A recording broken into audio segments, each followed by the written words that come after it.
Yes, we are live once again on Faraja Digital TV. Today is day 2 of the 8th East African Youth Parliament. Well, happening down here in Arusha, in the capital, in the heart of Tanzania. Well, today we get to see the all the way from East Africa convening in Arusha for the second day of the 8th East African Youth Parliament. Well, today is going to be a very special day because we have the honors to host the Speaker of the East African Legislative Assembly, who's going to be joining the delegates in the House. And trust me, there's going to be so much of mentorship as well as advice. Looking at today's order paper, we have quite very interesting motions discussed today. Yesterday we discussed 3 motions, and it was really one of the interesting ones that caught my attention in terms of digital rights. That really sparked up controversies. But today we have 4 motions which are going to be discussed on the floor of Parliament, which includes the motion urging, the motion urging the East African community to adopt a comprehensive, inclusive sexual and reproductive health and rights. This is going to be in the SHR, which is going to be quite a heated one, and we expect the delegates to raise the same concerns and the same fire that was yesterday. And then motion 5 will be urging the EAC community to strengthen education systems across partner states. Wow, that one I expect a lot of clashing from who support and others who oppose. And motion 6 is urging the EAC community to increase youth participation in economic development and governance.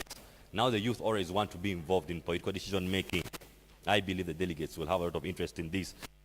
To be the communities to increase peace, security, youth-led cross-border for regional integration and free movement. I believe among yesterday the issues that were raised were mainly the concerns of border restrictions and border taxes, which I believe motion 7 will spark a lot of controversy and heated discussion.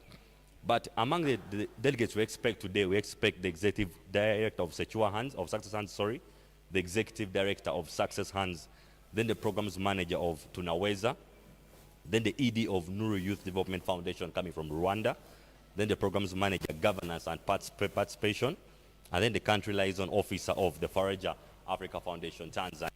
Well, as you know, at this time of the day, we'll be welcoming the VIPs of the day, who happen to be the speakers of the 8th East African Youth Parliament and the Speaker of the East African Legislative Assembly. The room right in front of me shows that the delegates are prepared. The moment comes holding that special weapon of Parliament, that means the VIPs are going to walk out shortly. Who am I to have the privilege honor to witness them walk out fast? But as you know, for us, Faraja Digital TV, this year we are doing things differently. We are reporting live. This is the first time it's happening. What is happening live in Arusha, Tanzania? It's not recorded in our presence, and it's something we are proud of. And who are we not to witness such a historic moment? And the youth of East Africa are also excitedly waiting in the session room, waiting to meet the VIPs and seek very good mentorship of the VIPs as they walk speakers, which is known as the executive chamber. Now, this being the 8th edition of the East African Youth Parliament, it's a special because guest delegates from coming all the way from Somalia, at a very special historical moment, because we have these guest delegates coming all the way from as far as Somalia. We have delegates from South Sudan.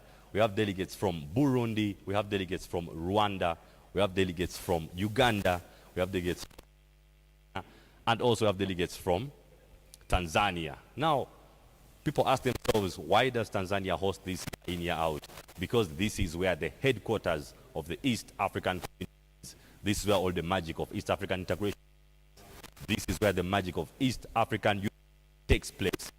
What you're seeing behind me is historical pictures, historical portraits of the people who are the ideologists behind this. And it's a very great moment to be in the presence of history. You know, sometimes it's very different to be in a place where history happened and relive history, because it really feels so special and very. As you know, I always have my day running with my fellow co-host.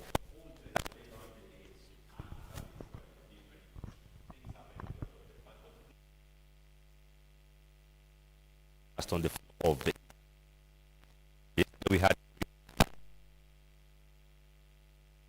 the last controversial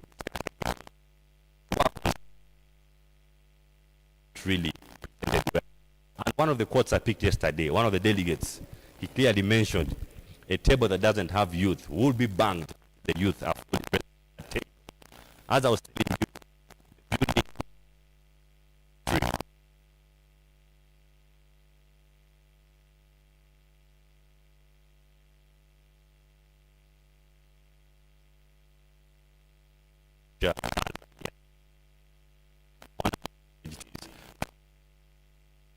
but what you should know, the community is the speaker is going to the chambers any moment. Who happen to be youth, not the usual. I fully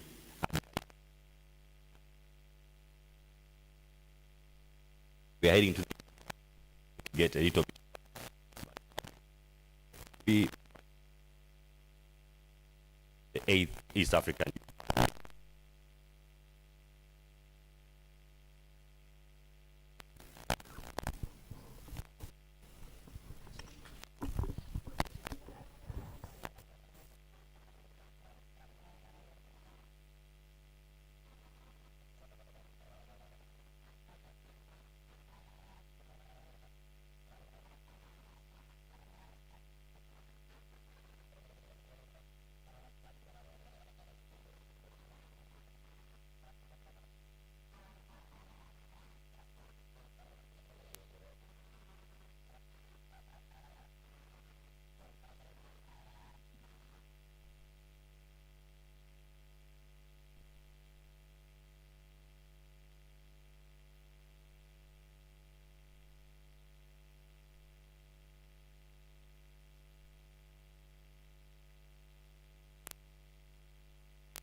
who in your wisdom and goodness has appointed the office of leaders at Parliament for the welfare of society, good of all human life, upon it and the just government of its people, we beseech you to look with your abundant favor upon us, your servant whom you have entrusted with the performance of such important trust in this community. Let your blessings descend upon us here assembled, and grant that we may treat and consider all matters that shall come and our attention and deliberation in so just and faithful a manner as to promote your honor and glory, and to advance the peace, prosperity, and welfare of this region, and of those who interested you have committed to us. Amen. Honorable members, now you can take your seat.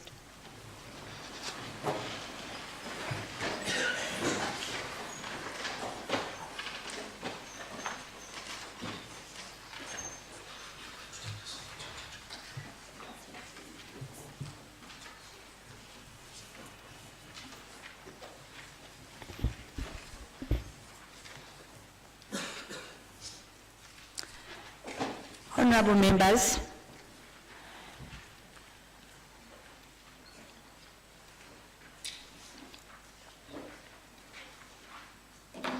it's time for a remark from the special guest. First, we're going to have our country liaison office from Faraja Africa Foundation. You are welcome.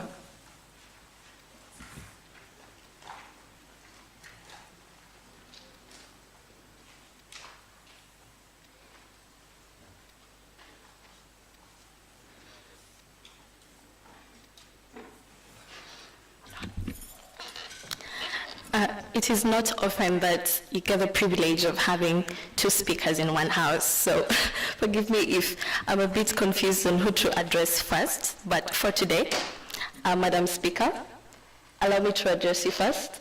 Madam Speaker, the Speaker of the East Africa Legislative Assembly, and all other protocols observed, I greet you all this morning.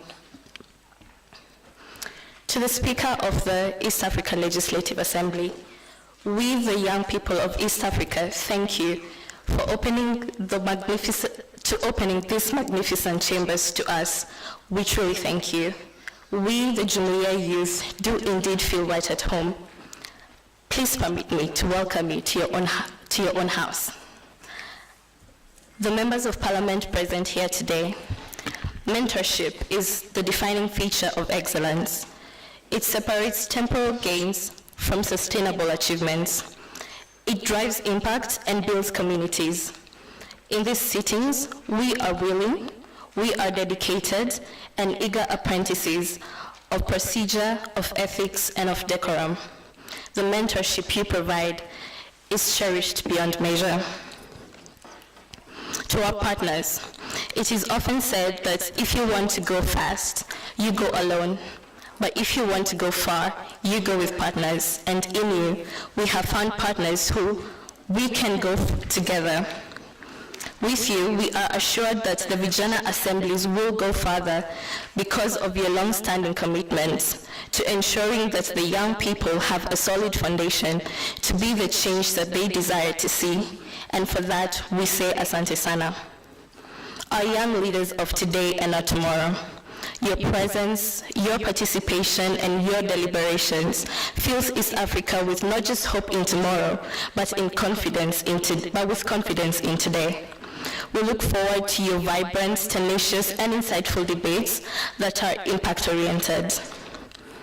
Amidst the plethora of challenges faced by today's youth, Faraja Africa Foundation envisions molding young leaders, young African leaders who are socially and economically empowered. Your presence here today is evidence that we are indeed on the right track. As we did yesterday, let us do today. The insurmountable confidence that the East Africa community has placed in its youth shall not be misplaced. As Dr. Kwame Nkrumah, the foremost Pan-African, said, "We face neither east nor west, we face forward. And today and in the days to come, let us march forward to innovate, to own, and to lead East Africa's future." Thank you.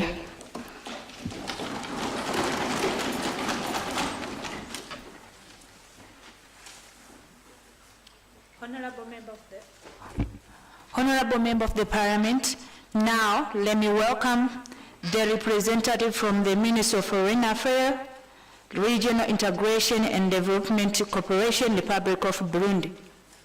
You are welcome.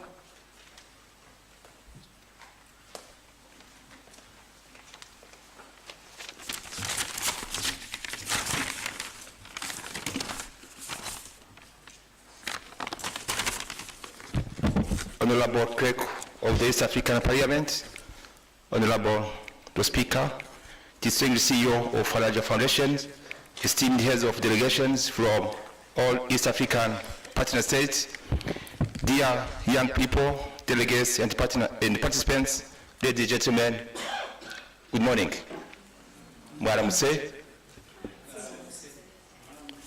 Allow me to first express my deepest gratitude for the honor of presenting the Burundian Ministry of Foreign Affairs, Regional Integration and Development Community here at the Vijana Assembly, the East African Youth Parliament.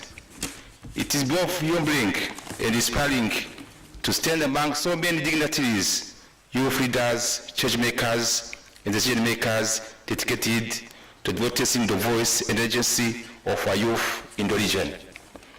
I also want to warmly acknowledge and thank the organizing team of the Faraja Foundation for convening this important gathering, and also NOL Youth, which is coordinating Burundi and Rwanda. Your efforts exemplify the conviction that our young people must transcend to national borders and make their voices heard across East Africa. Today, we gather at a pivotal moment. The youth demographic in East Africa is growing rapidly. Our region's development, peace, and the governance depend heavily on whatever young people are meaningful included in decision-making, entrepreneurship, civic life, and regional integration process. However, too often, we see barriers, lack of financial support, limited access to decision-making spaces, weak infrastructure, climate and energy challenges, and institutional bottlenecks that stifle youth-led initiatives. These are not just abstract obstacles, they are lived realities of many young Burundians and East Africans. This is why this assembly is timely and essential. It is not just a forum of speeches, but a platform for accountability, exchange, cross-training, and action. Furthermore, while the aim of improving the quality livelihoods of young people must remain a perpetual fight of our East African member states, challenges do not stand wanting on that website. The government of Burundi, through the Youth Economic Empowerment and the Employment Program called PAEG, has significantly contributed in financing projects of young people across the country. A number of 2,441 young people's businesses have been provided financial support to operate for more than 4 years now. In December 2024, Burundi hosted the Burundi Continental Dialogue on Youth, Peace and Security under the theme Empowering African Youth for Peace, Education and Enhanced Coordination as catalyst for implementation of the youth policy strategy agenda. Apart from that, Burundi has ratified the African Youth Charter, which is a binding continental instrument that commits states to youth inclusion, right, governance, and development. This highlights the importance that His Excellency, the President of Burundi, Evariste Ndayishimiye, in this administration into the affairs that have to do with young people on different levels. I want, and I would like to close my remarks on a note of appreciation towards the Faraja Foundation and the organizers who made this young parliament possible. This is more than an event. It is a bridge, a voice, a movement. May the ideas born here today and yesterday travel beyond these walls into policy doors, into communities and action. To the new elected youth parliamentarian, may you carry the torch with dignity, courage and integrity. May you build a more inclusive, peaceful, prosperous East Africa, one youth at a time. Before closing my remarks, I'd like to request on behalf of the Republic of Burundi that Burundi is ready to host the second seat of the Youth Parliament.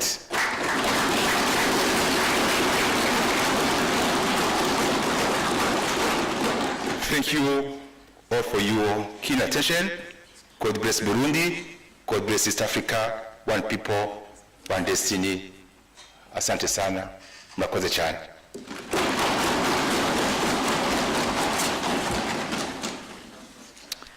Honorable Member of the Parliament and our special guest, Honorable Speaker of East Africa Legislative Assembly.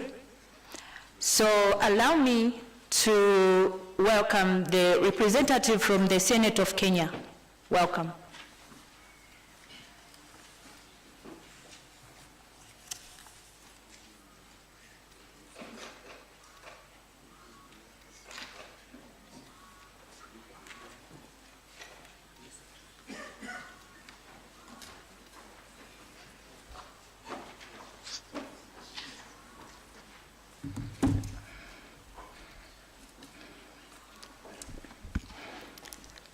Honorable Madam Speaker, Speaker of the East Africa Community Assembly, the Clerk of the East Africa Community Assembly, members of the Youth Parliament, delegations, all protocol observed. Good morning. On behalf of the Senate of Kenya and the government of Kenya, we want to say that we are very much privileged to be part and partners in this great event. Kenya is a pillar of the East African community, and everything that is taking place within the East Africa is being keenly observed by the executive of the Republic of Kenya. I want to urge our youth on behalf of the Senate that first and foremost, within East Africa, it is only Kenya which has a bicameral system of governance, where we have two centers, two houses within the parliament, the upper house and the lower house, where the upper house is the Senate and the lower house is the National Assembly. And it is therefore imperative that the young people of East Africa community, you can also have time to come and benchmark in Kenya. The main agenda, Kenya has got a main agenda for the youth, and the main agenda is about youth empowerment, research and innovations, and access to information. We find that challenges within our youth and within our communities where freedom of expression has been limited. And the youth of this era has a voice. We want to encourage the youth that you let your voice be heard. Let your voice be heard. That freedom of expression must be heard. All that we say here, it is good the Speaker of the East Africa Community Assembly and the clerk are there. Honorable Speaker, please encourage member states to allow freedom of expression to the young people.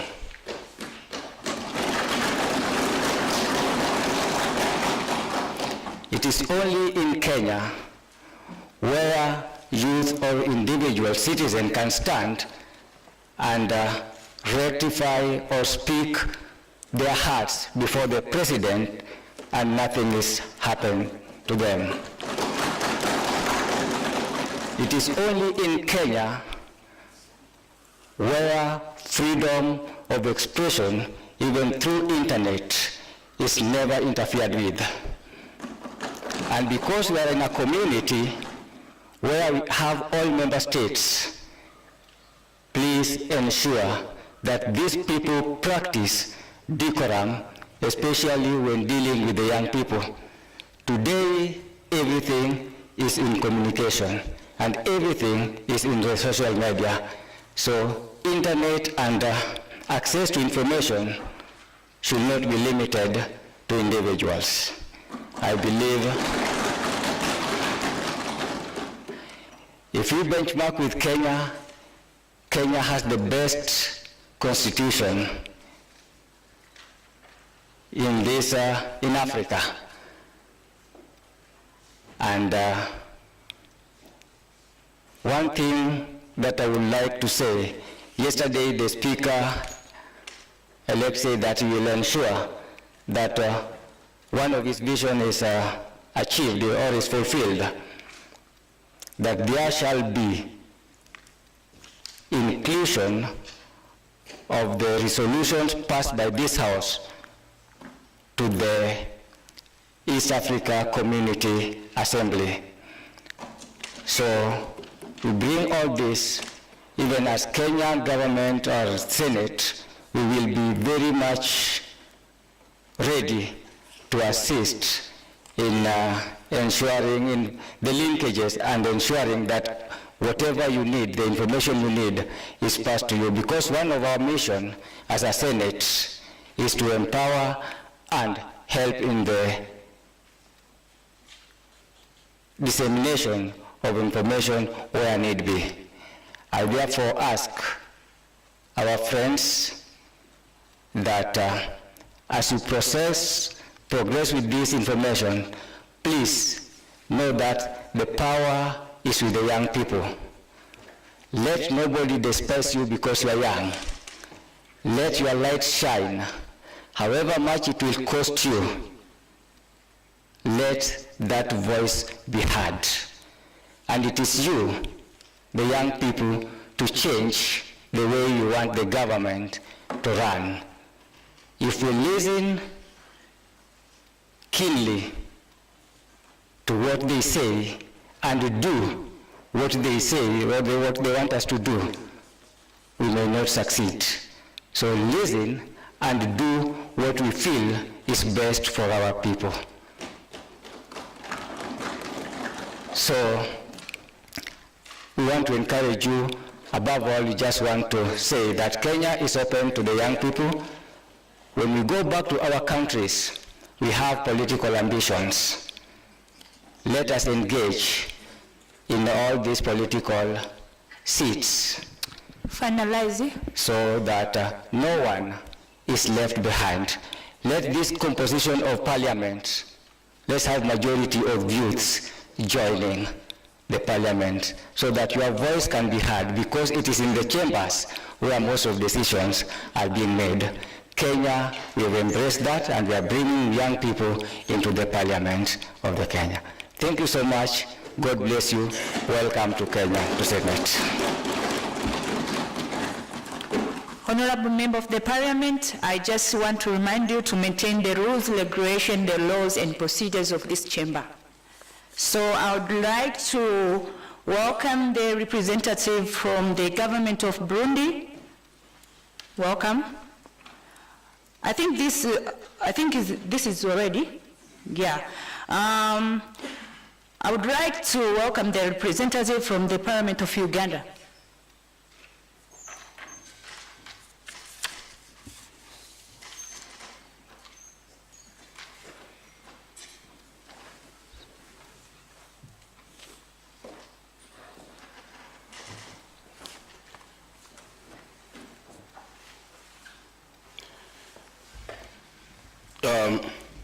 Thank you, Madam Speaker of the 8th Vijana Assembly,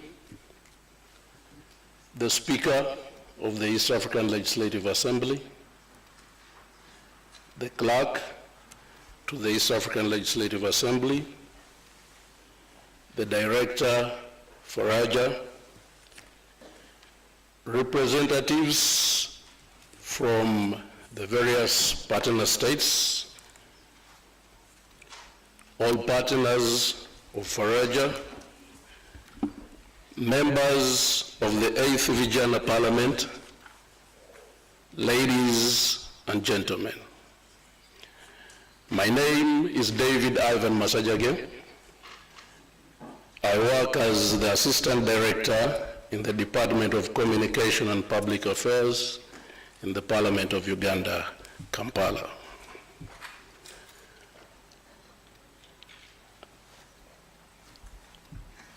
Our story with the Faraja dates as way back as 2016, which means that we've been working quite closely with Faraja for about 9 years now. So 9 years plus. And in this interaction,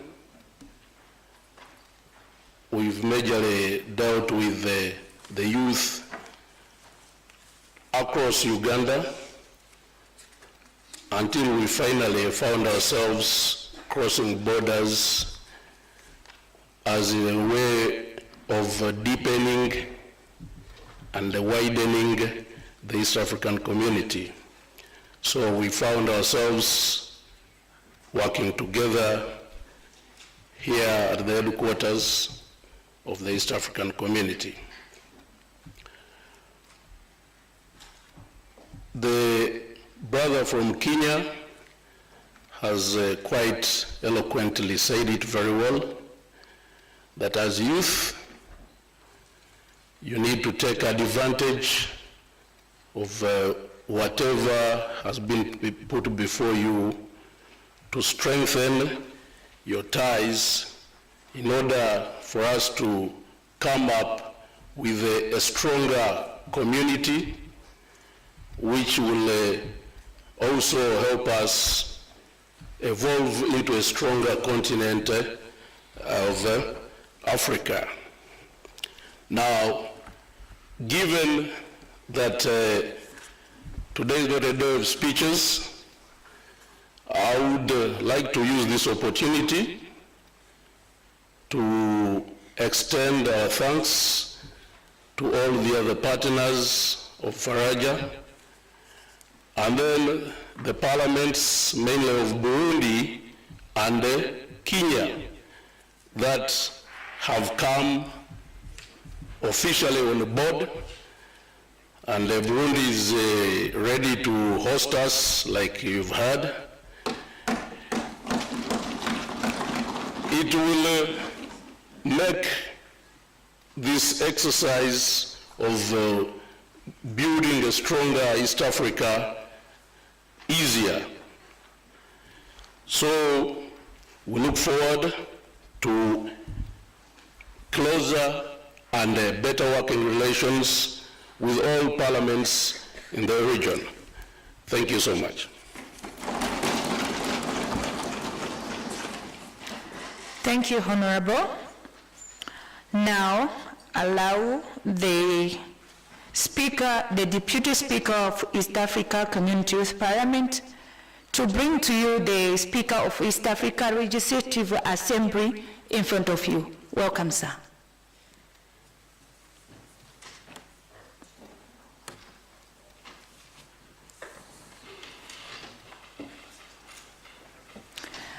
All members should stand up.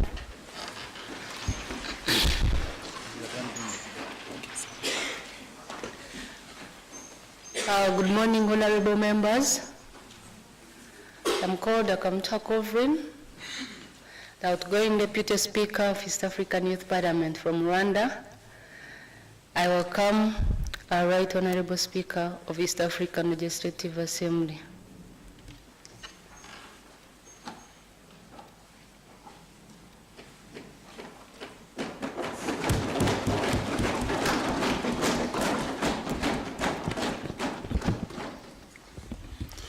Asante, you can be seated.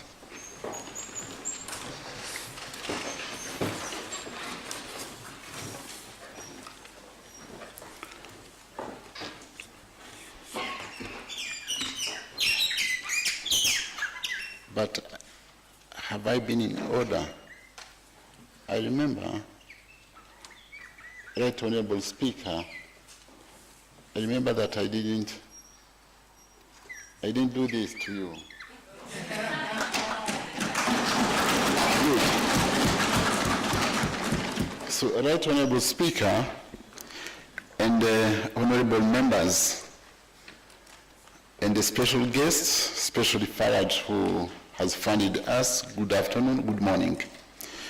I do not have a speech for you, but by listening to the speakers from Tanzania and Burundi,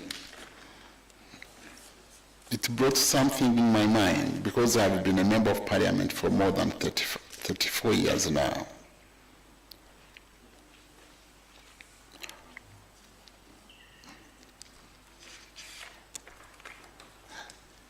Many of you, some among of you, should be my daughters and my sons. I have 2 words for you.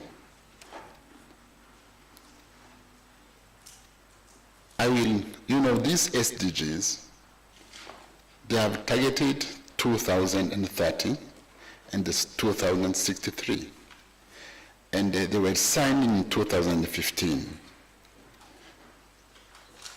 For me, in 2030, I don't know if I will be still alive. We still have how many years? 5?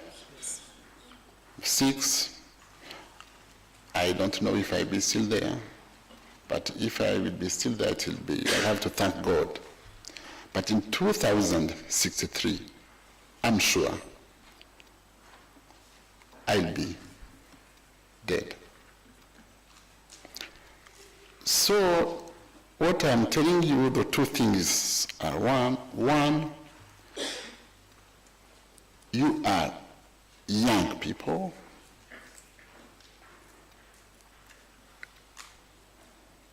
You still have a long way to go.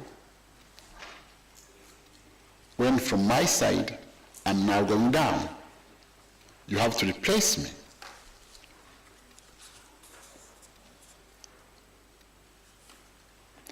And if you do not stand up,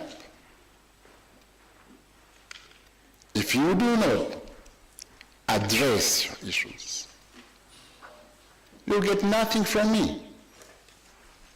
I'll stay there till I die. Sometimes power is, is killing our minds. And that's why we get some leaders who are now, how old are they?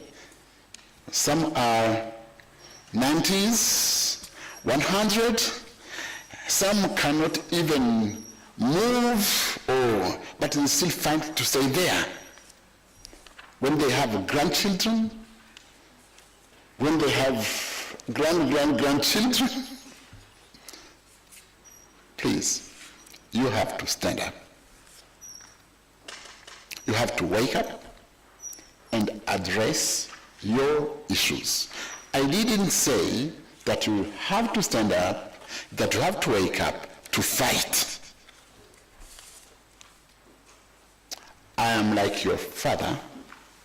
I wish that my son and my daughters should address the issues, should fight, between brackets, for the issues, but in the way that they should remain alive.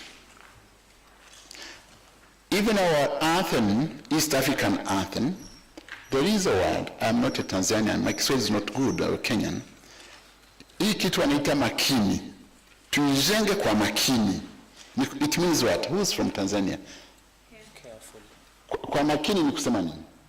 Very seriously and Very careful. with brain. So you can go in the streets, think that this is our freedom, and you can get killed, you can get use your mind, your brain. We are human beings. We, your fathers, your leaders, we are ready. We are willing to sit down to listen to you. If we do not, use your makini, your brain, and find a way to bring us to sit down with you. Because the one who do not understand that, the leader who do not understand that the youth, the young ones, have power and can determine the way to make a follow-up is short-minded. I will not say that he's crazy, but someone is stupid. If you have 1,000 people, if you're leading 1,000 people, and you, as a leader, you are only 5, how can you fight 1,000 people? Can you win? You'll be a loser, of course. So, honorable members, find always a way to engage your leaders in an African manner, because we are Africans. When I met my friend from Netherlands, I greeted him in his language. Ik ben means I am. Ik ben Joseph, I am Joseph. He was surprised because I lived there as a refugee for more than 10 years. I know that, what's your name again? Eric. Ellen? Eric. Eric, right. Eric, did your father go to school? Right? Did he get a certificate? Of course. Did your grandfather go to school? Of course he went to school. Did your other parents go to school? Yes, they did. But me, who is now 65, I am the first generation from my dad, from my family, who could go to school and go to secondary schools and go to university. I am the first generation. But some, I know, maybe even many of you are maybe the second generation, the first one. But why? How can I behave like you who is 10th generation? You read newspapers. You have been reading newspapers. You've been capable to fix your life. so that even anyone who's jobless can get his daily allowances. But we as Africans, we are still fixing ourselves. So the way you behave when you address your issues should be different than the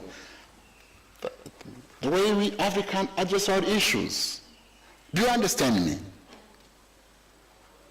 I should be wrong, I'm sorry, but I'm sure that I cannot behave like those who have been lucky to go to school and school and school and school and school. We are different. Our social issues, our culture, it's still there. And you have to be careful.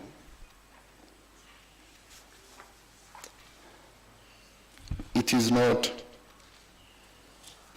all partners that should be happy when we are maybe fixing our everything, because these economy challenges in the world, it's a fight. There are some would like to be better than others. There are some would like to see others down all the time. And when you are improving your issues, maybe they should be happy. So when you should be burning and fighting and killing each other and doing this, they celebrate. They should celebrate. Honorable members, be careful. Address your issues in an African manner, but never give up. Keep addressing your issues.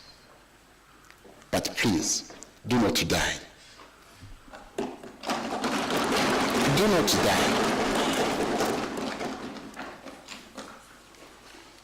So with this, I think my speech is this one. You know that we as IALA, you are our babies. We created you in 2017. Now you are 8 years old. That's why this is 8th East African Youth Parliament. We love you. We want you to grow up and to replace us. And we always open our doors to you, our sons and daughters. And this last year, I think it was last year, we created a youth caucus in IALA, Youth MPs Caucus, which is led by Honorable Maina from Kenya. How old is Maina? The youngest MP we have in IALA. He's 30 years old, and he's still single. So you can get his contact. So all the time you will need to interact with IALA. You have now a window, a youth caucus, and he listen to you. We will welcome you all the time.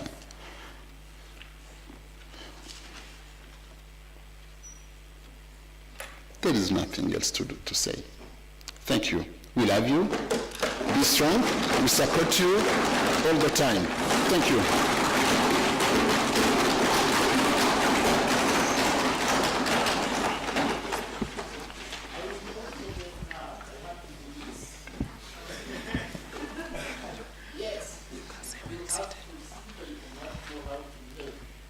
Thank you, Honorable Speaker. I really appreciate your speech, and I think everyone has understood. Now, I want to suspend this session for a short break, for a picture with our Speaker for an hour and the other guests of this session.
call your name Myra.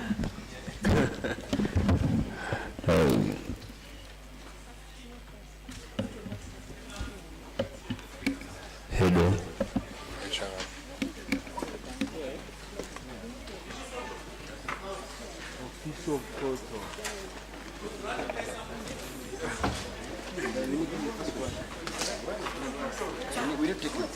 Take a moment.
Whenever issues of young people are not spoken out by young people themselves, they don't necessarily get audience.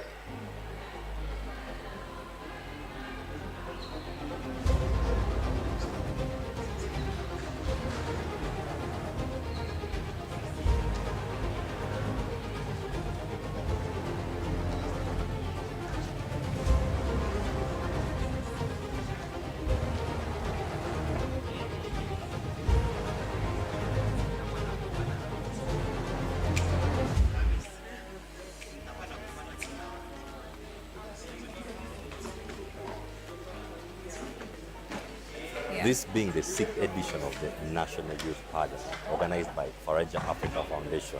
Yeah. As always, the drill is you have the regional parliaments where youth get to debate on various issues. So how were the regional parliaments this year? Well, quite interesting. They were bigger compared to last year. Remember, because last year we still had COVID, that was, sketchy. This time around we had bigger numbers and we had wider participation. This year's Central Regional Youth Parliament has been an interesting one. where we've had young people come together and deliberate on issues that are actually facing us.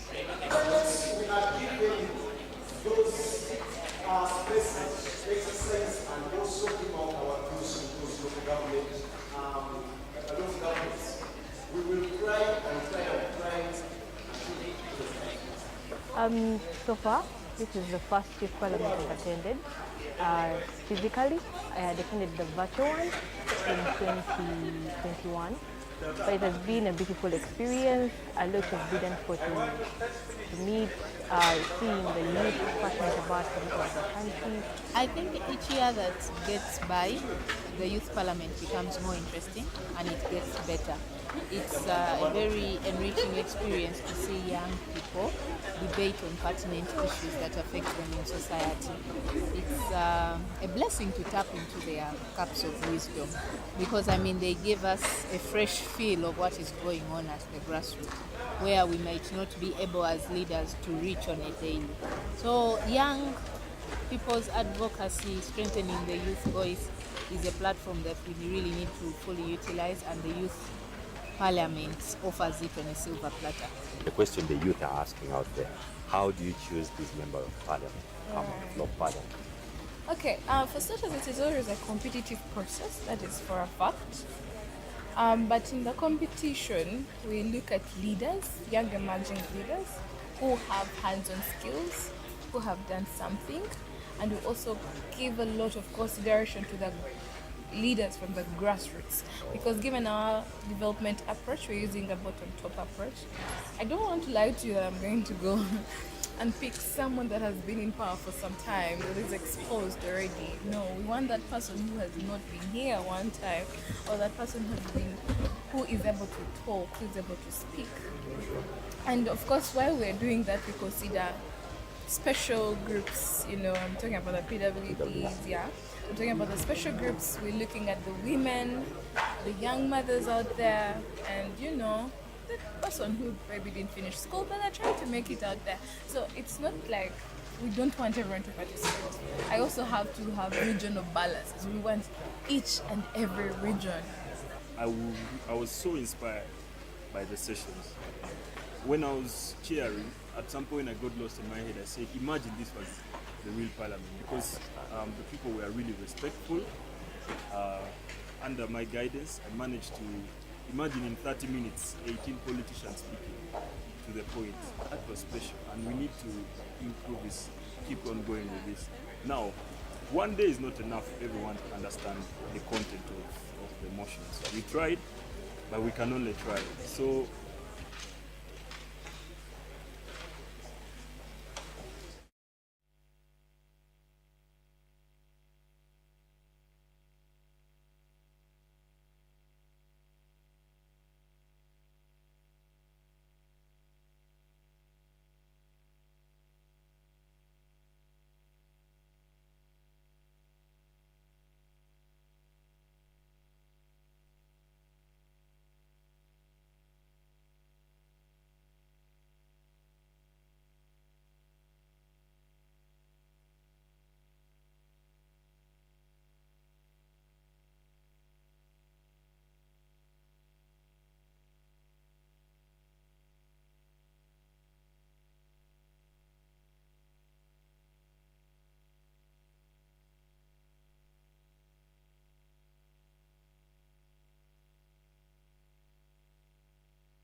going to happen, and trust me, today's motions are hot.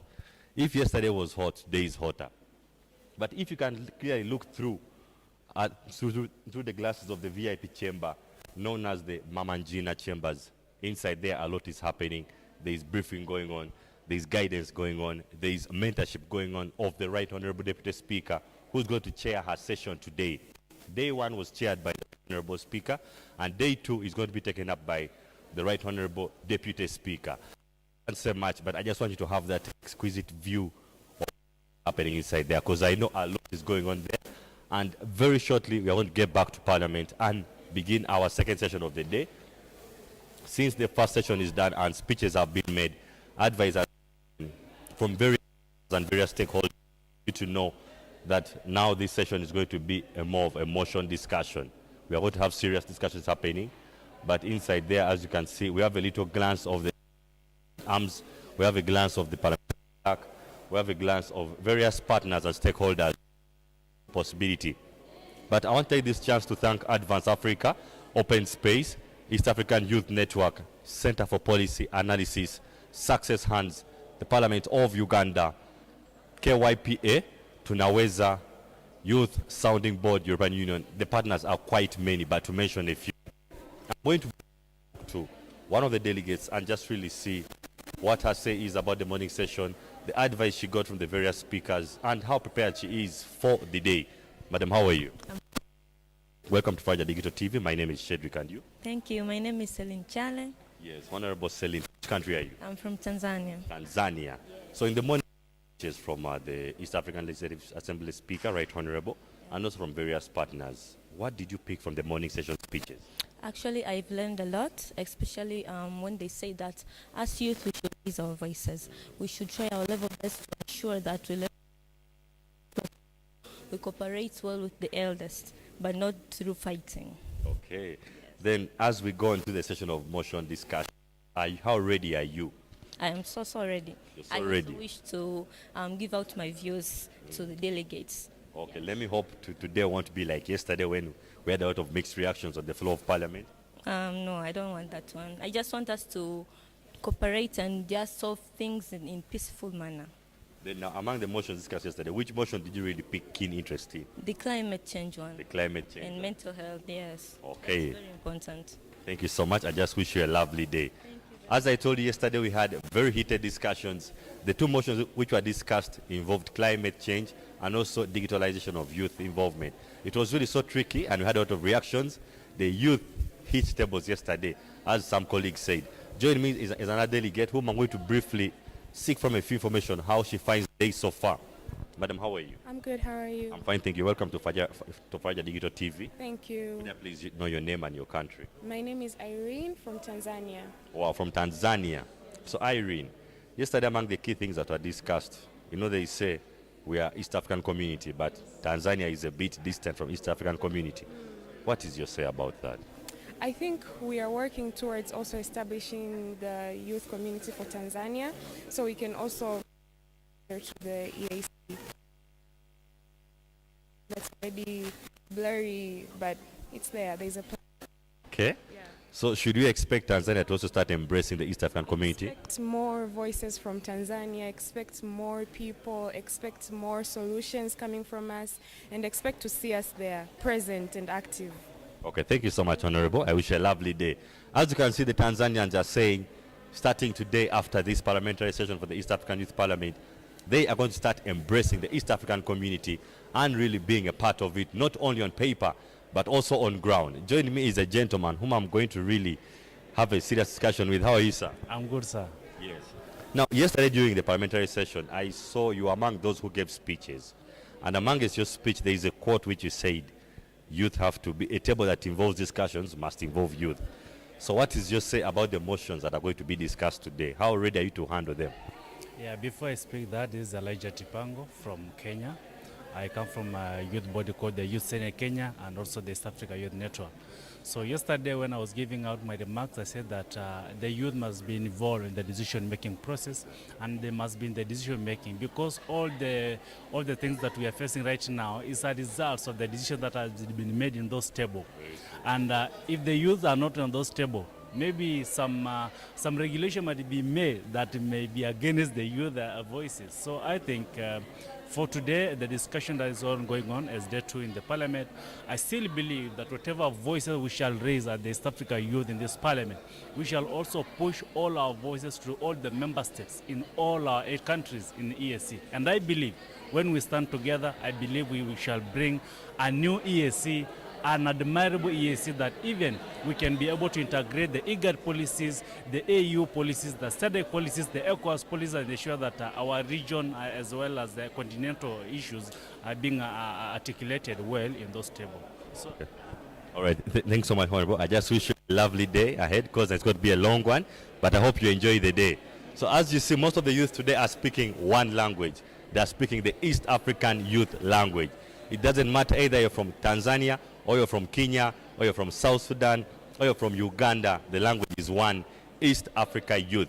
And finally, I'm going to be joined by a gentleman. I'm going to be very brief because we have a lot of sessions happening, but we won't just run through the day with a few delegates.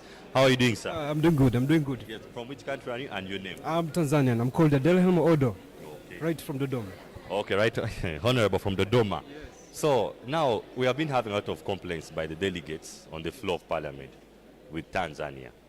They say Tanzania, on paper, it's East Africa, but on ground, it's not East Africa. What is your say as Honorable representing Dodoma? Okay. As you know, the Tanzanians, we are conservative. Actually, we've been under socialism for so long. So, as you know, it takes time to adapt to things, but we are making things happen. All those accusations are not really quite well, actually, and they're not true. They are untrue, but we are there. Yeah, and you're representing at large. Yes. It's all right. Thank you so much, Honorable. I just wish you a lovely day. Let me hope you can defend that on the floor of Parliament. Thank you so much. So as you see, the Tanzanian has come out to clarify that what they say on the floor is not what's on ground. That Tanzania is a very peaceful country and they're very welcoming to East African community rules and... Oh, joining me is the madam. Madam, how are you doing? Hi, I'm fine, thank you. Yes. Could you please tell us your name and your country? My name is Jocelyn Mirashi from Tanzania, and I'm a climate advocate. So I'm being joined by the climate advocate. Now, yesterday we had one of the motions involved climate. I saw most of the youth were heatedly arguing. Some were supporting, others were against. Others even were suggesting the motion is not really important for the youth, that there are other more sensible motions to be discussed. From your point of view as a climate advocate, what do you have to say about that? I will sort of repeat what I said yesterday during the supporting of the motion, that we are all facing climate change. It's real and it's there, but not all member states are starting from the same point. We do have fellow member states like Somalia, South Sudan, even Uganda, even in Tanzania. Climate change is not really in a way that hasn't been tackled in a way that Kenya and Rwanda has done. So maybe we can come up with solutions where we can target the areas that really need awareness, advocacy. Like yesterday, the member from Somalia was opposing the point as in, I don't have land, so climate change is not my problem. But climate change is not only when it comes to agriculture. It affects our everyday lives. So I think as the East African Youth Parliament, we need to come up with ways, not only raising funds or awareness, we even need to come up with policies that we can integrate into the Legislative Assembly, which is like our parent, and find a way forward as East Africans. Thank you. All right. Thank you so much, Honorable. I really love the words you've shared with me. Let's hope today's motions don't really get controversial. But thank you so much. As you've heard, I can't add more to what the Honorable has said. She is a climate advocate, and she's really determined to prove that point on the floor of Parliament. Joining me is a lady gowned in lemon green. All I can say is, I know I may be colorblind. So, Honorable, how are you doing? I'm good. How are you? I'm doing fine. Thank you. Could you please tell us your name and the country you're representing? My name is Shakira Nakalema, and I'm representing Uganda. The Honorable from Uganda. So, when you were in the morning session, actually, the Right Honorable Speaker of the East African Legislative Assembly was advising youth not to always take their grievances to the street, but to rise up and say something. And Uganda is known to be among those that like taking that route of going to the street. What advice would you give to the youth of Uganda? Okay, youths of Uganda, first of all, they have to understand that their actions matter.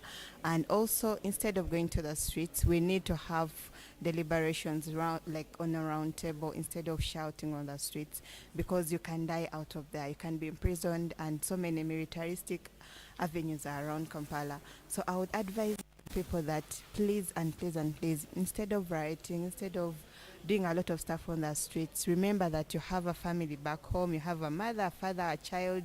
You need to be very, very careful on what actions you undertake. At the same time, you need to understand that shouting is not the way to go, but round table, and then also engaging media houses to see that our voices are heard by each and everyone in the entire world, not just the person you are rioting with on the street. So I advise them to be very careful of their actions, also to consider engaging people in the policy offices, the parliament, and also other people to ensure that they are very, very keen on their actions. Yes. Thank you so much, Honorable. I just wish you the best of the day, because I know it's going to be heated than yesterday, depending on the motions I have seen on the order paper. And we cannot wait to raise our voices. It's okay. I wish you the best of the day. Yes. So that was the Honorable representing Uganda. She had to make her point clear and her statement clear. And finally is a gentleman donned up in a navy blue royal suit. He's going to, I'm just going to, today's smartness is the order of the day among the young delegates who have attended this 8th edition of the East African Youth Parliament. Honorable, how are you? Yes, I'm good. Yes, now tell us your name and the country you're representing. I am Emmanuel Mawa. I'm from Uganda, but a refugee from South Sudan. Honorable, from 2 different East African member states. Now, right honorable. Sorry, honorable, not right honorable, you're honorable. Now, so far, share with me the experience you've had so far of the East African Youth Parliament, right from day 1 to day 2 morning session, where we had keynote speakers like the Right Honorable of East African Assembly, and also other various stakeholders. What did you pick from their speeches? Well, thank you so much for the opportunity, first of all. I think to me it's really been so immense and exhaustive, especially the motions that were moved yesterday. Looking so much into climate resilience as a refugee, of course for the past 20 years, we really need a lot of the financing. Why? Because every other opportunity that comes and is needed to help our communities is so much supposed to bring adaptation to the last mile communities. And now the member states of East Africa should so much embrace, as a resolution that we picked up, that each of the communities can better benefit their local members or households through this through this investment. Looking at almost over half of the East African member states being landlocked, really was my interest in the free trade. Why? Because this would allow access to the limited fund, something I think not remembering very well, but it is a motion that would allow free trade. And of course, for young people, it would so much also build resilience and also independence. Yes. It's all right. Thanks so much, Honorable. But I just hope today we won't see the reactions of yesterday again in the floor of Parliament today. Yeah, I know how much everyone needs to share, but then also not everyone can share because we have limited time. But I also hope that today I will be able to give in our contributions, but then not in a heated manner, because it's not all about the fire, but what exactly we bring. Okay, thank you so much, Honorable. I can't add much more. It's the words of the delegates who have come for the 8th East African Youth Parliament. I hope the drama we saw yesterday of someone trying to sneak in a motion into the floor of Parliament won't happen today, because one of the delegates caught the others unaware, and then he had to sneak in a motion. That was so dramatic. But for today, get ready for the drama, get ready for the action. And when the youth speak, they speak.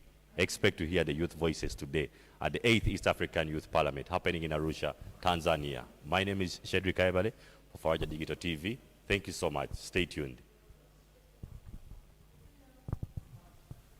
Are not spoken out by young people themselves. They don't necessarily get audience.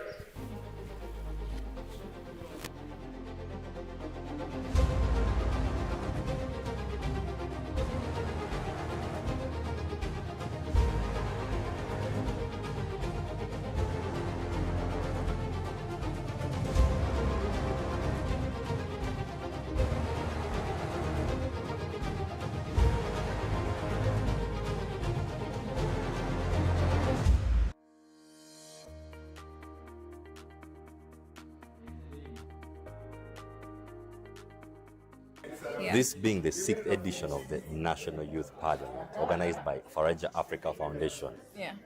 As always, the drill is you have the regional parliaments where youth get to deliberate on various issues. So how were the regional parliaments of this year? Well, quite interesting. They were bigger compared to last year. Remember, because last year we still had COVID, that was, sketchy. This time around, we had bigger numbers and we had wider participation.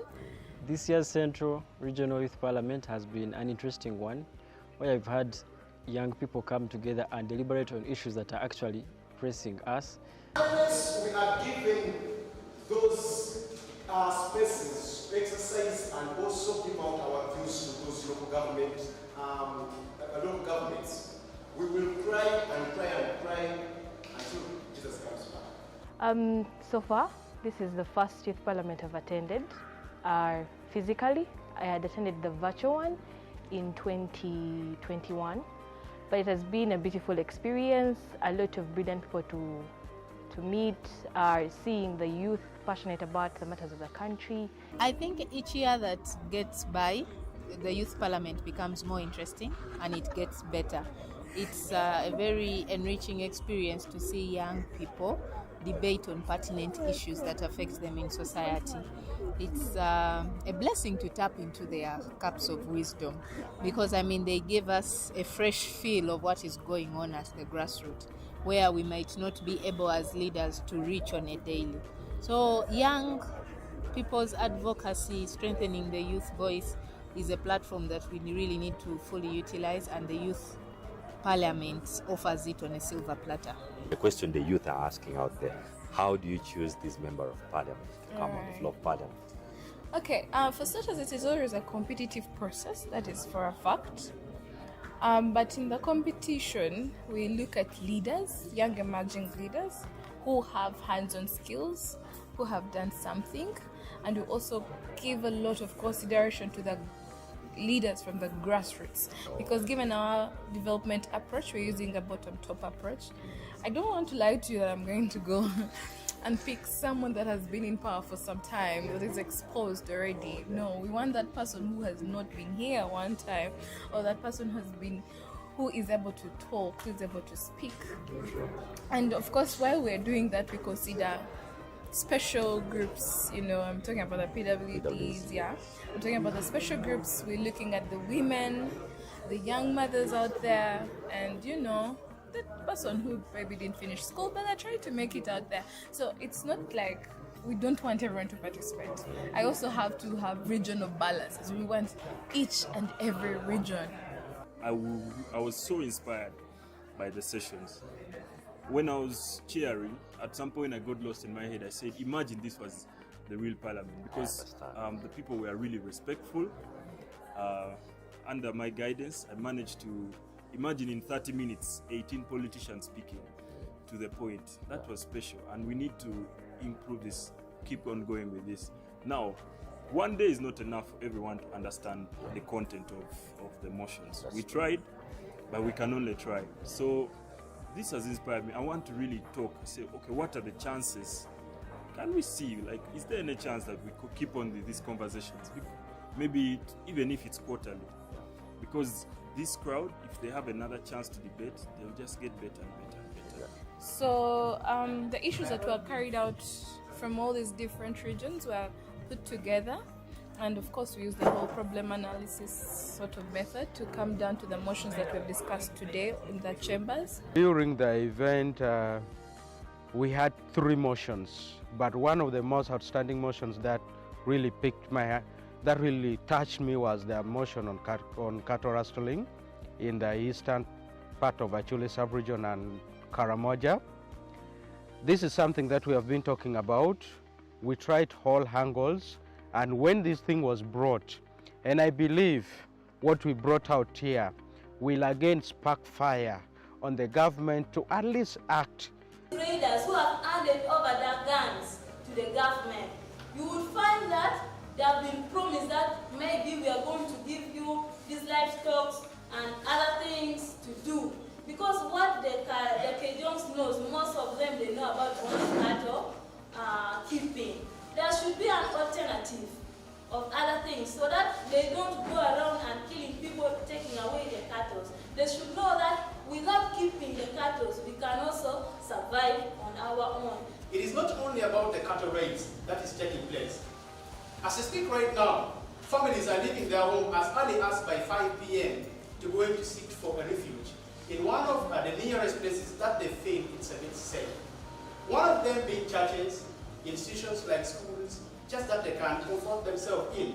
Because these cattle raiders are no longer only taking cattle, but they're also killing people.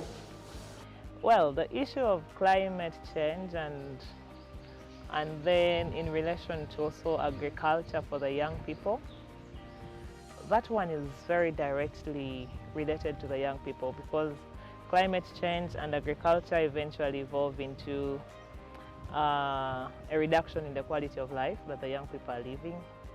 And if young people cannot live a certain quality of life where they can have their basic needs and all that, it can set grounds for other challenges to rise, especially community-based challenges. We've had a discussion around land, and this has been a very big challenge where we have people have been losing their land grabbers. We've had people owning miles and miles of land in this place because of the different bureaucracies that rotate around land, lease, non-lease, but we've actually come to discuss this as young people because in the long run we are all affected. These are areas of settlement, these are areas of habitats where the young people are living and actually trying to earn a living. Having agriculture as our background, the young people here are actually doing a lot of agriculture on this land. Others are rearing cows and others are planting crops. So having the young people come to discuss on these issues that are affecting them, especially the land issue. The land is rotating around economically, socially, and in all ways the land is important to the young people and it is a resource to us. Then for service delivery, it was mostly on medical interns and boosting the education of the country. And then for National Youth Council, we were of the view that we as youth, the budget should be boosted since we see that in this financial year, it was decreased from 4 billion to 800 million. So many issues within the health sector. I would point out that the government should really invest in the preventive measures, especially when it comes to cancer. Cancer has been a very big problem for the country. Looking at the women who have the breast cancer being the highest in the country. So if we have preventive measures, we will not lose a lot of money having to borrow from World Bank and all these other countries.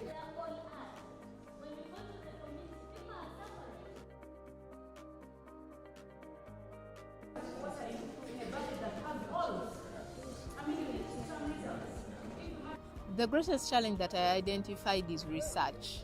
You see, when you are invited for the National Youth Parliament like this, you should come well equipped with knowledge, with information on what you are going to debate about. You notice during the debates in the House, there were a lot of challenges. People were challenging each other on information, on falsehoods of speaking this and that. So it is very important that moving forward for the future, young people should always invest their time to research about the issues that they come to speak about. It only does not distinguish them as prominent leaders in the future, but it also substantiates debate better for policy shaping.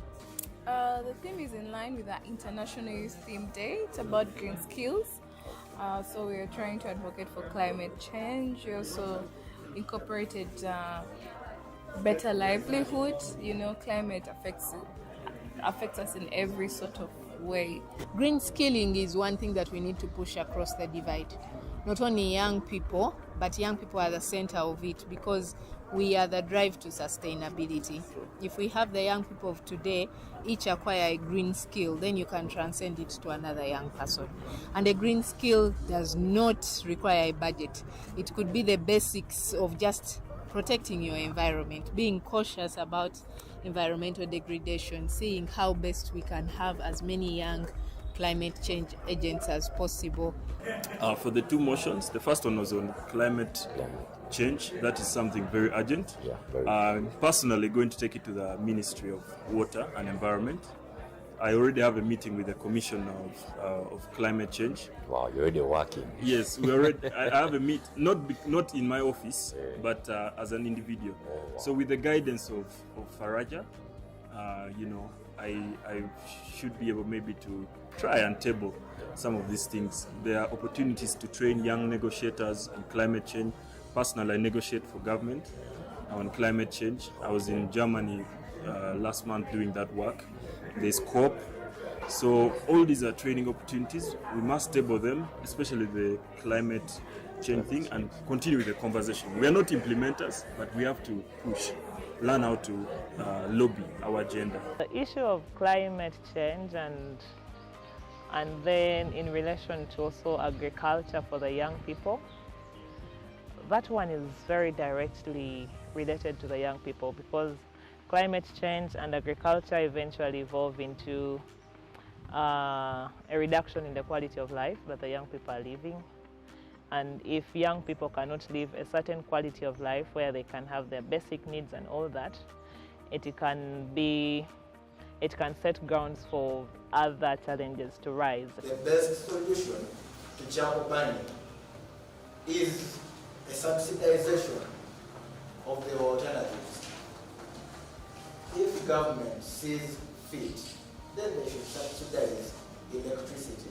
With the big theme of green skilling of the youth, this addresses the core issue of my generation. We have big population of the youth, not guided, without any meaningful skills. That is why they go into forest and cut everything down for very temporary need. But the big issue is, as legislators, we shall take it upon ourselves that going forward, when a bill comes into the floor, we need a certificate of environmental responsiveness and also bias on the youth, so that every agenda actually affects the youth. To the organizers, this is a very good platform for the young people to express their views, and I hope that once these resolutions are taken high up to the ladders, feedback can be brought back to the people who initiated the conversations, and they can understand how their submissions fed into the national policies that are formulated.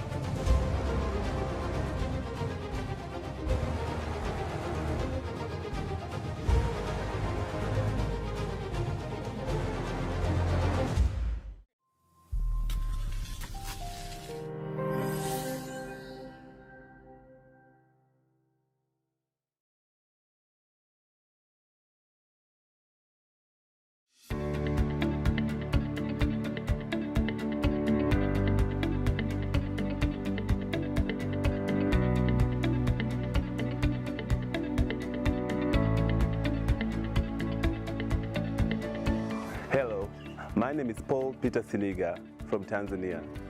I am Speaker of the 4th East African Youth Parliament, running from the year 2021 to 2022.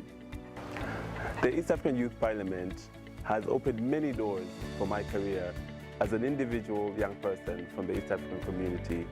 It has nurtured me and shaped me as a young leader to engage with high-level policymakers within my region and advise them on youth issues. It's been an opportunity of a lifetime whereby I get to explore my leadership skills and be of better service to the East African region in the voice and representation of young people of the East African region. During my parliament, we discussed a number of motions ranging from post-COVID resilience to universal health care, employment opportunities for young people, and so forth.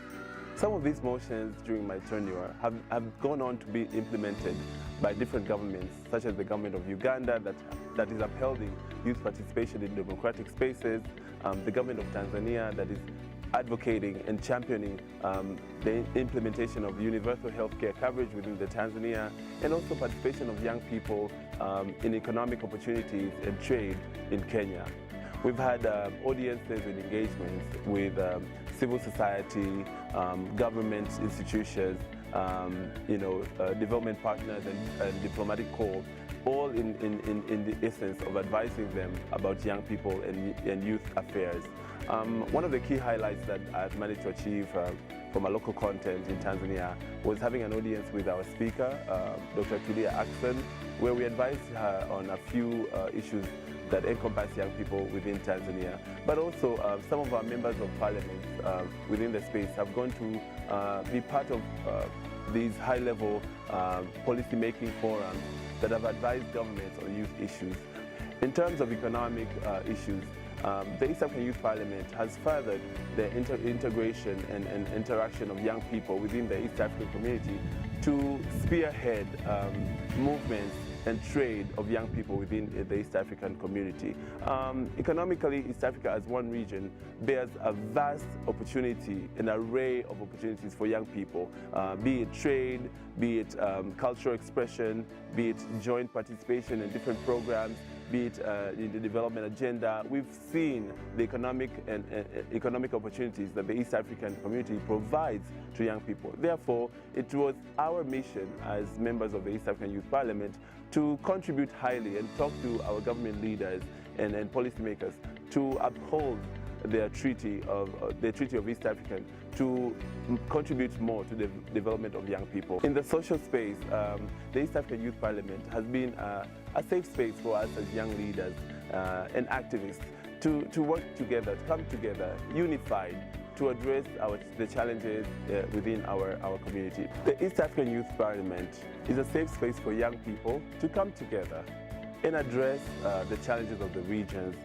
find solutions, but also be key players in the decision-making processes by engaging with high-level stakeholders from the East African governments. So as a young person, when you get a chance to be part of the East African Youth Parliament 2022-2023, do not take it lightly. Show us what you've got, your skills, your talent, your vision, your activism, your advocacy, and things that you believe in to make East Africa community better. Talk about a shrinking civic space, donor dynamics, quite a number of issues that have contributed to CSOs closing and not operating in Uganda of late. Well, we are here to solve the situation. My name is Nahara Shalom. I work with Faraja Africa Foundation as a program manager in charge of governance and participation. We are in Apache District for 3 good days to impart knowledge onto young EDs in charge of civil society organizations at the grassroots level to be able to give them capacities where they are able to implement wherever they are with or without resources. I mean, think about it.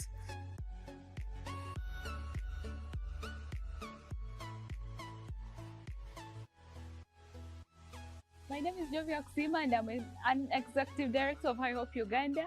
We are here for Day 2 for capacity building civil society organizations, and our topic of today was about resource mobilization, whereby we tackled about the development of resource mobilization plan. We went into depth, also talking about how we can make our finances better and better for our organizations. My name is Howard Muhwezi. I'm a young social change maker, and I'm very passionate about youth governance and empowerment. In these 3 days, we are training them on strategic management, resource mobilization, advocacy. How capacitated are you to build your organization from the ground up? Are you willing to grow? Are you willing to learn? So we are empowering 20 young organizations with skills that are able to keep them moving and running despite of any condition, any sort of challenges. For the last 2 days, we have been able to engage into intensive discussions. We have gone through intensive trainings, taken through different aspects of organization management, company management, that is to say, or how to identify, how to make a vision, mission, how to come up with a SWOT, how to do a situation analysis of an organization, good management practices, financial management, which I think is key. Because in most cases, young people have good ideas, they have good ideas, but the biggest challenge is how to manage and run organizations. As I Hope Uganda, this has been a great opportunity for us to be chosen among the 20 organizations, and also it has been a month of us tackling our financial management and performance. We tackled about the resource mobilization plan. We went into depth to also know our financial management, how we can use our policies to get better connections in order to serve our people. And I want to say today it was such a fantastic opportunity. We had to hear it from the experts who were able to delve into the nitty-gritties of resource mobilization. What does it take to do resource mobilization? What are the core pillars of resource mobilization? What are the do's and don'ts of resource mobilization? Which I think is key in terms of running an organization. How possible is it for you to start up a social enterprise? How possible is it for you to learn how to write grants and apply for a number of projects? Do you know what your vision is? Do you know what your mission is? Are your objectives clear and loud? Well, we are in a patch working with Action Aid supported by GIZ under the CASP program, and we're here together to empower 20 young organizations to make sure that the shrinking civic space is solved.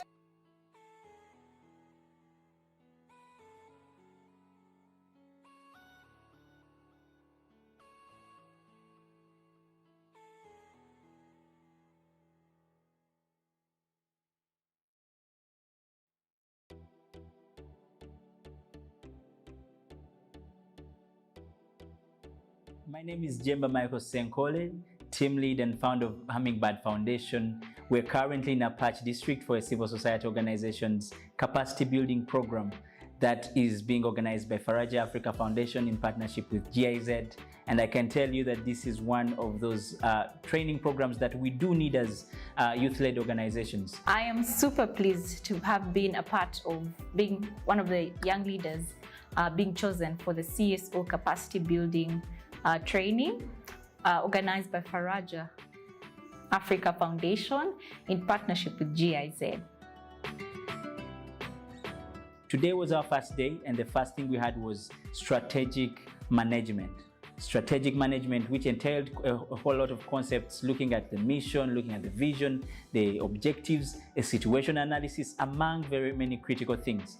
As an organization, speaking for Hummingbird Foundation, I believe this is something that is timely for us as we look onto creating more community impact. This is the kind of a training we've been lacking out, and I think it is going to go a long way to improve our implementation, but also to be able to stand out as an organization causing tangible impact in our communities. Today, having been day one, has been more than thought-provoking. This I could attribute to one, the facilitators we had today, but also the topic of the day. Strategic management isn't an easy thing to run through, but then knowing that there is always time for us to step back a little as young leaders and be able to re-evaluate some of these things we normally, where we intend to go. Today was done in the best way possible. And as a growing space, the Shiloh's Foundation, a strong appreciation was made today in knowing what our unique direction should be as a mentorship space for a very specific group, but even knowing how to do this better. Because 5 years down the road, we need to be able to grow even much better. So I'm looking forward to the many other trainings. In the next 2 days, we're here for 3 days, looking at resource mobilization, the financial knowledge and skilling that we're going to get along the way. And I can tell you, I'm excited about this training and looking forward to learning more and more. I think this initiative is very, very useful, especially for young organizations, for youth-led organizations to be able to stand out and create the impact that they are looking forward to. And day 2 and day 3, I'm definitely expectant to be much more challenged. I'm looking forward to think and for my head to really grow big, not in terms of really the size, but in terms of getting so much knowledge, but also because I know there is so much energy in the room, given we are all young people, and from day one we've shared so much commonalities in terms of ideas and all. So definitely networking is also an ideal thing for me for the next 2 days.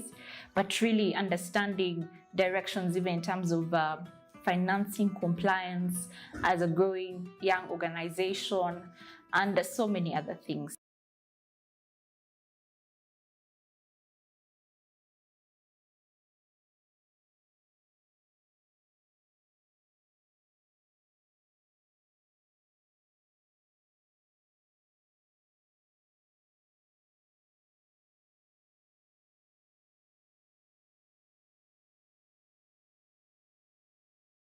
Whenever issues of young people are not spoken out by young people themselves, they don't necessarily get audience.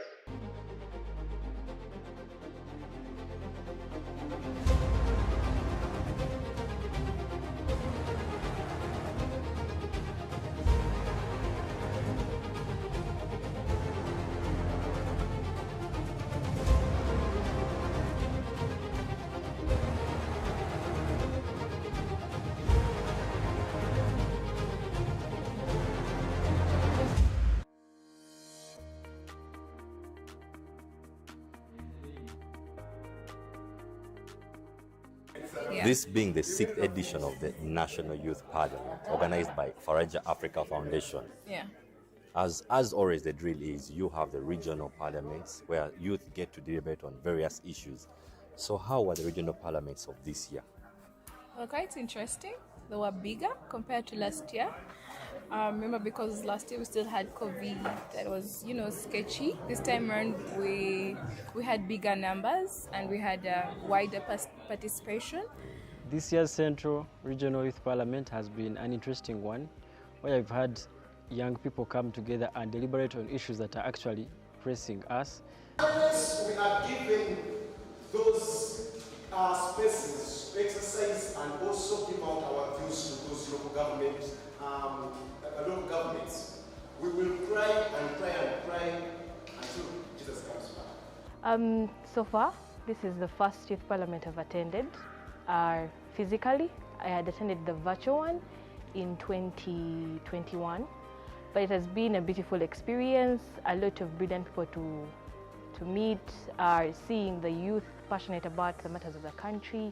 I think each year that gets by, the youth parliament becomes more interesting and it gets better. It's a very enriching experience to see young people debate on pertinent issues that affect them in society. It's a blessing to tap into their cups of wisdom because, they give us a fresh feel of what is going on at the grassroots, where we might not be able as leaders to reach on a daily. So young people's advocacy, strengthening the youth voice, is a platform that we really need to fully utilize, and the youth parliament offers it on a silver platter. The question the youth are asking out there, how do you choose this member of parliament to come on the floor of parliament?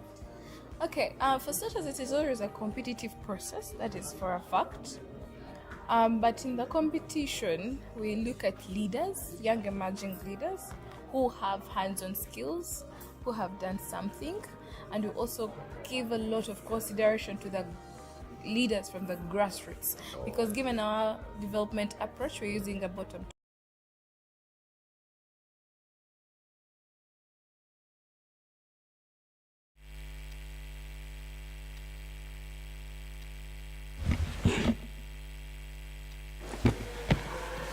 Honorable Member of the Parliament, you can now have a seat.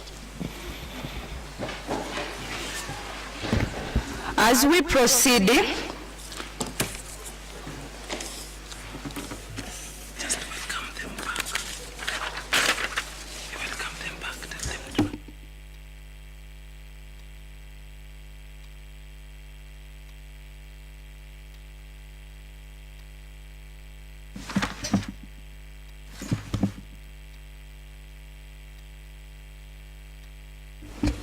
Honorable Member of the Parliament,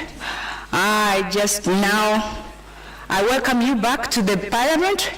As we proceed, I just want to remind you the rules and regulations, the laws and procedures of this Parliament to be obeyed by every member.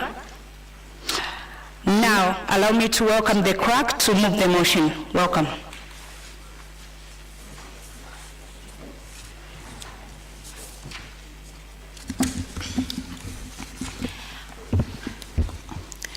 Mission urging the East African community to adopt comprehensive and inclusive sexual and reproductive health and rights policies and service standards to address age-related barriers for adolescents and young people.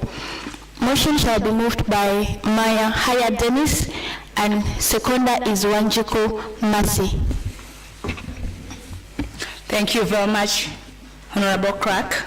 Now, as we keep moving forward, I just want to remind you to keep time. Once your time has passed, you will stop on the way. Now, welcome the seconder Wanjiku Masi.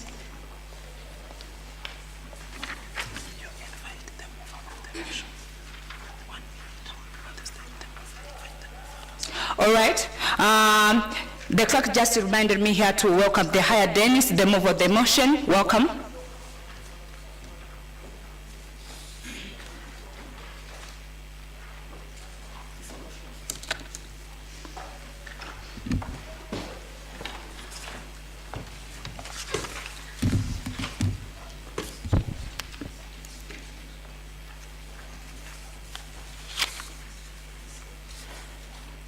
Honorable Madam Speaker,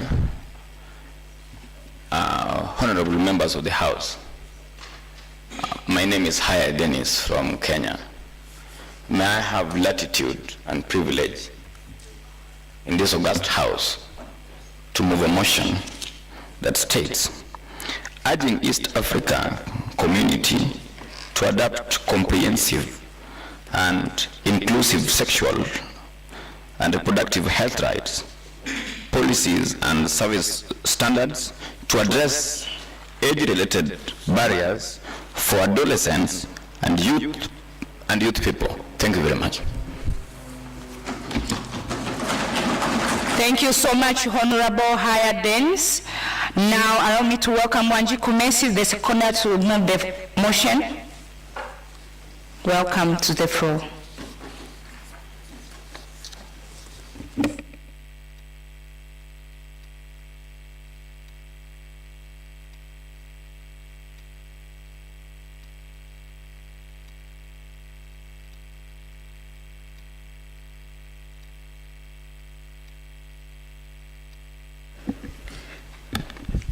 Our Honorable Speaker and our honorable members of Parliament, I rise to second the motion tabled by Honorable Dennis Haya, urging the East African community to adopt comprehensive and inclusive sexual and reproductive health and rights, policies and services, standards to address age-related barriers for adolescents and young people. Thank you. Thank you so much, Honorable Wanjiku Masi. Now, allow me to welcome back the Higher Dennis to explain the motion. Welcome.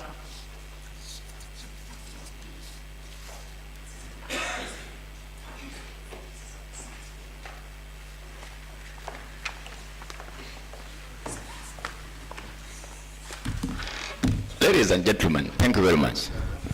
I am so again delighted to be here and I rise to bring a motion to your provocation of intellectual ability that we are urging East African communities to adapt this particular issue. And just to begin with, East Africa community really is a home to one of the fast growing youth population in the world, with around 60% of the population being youth. And this demographic reality positions the youth as the cornerstone of the regional future. Despite being a youthful region, adolescents and young people face systemic barriers in accessing sexual reproductive health rights. members of this House, when I talk about sexual reproductive health, and again I add rights, that means that I'm talking about the policy, and again I'm talking about the services and the service standard to sexual reproductive health services. And these are services that are fundamental to every young person that is alive and is a citizen of a particular state, and now East Africa. So these barriers are the ones that I stand here to address. And after addressing them, then we see what will be the possible outcome when we adapt this particular motion out of these barriers and we correct them. So these barriers are seriously rooted in restrictive laws and entrenched cultural and religious taboos. So, honorable members, you cannot talk about youth without data. And it is that data that enables us to know what particular issues to be addressed and how do they affect and how are they barriers, and thereafter how do we address them with that particular data. I will disseminate data in percentage from various East African community states. Now for Rambo, in South Sudan, or let me start with Kenya. In the year 2022, according to the KDH's report, reported that 15% of adolescent girls, which is aged between 15 and 19, are already mothers and or pregnant. In Uganda,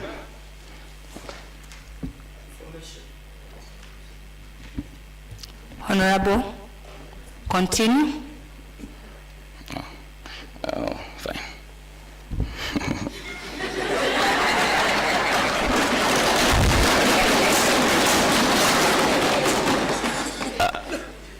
That is very important.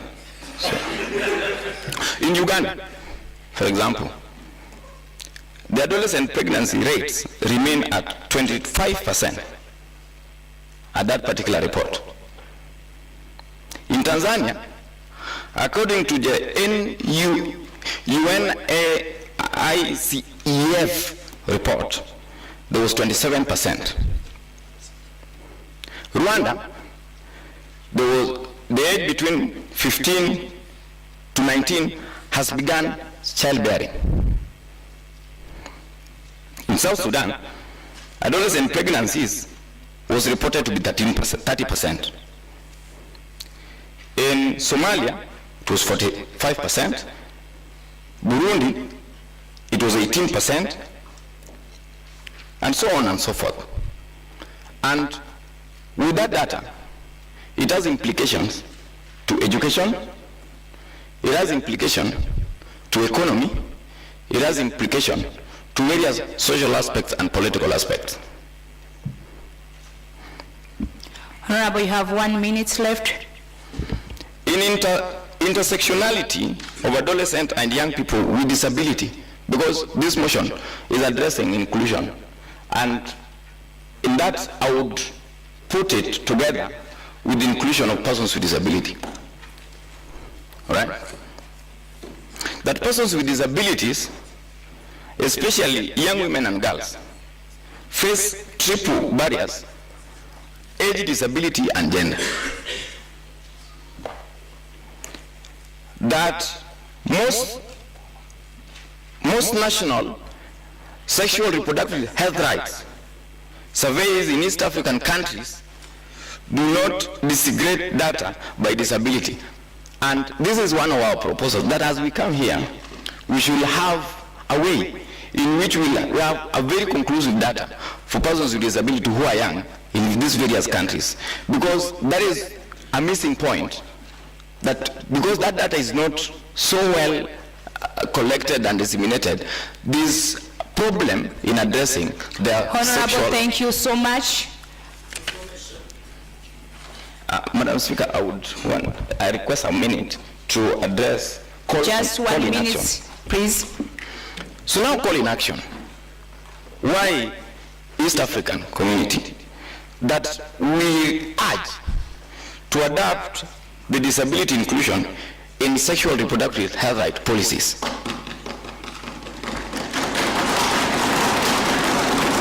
Number 2, to designate SHR data by age, gender, and disability. Number 3, to invest in disability-friendly services. Number 4, to integrate CSE in schools and formal programs tailored for PWDs. And finally, we advocate for community awareness in this particular issue. Thank you so much for your contribution. Now the floor is open. Honorable Member there. Thank you very much, Right Honorable Speaker. I would love to first of all congratulate you also upon your election as Speaker. And I also want to congratulate the mover of the motion, but I would love to also begin with asking for clarity. Right Honorable Speaker, through the office of the clerk here, we have the order paper, which is a little bit different from the exegesis which we have read, because the motion that we were shared with before reads, and I would love to only note that our motion, according to the exegesis. Information, Right Honorable Speaker. I've not even made a point yet. Information, Right Honorable Speaker. According to the exegesis, our motion mostly speaks about the disability. I want to information, Right Honorable Speaker, who later brought in the disability, because the motion reads actually urging partner states to adopt disability. Thank you so much. Information, Right we Honorable had Speaker. the organizers who has the information in their group. I think you are not active in a group, right? Information, Right Honorable Speaker. Maybe I would Member of the Parliament, let's focus on the solution. Why your contribution in this motion? Focus on the solution. You can have your seat. Let's proceed. Kenny Babu, welcome. Thank you, Honorable Speaker, for giving me this opportunity to actually contribute to this critical motion that has been tabled before us by the two great honorable members, Dennis Hai and Wanjiku. I would like to rise on a point of support and state that, Honorable Speaker, it is very critical to note that the standards and dignity of many young people are intertwined along this issue of SRHR. And if you look at the demographic in the East African community, the young people are about over 60%. And talking about this, those are people below the age of 25. And Madam Speaker, allow me to say that age-related legal, cultural, and policy barriers that continue to deny young people access to critical SRHR services. And these things, this motion is coming at a time where it is not just a problem in a specific country, but across East African community. So I want to urge this House, Madam Speaker, to note that SRHR issues are not just health issues. These are human rights issues, these are public health issues, and these are developmental priorities that are even articulated in the Agenda 2063. So, Madam Speaker, I want to emphasize and state that when we deny young people access to sexual and reproductive health services because of their age maybe, we are not protecting them from anything. Instead, We are failing them in everything that they would have achieved if those priorities were given to them. So I want to support this motion and state that if we move as a house and support this motion and get it implemented, we are not only going to protect the people of today, but we are looking at the future. Because like I said, 60% of East African community are made of people below the age of 25. And if you look at this house, Madam Speaker, you will align with me that a majority of members here are below the age of, are within the bracket of 25 years old. So I want to say that, honorable members, let's contribute to this motion and let's stand with it and have SRHR. Thank you. Thank you, Honorable Ken Babu from Kenya. I want to announce to you this. Once you stand up, you mention your name, where you came from, and the point that you have. Now, let me welcome the madam from Uganda.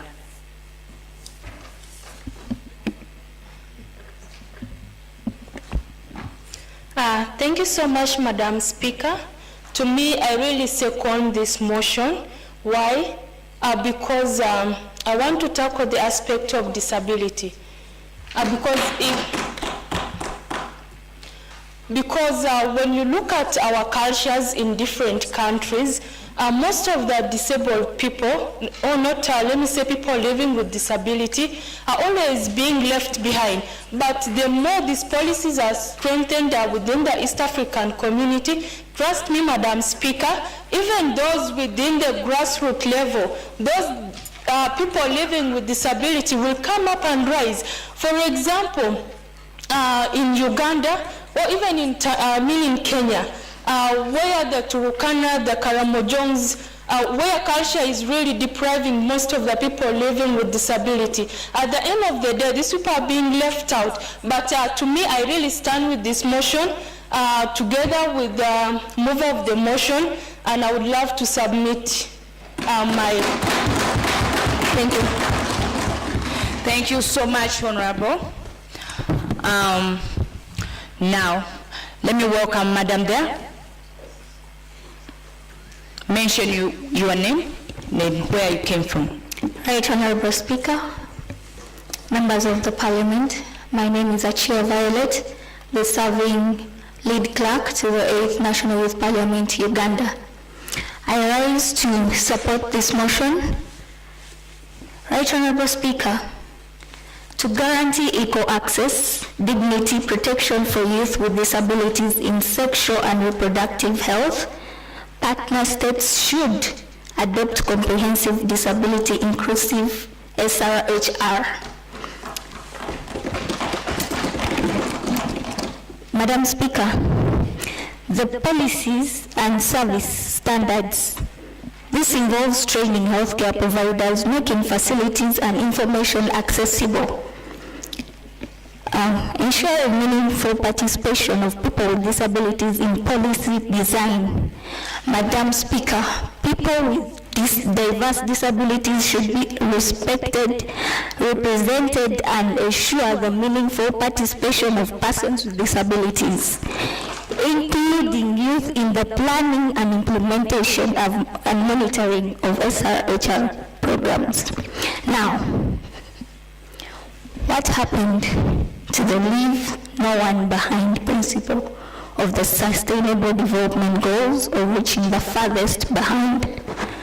I happened to moderate a session recently.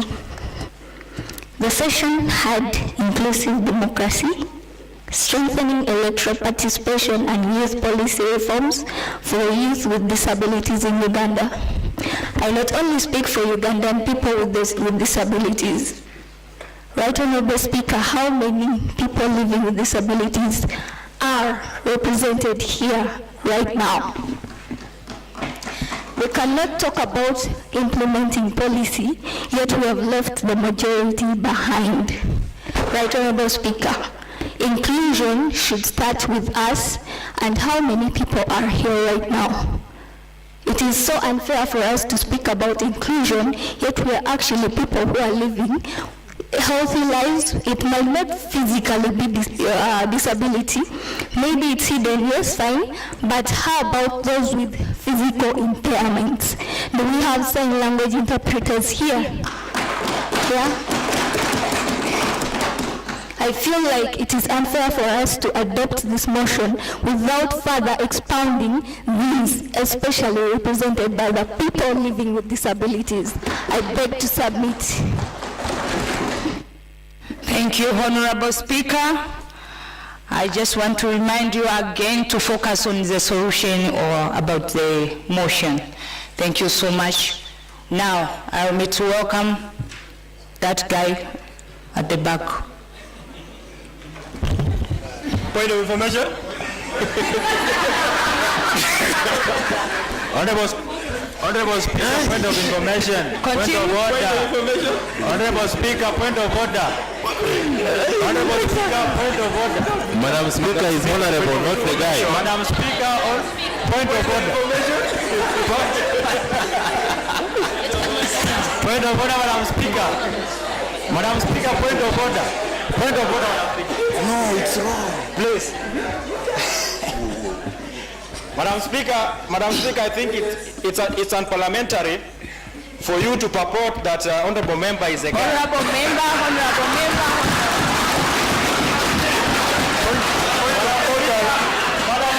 Honorable member, we are all young here, so I don't think that is wrong. Point of order, Honorable Speaker. We are all youth. Honorable member, I'm here to apologize you for the language, but now you can proceed.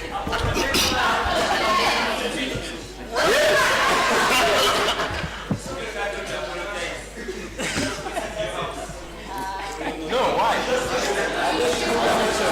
Point of order, Honorable Speaker. She can record the statement. Point of order, Honorable Speaker. But she can record the statement. I can record the...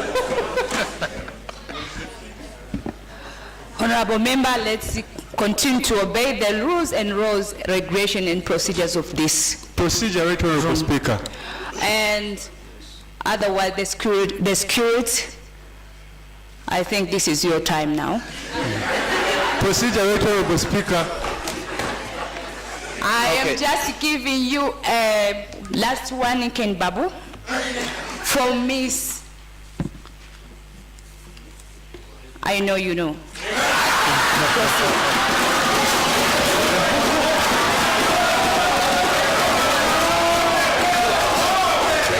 Procedure, Honorable Speaker.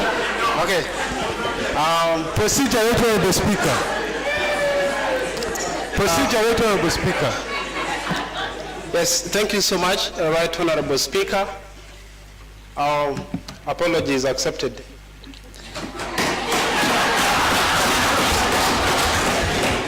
Yes, because we have to go to the solutions.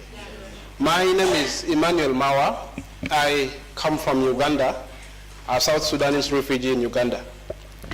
Well, Honorable Speaker, I raise to second this motion and want to ask us to focus so much on the regional commitment to universal health coverage. Looking at statistics, in Uganda, about 31% of health expenses come from out of pocket, compared to 33, which is the regional percentage of expenses to accessing health care services and products. Secondly, about 15% of households face financial hardships in accessing healthcare services, including SRHR, compared to 9% of what happens regionally. Right Honorable Speaker, families and the youth are refrained from accessing healthcare services and SRHR goods because they are forced to choose between health and other needs like food. Honorable Speaker, moreover, governments could eliminate out-of-pocket costs by financing health services and adopting schemes that would reduce this burden.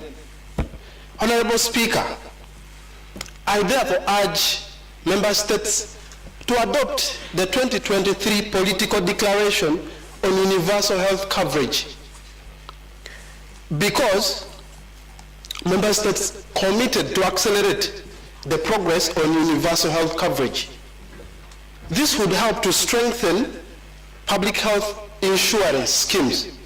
Secondly, it would prioritize financial protection for the marginalized, especially the young and adolescents. Honorable Speaker, it also is very important to implement the World Health Assembly resolutions on social participation, that the young can be heard. Additionally, it will be also very important, Right Honorable Speaker, to increase access to quality SRHR commodities through the same. Right Honorable Speaker, all member states should therefore adopt the universal health coverage that they committed to, so as we are able to access the services and also are able to participate and speak for ourselves. I beg to submit. Thank you so much, Honorable. I just want to remind you to keep sharing the link of online people to keep on watching as information, Madam Speaker. Okay, Honorable.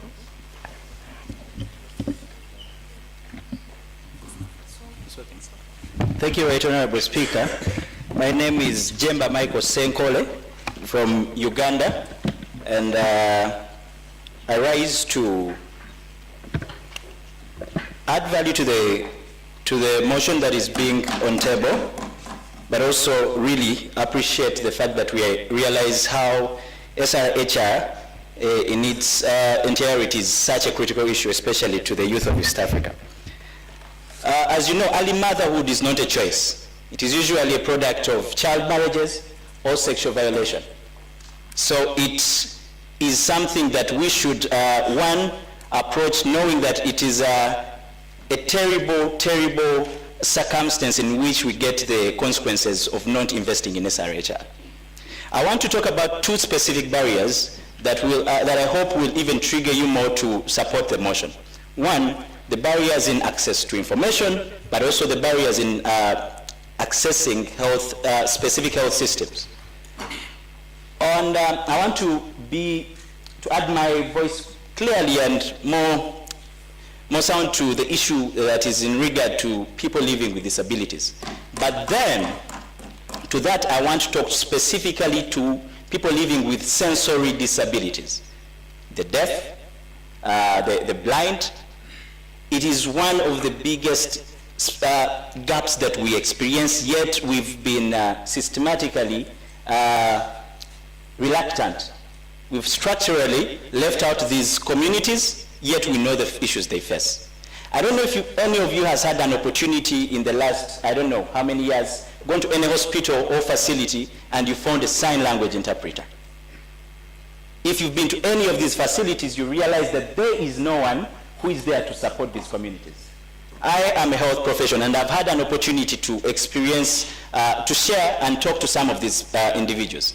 I know a bit of sign language, and I had an interface with one of the people living with a hearing impairment who went to be helped with family planning modality and got another because there was a communication gap.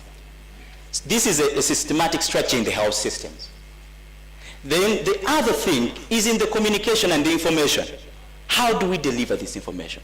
There's been quite a big shift in sign language and providing it, and it's a shame that today we do not have sign language interpretation, because if we hope that people living with disabilities out there are watching, and there is a certain person who has a hearing impairment, they are unable to connect with us or even contribute to this discussion. Maintain your time. As I conclude, Right Honorable Speaker, the key issue in all this is, again, financing of SRHR is broadly through partnerships. through international partnerships. Over the last 2 years, we've seen the donor shifts. What happens if the donor priorities shift from SRHR?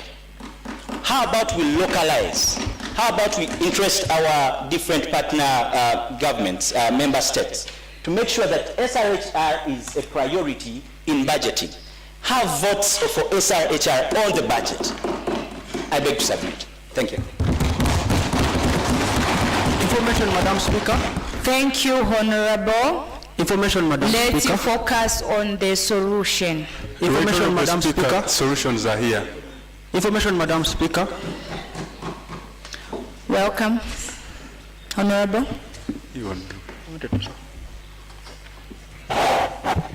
Thank you, Right Honorable Speaker. My name is Hannah Teresa from Uganda, and I rise to support this motion because as a lady, I feel for the many ladies that are out there and they're under circumstance of having to birth a child, not out of choice, but out of circumstance.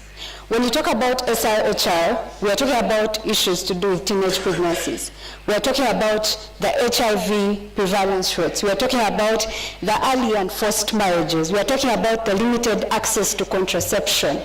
So back where I come from in Uganda, we have Uganda sees 731 new HIV infections every week, and there are more in women than men. And that is something we should deal with. Then what will happen in the coming years? That means the rates continue to rise. That's under HIV. And these are people, because like the previous speaker who mentioned that SRHR is not just a health issue, but it's something to do with the human rights, with social justice and development. So if we are looking at development as not just a country, but as a region, then these are issues we should tackle. Let's go back and try to educate the young people. Educate them in your different communities on how they should live, on how they should take care of themselves. We have the SRHR bill, and in Article 7, in Article 7, subsection 1, it talks about, phone has refused to open, but it talks about having to educate people about all these things. I encourage us to go and read it. It's on the internet, and then we can feed on that. Thank you so much. Information, Mr. Madam Speaker, information. Information, Right Honorable Speaker.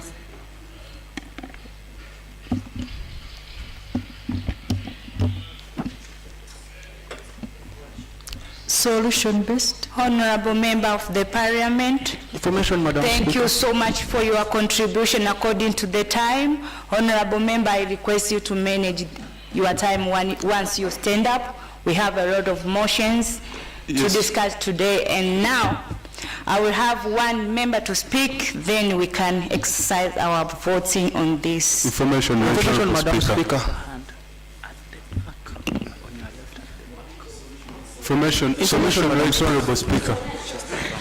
Information. Member of the Parliament at the back. Solution, Right Honorable Speaker.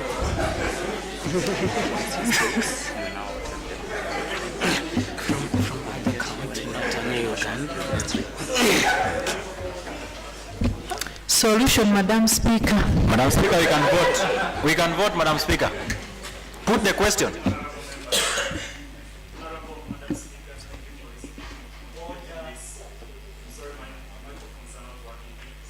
You can shift to another microphone, please, because we can use. Madam Speaker, we can take a vote. Honorable Madam Speaker and Member of Parliament, thank you for bringing this very important discussion on sexual reproductive health and rights for adolescents. I'll start by giving an example and applauding the government of Rwanda that has set an example in Africa at large, that in August this year they passed the law, the Parliament passed the law that allows the age of consent to be lowered from 18 to 15. to access contraceptives, HIV services, and other SRHR-related rights. This is an example, and I think it's our role and responsibility as young people to call for those practical actions to urge our member states to consider pushing for such laws to be passed throughout East Africa. At least we have voices across East Africa. It comes with debatable issues, but it comes with so many benefits and positive consequences to the young people. I've had an opportunity to visit and work with 6 countries on gender and sexual reproductive health and rights in this year. And in every place I've seen, when you talk of inclusion, sometimes we just think of the people with disabilities, but there are children on the street. There are people who are homeless from the countries, like in DRC. I met young people who are already involved in a number of sexual violence, but then when you go to hospital, you need a parent to consent. Some of them will tell you, I don't have a parent. Whom am I going to ask to consent for me to be given, for instance, if it's contraceptives or to test for HIV or to access any other health service in the facilities. So when we talk of inclusion, it is serious than the way we just view it on the papers. Another thing is to look at the practical things, and I echo the speaker who mentioned about financing. This is a big issue that we are facing currently. None of our governments in the Eastern Africa have even achieved the Abuja Declaration of 15% in their health budgets. That's generally for health budget. Now we are talking of sexual reproductive health as a component. And then looking at integration, we have RMNCH programs in our facilities. That is reproductive, maternal, neonatal, child and adolescent health. But that component of adolescent health is not really actively upheld. So it is such actions that we need to call for really strong integration of those issues. But also data. We are talking of data, but even the statistics we mentioned, most of them are clean data, but there's no really the micro data. If you go to the lower communities, the problem is huge than what we see in the towns or what we see in the data, so in the platform. So we need to also call for strengthened data systems for sexual, reproductive health and rights in our community. I beg to submit you so much. Thank you. Solution, Madam Speaker. Information, Right Honorable Speaker. According to the time, not that I haven't seen you, but our time do not allow us to proceed now.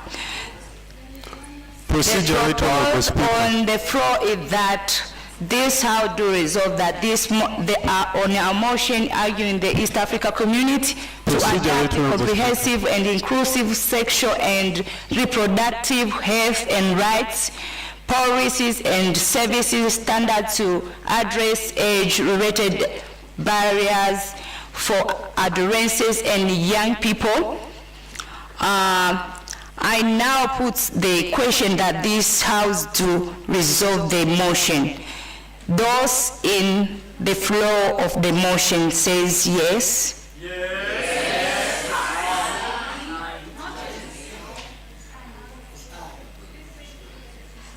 Those who say aye. Aye. Those against say nay. So it is clear that those who support the motion has won. You did not say yes, the ayes have it, but it will change on the next.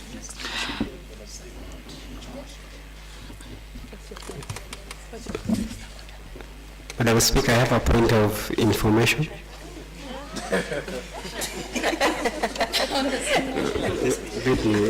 Now we are moving to the next motion.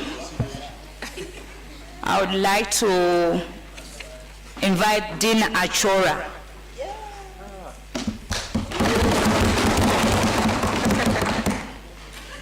Welcome, Honorable Dina.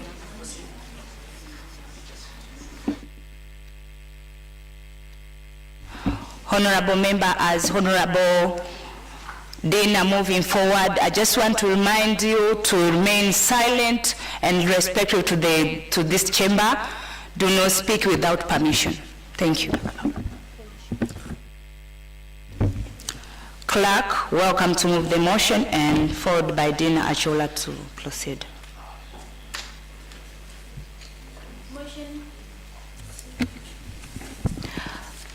Motion urging the East African community to strengthen education systems across partner states. The motion shall be moved by Dina Achola, and seconder is Right Honorable Derek Kakoza. Thank you. Honorable Speaker, distinguished members of the 8th East African Youth Parliament, and all guests and members present, I rise today on behalf of the Republic of Uganda to move a motion of urgent regional importance that this House urges the East African Community Partner States to strengthen regional education systems by institutionalizing youth representation in educational policy, development, implementation, and oversight frameworks. I rise to move this. Thank you. Thank you, Honorable Dina Achora. Now, allow me to welcome Kakoza Derek.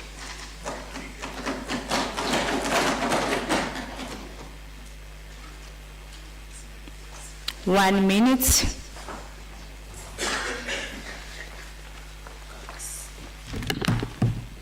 Unempowered youth and skilled youth is not just a beneficiary to the integration, but its driver. Honorable members, my name is Honorable Kakoza Derek, an African. I'm here to second the motion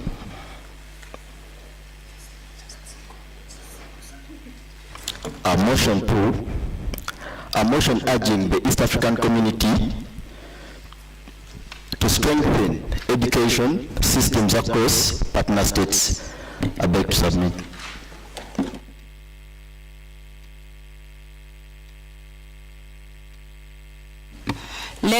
Allow me to welcome Dina Achora to come in front and explain the motion. Okay. Thank you, honorable members. I hope I am audible enough. Across our 8 partner states, from Burundi to the Democratic Republic of Congo, from Kenya to Rwanda, from Somalia to South Sudan, Tanzania and Uganda, we share a conviction that education is the surest pathway to dignity, prosperity, and opportunity. Yet the reality confronting our learners is sobering. The World Bank reminds us that in Eastern and Southern Africa, more than half of our children cannot read and understand a simple text by the age of 10. This learning poverty is not only an educational deficit, it is a human capital crisis. It means millions of our young people are in school but not learning, and later graduating but not employable. At the same time, our education systems remain fragmented. While Kenya, Rwanda, and Uganda have embraced competency-based curricula, others still rely on older models. Assessment systems, school cycles, and languages of instruction differ sharply across our borders. As a result, a young graduate trained in Arusha may find their qualifications questioned in Kampala. A refugee child fleeing conflict may lose years of learning because certificates are not recognized across borders. And technical graduates struggle because TVET systems are not yet aligned with regional labor market demands. Honorable members, this House cannot allow our region's youth bulge of 65% of our population under 30 to become a lost generation.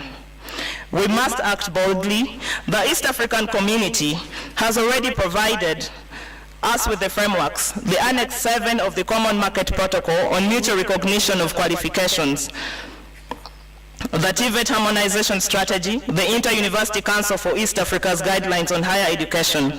The architecture exists. What is missing is the political will and timetables to operationalize them. This motion, therefore, calls on member states through this House to fast-track the mutual recognition of qualifications so that our young people can study in one country and work in another without barriers. Another, to adopt regional curriculum convergence roadmap that guarantees core competencies in literacy, numeracy, and the 21st century skills. To fully fund the TVET harmonization and create regional centers of excellence so our artisans and technicians are recognized regionally. And to institutionalize youth representation at every level of education policy making, from the sectoral council to the national reforms, because no one understands our education crisis more than those living it.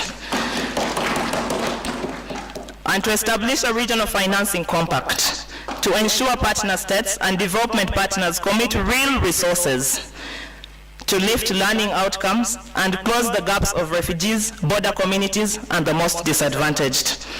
Honorable members, if we do not act, we risk condemning millions of East African children, East African youth, East African young people who sit in classrooms without learning. And we also risk having a group of young people who carry around certificates without value.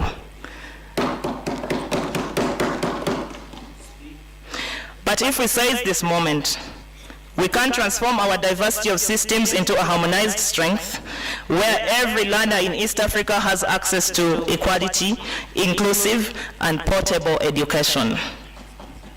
1 minute, Honorable. As I conclude, I therefore humbly move this motion and invite this House to debate and adopt it in the spirit of the Sustainable Development Goals, the African Union's Agenda 2063, and the East African Development Agenda. I so move. Thank you. Thank you, Honorable. Now the floor is open to contribute. Welcome for the discussion, Honorable members. I would like to see more hands from female members of the Parliament. Solution. Gender bias. Solution. Member of the Parliament from Somalia, Madam, you are welcome. Thank you so much, Honorable Speaker and the Honorable members. I will start my discussion with the example. Last 2 years I was living in Cameroon. It is a MAC region, Central African countries. They have a French curriculum, which is very complicated curriculum. Maybe my friends from the DRC or Congo, they will understand. If I take as example in Kenya, most schools, the curriculum is French, it is a British and the American. So you will see the difference. Even as a Somalis, we have Italian curriculum, sometimes British curriculum. So we would like to establish and create our own curriculums as East African communities, including our histories, including our beliefs and the values. I also support to add TVET schools, because we know now the certificates is not only good in the job market. So we need to get TVET schools in the all East African regions.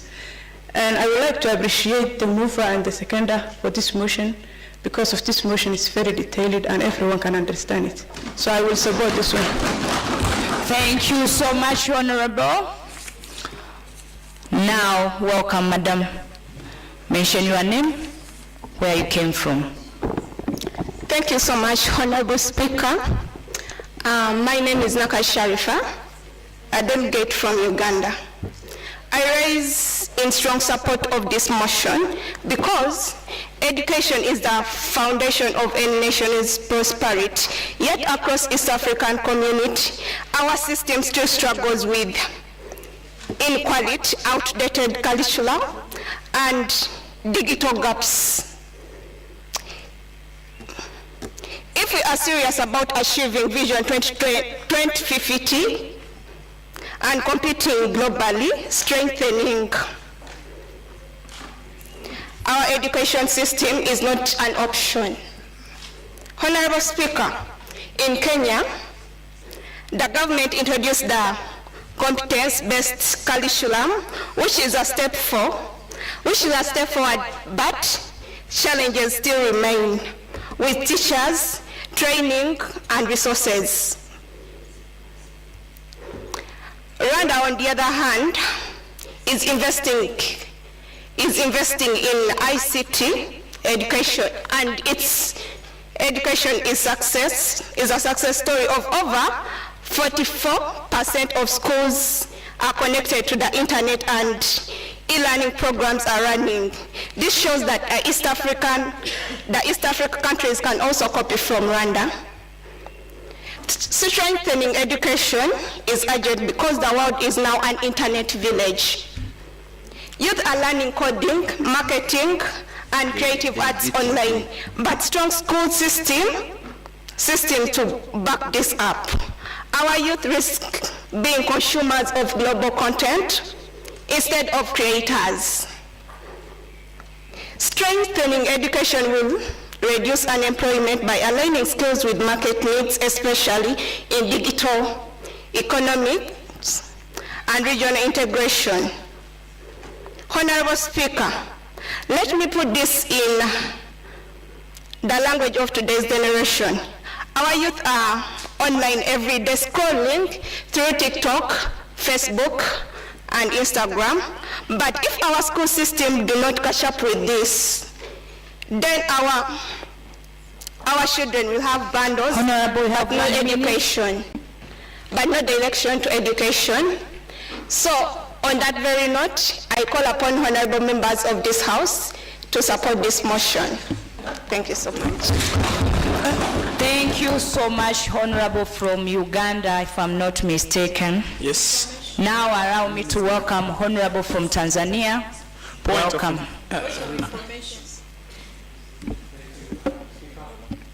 Excuse me, at the back, the lady. Procedure, Honorable Speaker.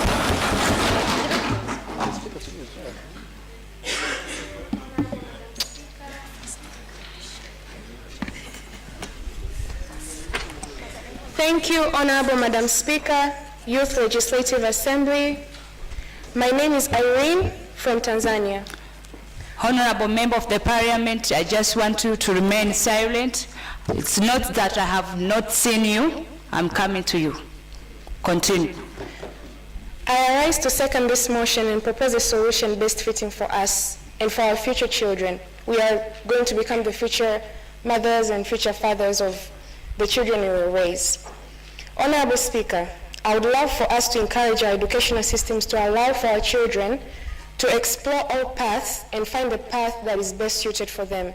We are heading towards a Renaissance world where it's not about what you're good at, but it's about how well can you fit in the community, where one man can be qualified in various fields.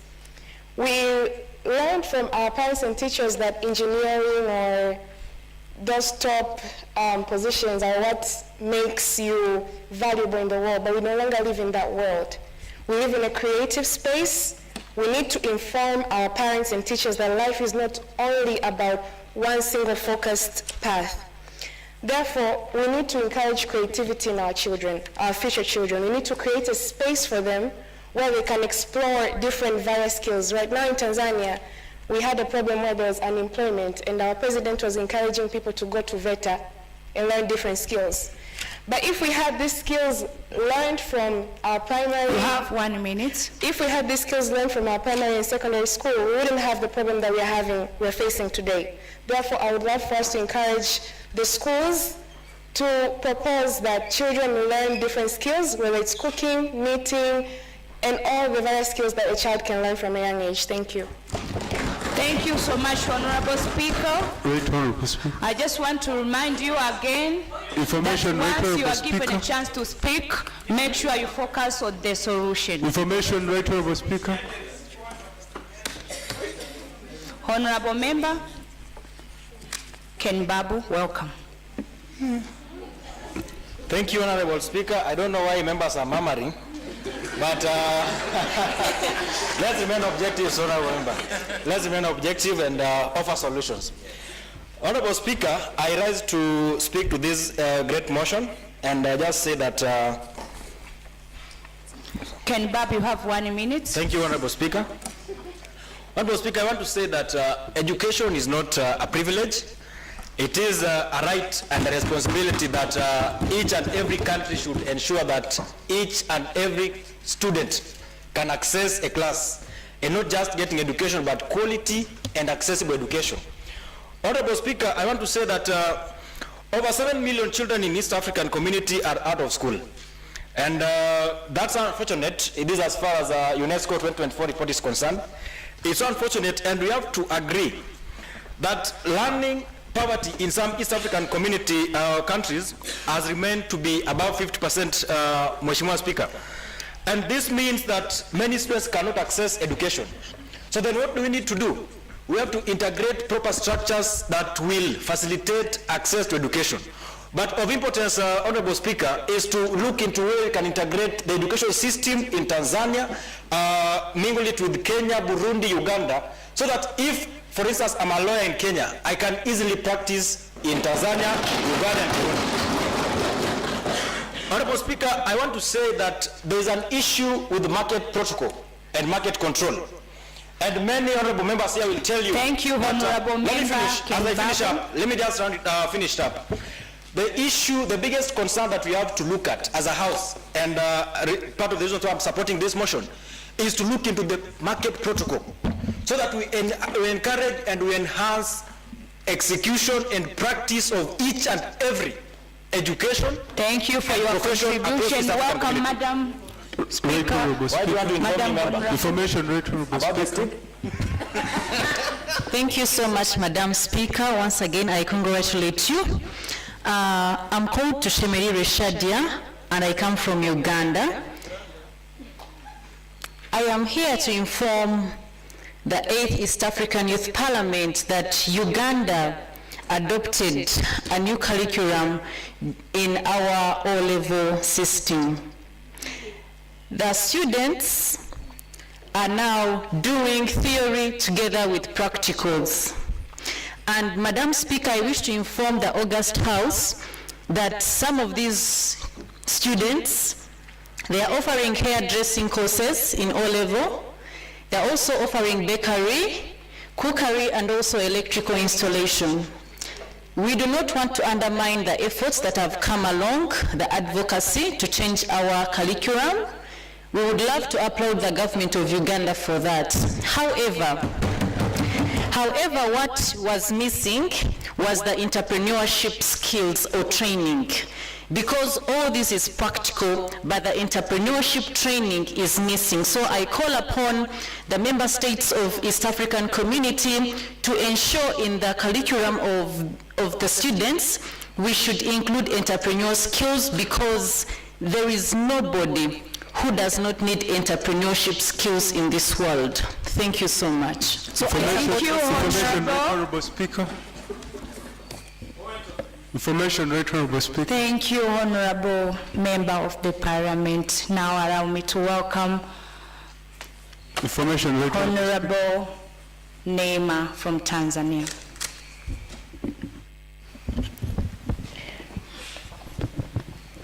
Thank you very much, Honorable Madam Speaker, for this wonderful chance to contribute to my insightful toward this motion we are having today. First of all, let me congratulate the government of Tanzania, because now we have reduced the number of classes, especially in primary level, so this is huge. And in one way or other, we'll reduce the number of unemployment youth, and will lead to a lot of youth acquiring education that is minimum and help them to invest in work. So, my insightful toward this motion, Madam Speaker, first of all, I support in the angle of innovation. Madam Speaker, in spite of education that we are acquiring in school, the word that we are moving with is the word that needs innovation.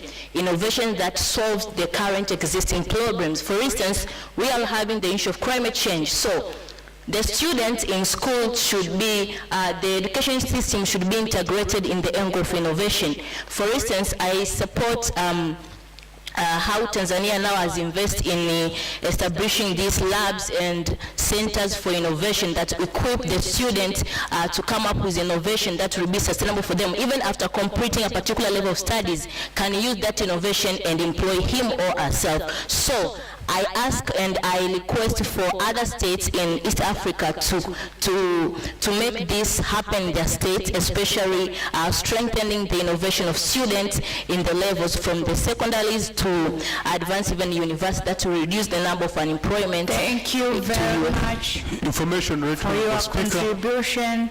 Allow me to welcome Information rate Madam. Speaker. Welcome. From Kenya, right?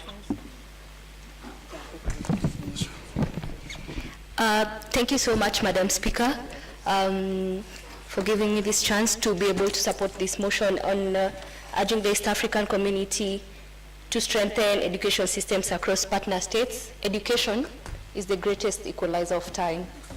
It can it births potential from places even we do not understand. So I would like to support with giving more information on just innovation in education systems, prepares young children and even young people, not only for white collar jobs, but for innovative skills that they can be able to sustain them for a lifetime. Thank you. Thank you so much for your contribution. Thank you for your information. Now allow me to welcome Honorable Member of the Parliament. Welcome. Procedure, Right Honorable Speaker. Okay,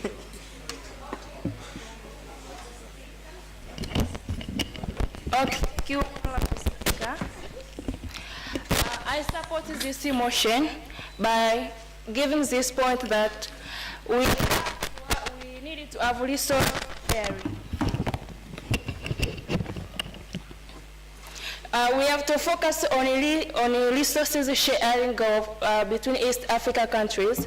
For example, on statistical data, researches can be done between Tanzania and Kenya. Maybe we needed to have something like database, that's a regional database of Tanzania, for example, Tanzania and Kenya. Then we use that on school, on teaching our students.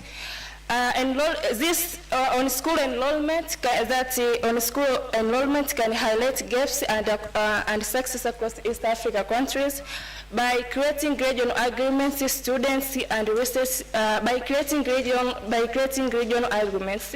By creating regional agreements, for example, I can base on laboratories. For example, on the issue of laboratories, we are using a very expensive instruments that sometimes we can find, for example, in Tanzania, we have only electron microscope, only one electron microscope that's found in Mbili there. And we can find that many students cannot get education based on things that need electronic microscope, and then we can get a poor education. And I think when we can have, we can share those resources and get a good agreement with other countries, we can have a good education system. Thank you. Information, Right Honorable Speaker. Information, Right Honorable Speaker.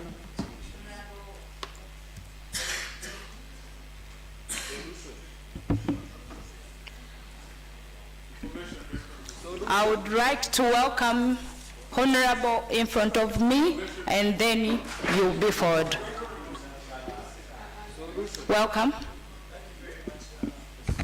Thank you very much, Right Honorable Speaker. I would like to first of all inform the House that this is my first time I am speaking. Surely today this is my first time I am speaking. All the times that I've been coming up before weren't to deliberate on any motion. But dear House and Right Honorable Speaker, this is a motion that I am most passionate about, being one from the academia, a teacher myself. I feel like the gap, the biggest gap up to now, even when all countries have decided to change their curricula, I feel like the biggest gap is in not including the young people in coming up with this curriculum. the different curricula that we are offering all over the East African partner states. Now, I want to also inform this House that the world has gone to a stage where it is moving at a very fast speed. There was a time when generations would change after a decade. After 10 years, from 1990 to 2000, there is a generational change. Right now, generations are changing after every quinquennium. Every 5 years, we have different people, different breed of everything.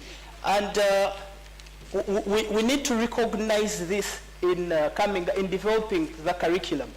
And the best person to explain this should be the young people themselves, ourselves. We should be part of developing the curriculum. You see, there's a time when the biggest problem in counting was coming up with a number of sticks. It doesn't matter if the sticks were small or big. It is just any sticks, coming up with any number of sticks, and then you start counting them. Yeah? But currently, you do not need all those sticks. 1 minute, Honorable. All right, I'll leave my example and just the example of the sticks. What I want to say, my biggest point here, in summary, we need to include young people in developing the curricula, their views, yeah, on every panel that is developing a curriculum of any country. Actually, whereas the East African law advises that we should have the same curriculum, the whole of the East African states.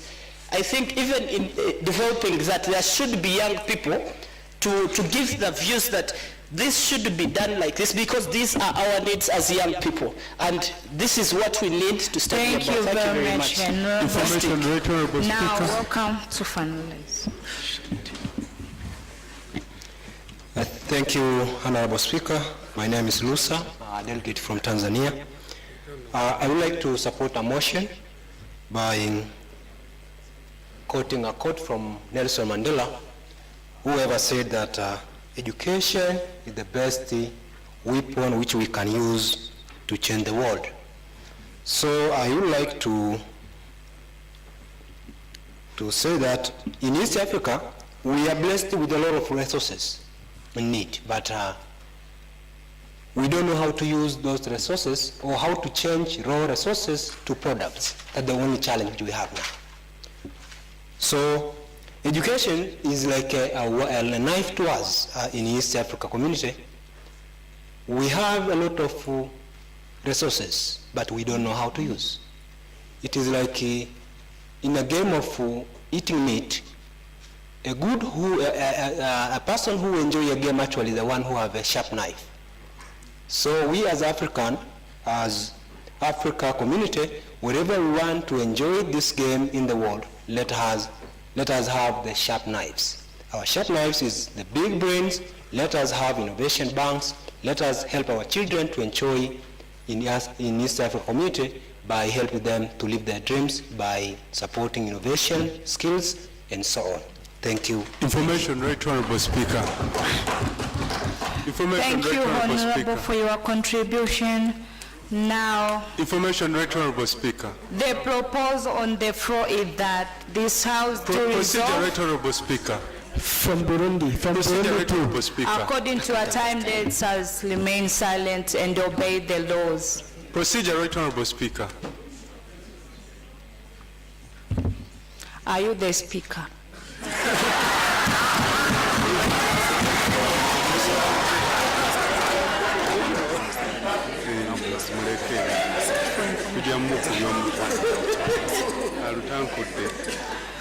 All right, Honorable. Procedure, Right Honorable Speaker. All right, Honorable Member of the Parliament. Procedure, Right Honorable Speaker. I would like to allow one person for anyone to From add. Burundi, please. From Burundi. Right Honorable Speaker. From Burundi. Right Honorable Speaker. South Sudan has not represented. Yes. From Burundi. From Burundi, please. Speaker. I am your Speaker. You are the one who chosen me, so I'm here to serve you. Procedure, Right Honorable Speaker. Excuse me? Procedure, Right Honorable Speaker. Thank you very much for the chance that is given. I've been yearning for this chance since yesterday till now. So my name is Emmanuel Angu John. I come from South Sudan. First of all, I want to thank you, Madam Speaker. Honorable Member of the Parliament from Tanzania, turn off your microphone. I want to thank you for this great opportunity that you've given to me to represent as a delegate from South Sudan. I fully support this motion that has been moved. I have a few solutions to present to this August House concerning this. First of all, as East Africans, or the entire Africa, we face a lot of problems when it comes to the sector of education. First of all, our education system is full of theory. We do not have a lot of practical. Due to this, you find with the mistrust that our politicians and the leaders have on the education system, they end up flying to Germany, UK, India to do medication because they do not trust the education system and they do not bother of integrating it. So kindly, I request this August House to support this motion and push for an integration of our education system from theory to more of practicals. Then we also harmonize our curriculums across the border. The other one is we can also do students exchange within the East African community so that we learn the same thing. Secondly, we can also do a specialization from the grassroots. Let's assume from the primary level, we need to begin practicing at the field that we aim at doing in future from the beginning so that by the time we reach university level, we'll be able to do what is very important and shall be skillful. We can also exchange lecturers. Like we can have lecturers from Tanzania to go and do lectures in South Sudan. We can have lecturers from Kenya to go and do lectures in Uganda. I beg to submit. Thank you. Thank you very much. Information, Right Honorable Speaker. Honorable Member of the Parliament, I would like to allow one person. Information, Right Honorable Speaker. Point of order, Right Honorable Speaker. Point of order, Right Honorable Speaker. I have observed that this motion is being rushed, but the magnitude of this motion is quite pertinent to all of us.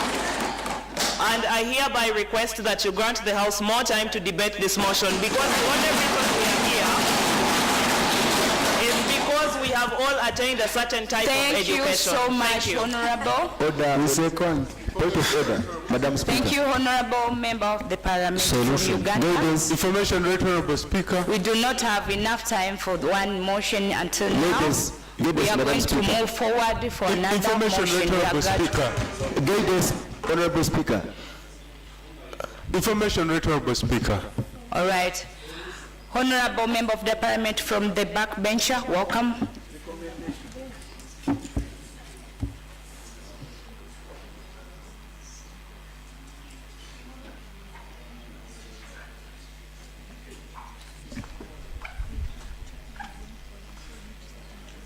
Before she proceed, let me say this. I accept your opinion. So I would like to add more minutes, but let us listen to our Honorable. Mention your name and the country you represent. Welcome. Thank you, Right Honorable Speaker, and thank you for giving us more minutes to debate on this motion. My name is Shalon Nyankubito, a Speaker of the Western Sub-Region Parliament representing Uganda. I would like to just give us an intriguing question. were all of us told that education is a key to success while growing up, then what happened to the key? What happened to the key? Ladies and gentlemen, I'd like the East Africa, I'll just give a solution because this is a question that if we were to give answers, we'd finish the whole of the day. I'd like East Africa to have a uniform tuition fee. We have people here, we have the honorable members here that are representing different institutions, different universities, and you well know that international students, if you're an international student, you pay more tuition than the rest of the students. Why? Why are we allowing this to happen right in our faces? So I would call upon us right in your cabinets, propose, please table these motions so that then we are able to see change. And I just want to conclude by saying that yesterday I had the opportunity to listen from the words of wisdom from a significant gentleman, and he said that he was asking us, how long do you take in your holiday? How many months do you take in your holiday? If you took these months educating people in your villages, in your surrounding, and you give them an education, you can just sit under that tree, ask for a facility, and educate them, because then there are different institutions that even have teachers that are not really meeting the standard. So it's up to us to also give these services to our communities and also stop blaming the government. Thank you. Information, Honorable Speaker. Thank you, Honorable from Uganda. Information, Honorable Speaker. Move forward. Welcome, Honorable. Information, Honorable Speaker.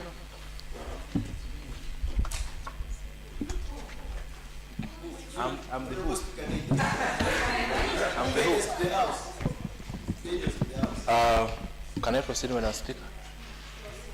All right, thank you so much, Honorable Speaker. My name is Olila Tony from Kenya, and I want to stand on the grounds of being attached to UNESCO Regional Office of Eastern Africa, where one of our key mandate is on education.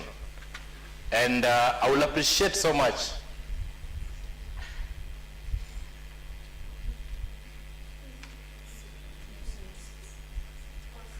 Thank you, Madam Speaker. I will appreciate so much if we rethink on the approach towards education, from theory to practical. Why am I saying this? Because I know from our end we invest a lot to allocate some funding to support the education system, but we find that our governments, sometimes they tend to shift the funds that are being put for education to fix other programs or other ministries within their governments.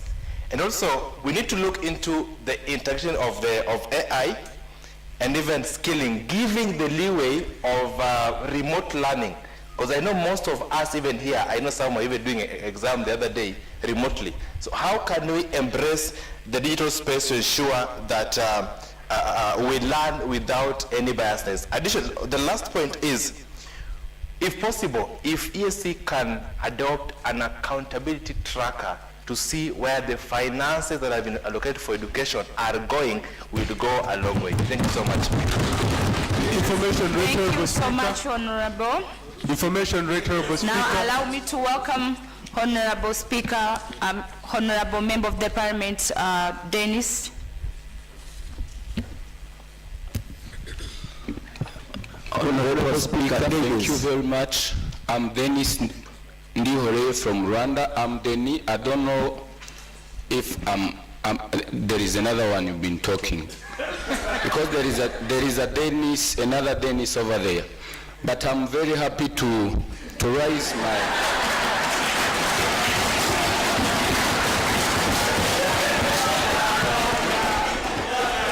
And I think this is a blessing over blessing. Proceed. Okay, thank you, Honorable Speaker. It's a blessing over blessing. I've been asking why not Rwanda talking, so I think my heart is now humbled the line now. So what I want to take to the education of East Africa must be just invested, Because like we in Rwanda, we are just advancing in education, either in innovation that you've been talking, the practical ones. But I have just observed the case about the languages as a solution. You are very blessed to see you just speaking English. You stand before others and you speak out because you're born in a common system where you have a chance and opportunity to speak in English. In Rwanda we didn't have, we don't know our system, if it's in Francophony, the common one. So what I want is that the languages must be also improved. We are here just as Rwandans, and we have more ideas, but there are many people who can't stand and speak out because you can laugh at them. So this is another challenge that we really need to invest. Thank you, Honorable, for your contribution. Thank you, Honorable. I would like to welcome the representative from Somalia or Sudan. No, from Somalia. Thank you so much, Madam Speaker. I'm by the name Clement Yohanis Oraj, a delegate from South Sudan. Been yearning for this opportunity since yesterday, but unfortunately, I was able to make it. We have African proverb that says that true education is not the accumulation of knowledge, but the awakening of consciousness. We're here discussing a lot, but when we look at the actual fact that we are facing, it's the inclusiveness of we, the Africans, in the policy of East Africa. We have integration commission in the East Africa region called Common Higher Education Area. When you look at the Common Higher Education Area, I think the head office is in Uganda. It's around Chambogo or in Tinda. We have no youth in those offices, the key offices. So the people that are implementing on your behalf are our forefathers and our fathers. Earlier, the motion mover, Honorable Achola, she said that we, from various different countries of East Africa, carry different certificates. For example, the country where I come from, we have two official languages, Arabic and English. The same thing applies to Kenya. The same thing applies to Uganda, which is Luganda in English. The same thing applies to Rwanda. I'm sorry. So basically, when you look at the curriculum of our East Africa, the 1998 harmonization, we talk of having a unified language as East Africa community. All of us are using English. So the basic way of us changing this narrative is by speaking one language. It starts from the grassroots, the primary level. We have schools, for example, Chambogo in Uganda, that teaches Chinese. What importance does it put on us with the East Africans? So let us look for a solution that will help us as East Africa community. For us, she said, it's Honorable, who stated that the new curriculum has been changed and there is introduction of Swahili at campus level, but it's only first year, first semester. So we need it to be introduced at the lower level whereby you start learning when you are young, when your mind is still free.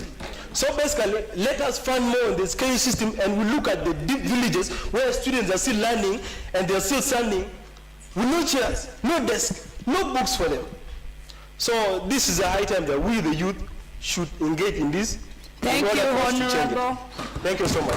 Yes, welcome, Honorable Member of the Parliament. Mention your name and the country you represent. After you, the Honorable Member of the Parliament at the back bencher. Yes, from Kenya. You'll be followed after our Honorable from there. Thank you so much, Right Honorable Speaker. I want to thank the Almighty God that after a full day of struggle, I have finally caught your eye, Right Honorable Speaker. Thank you for this opportunity. And I want to start by congratulating and appreciating Honorable Achola for raising a very critical motion, which I do support in this Parliament. Because, honorable members, education is the only thing that remains when everything is lost. And it's on that note, Right Honorable Speaker, that I request us to have more time to discuss about it. But when all African countries were regaining their independence, and I'm using the word regain intentionally because we have never lost it, regaining our independence, we had a 3-point program that our forefathers had as the things that after gaining our independence we are going to fight. The 3-point program included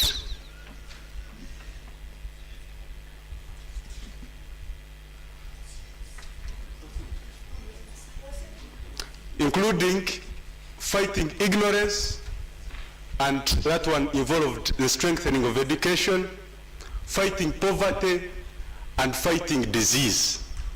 Those were the 3 key points or 3 key programs that our forefathers deemed fit, and including all our presidents in all our countries, including Mwalimu Julius Nyerere, President Milton Obote of Uganda, and all the others in the East African countries.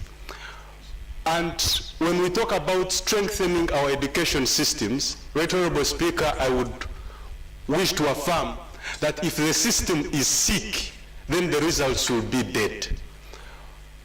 Right Honorable Speaker, I urge that as the East African community, we build systems on specific policies and specific target things. For example, the United Arab Emirates, where our young girls are running to currently, focused on mainly 3 key areas, and they invested all their energies to train their human resource on that.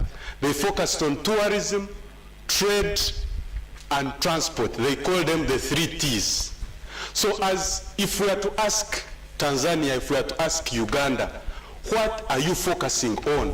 That's why someone is trained in bakery, in hairdressing, in agriculture. We are focusing on very many things, and at the end of it all, as I conclude, Right Honorable Speaker, as I conclude, Right Honorable Speaker, as I conclude, Right Honorable Speaker. Welcome.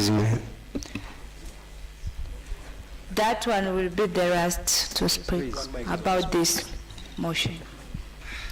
Again, thank you, Madam Speaker, for this chance. Honorable. The lady, the lady. Yes. The back one? Yes. Okay. But thank you. I recognize your presence. Thank you so much, Madam Speaker. And speaking of solutions, Madam Speaker, I think we are just about 80 of us in this parliament, and we are not able to represent our people fairly. I think maybe this is where the problems of Africa start from, because these members here are supposed to represent millions of people from across East Africa, and just the few of us, we're not able to represent the problems. Maybe the problems start in the houses of representation. I think next time we'll look on that issue. Now, on to my contribution, Madam Speaker. I'm supporting this motion by urging the East African community countries to actually make education a public good. A public good how? Education should not be a privilege to few. Education should be available to every child from whichever background they come from. Madam Speaker, we have seen in most of these countries, education being a privilege to the middle class and maybe the wealthy and the rich, and the child of the poor, of the marginalized, for which at least 1 out of 5 people in East Africa live in extreme poverty. Extreme poverty. Madam Speaker, we must urge our East African countries to really make education a public good. And remember that one of our fathers in Africa said that, Nelson Mandela said that education is the only weapon that we can use to change the world. Thank you. For those that are asleep now, you are awake.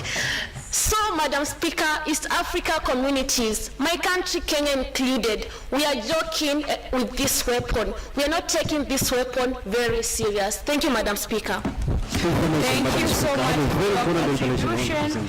Now, for this motion, the proposal on the floor is that this House to dissolve to our motion that says arguing the East Africa community to increase the use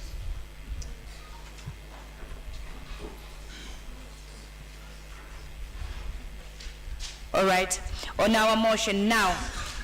I put the question that this House to resolve to our motion. Those in the floor who says aye? Aye. Those against say nay?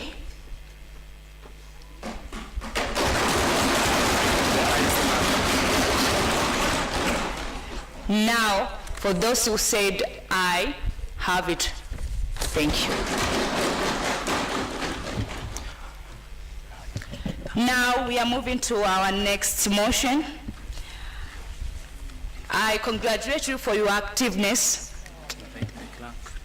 Madam Speaker. I would like to invite the clerk to move the motion. Madam Speaker. To read the motion, thank you. Madam, guidance here to the House. You are not allowed to speak without permission. I was requesting for. Clerk, welcome to the floor. Oh my God.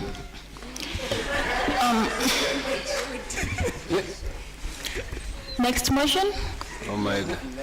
Motion urging the East African community to increase youth participation in economic development and governance.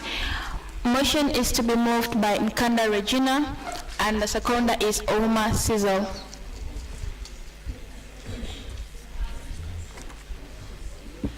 Nkanda, welcome to the floor to move the motion.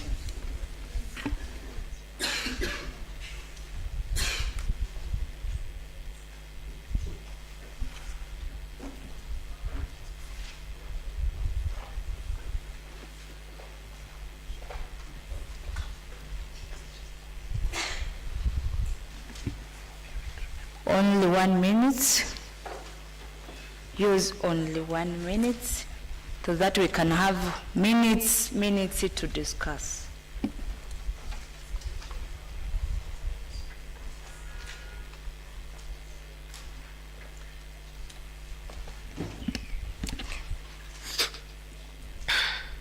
Honorable Speaker, thank you for this opportunity.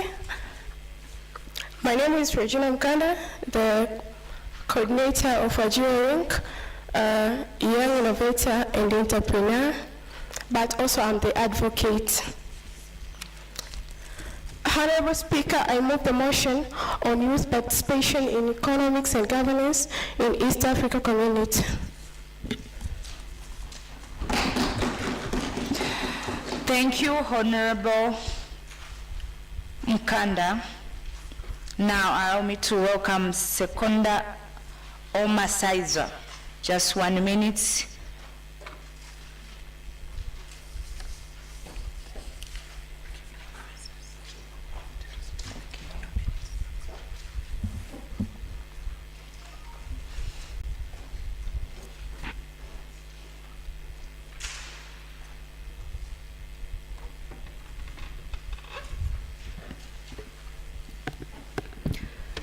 Honorable Speaker, distinguished guests, members of this distinguished youth parliament, allow me to greet you in the name of our ancestors who fought tirelessly for the liberation of this motherland that you so much take pride in. Madam Speaker, before I second this motion, allow me to support my seconding with this statement that the young people of Africa are no longer the leaders of tomorrow. We are actually already changing narratives as we speak. So failure to include us in matters governance and economic development will be like moving 10 steps backwards and in the opposite direction. So with this reason, Madam Speaker, I strongly second this motion. And members, please let us support this motion. Thank you. Thank you, Honorable Omasiza. Now I welcome you again, Honorable Mkanda, to move the motion, to explain the motion on the floor. 4 minutes. Thank you. Thank you. The energy and creativity of youth are the greatest resources of a nation, so a nation can take advantage for economic development and governance. Whereas it's recognized that youth constitute a substantial proportion of the population in East African member states, are the critical and economic growth, innovation, and good governance. The current data show that serious challenges in both employment, mental health, and economic issues among young people in the region. The East Africa has about 120 million of youth aged 15 to 35 years. Between 60 to 80 million of them are unemployed, underemployment.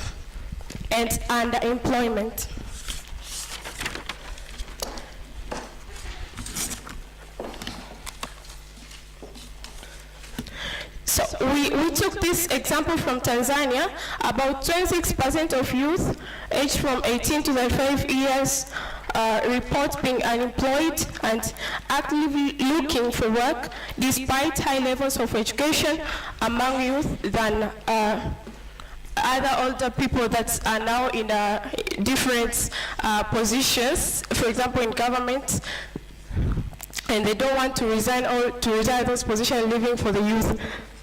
In Zanzibar, youth unemployment is reported to be about 14.3%, while urban youth unemployment is much higher, approximately to 23% and more compared to rural areas in certain East Africa analysis. But we can see from Rwanda has achieved a notable success in reducing youth unemployment to 2%. Mental health challenges are rising among the young people across the East Africa region. Reports show that up to 20% of youth in the region suffers from some of the mental conditions, with anxiety, depression being among the most common. I know you will ask me why we included these two. It's because the first thing for any development, it's how you think about yourself. And we found this many East African youth both, like I can take example on how we used to discuss here.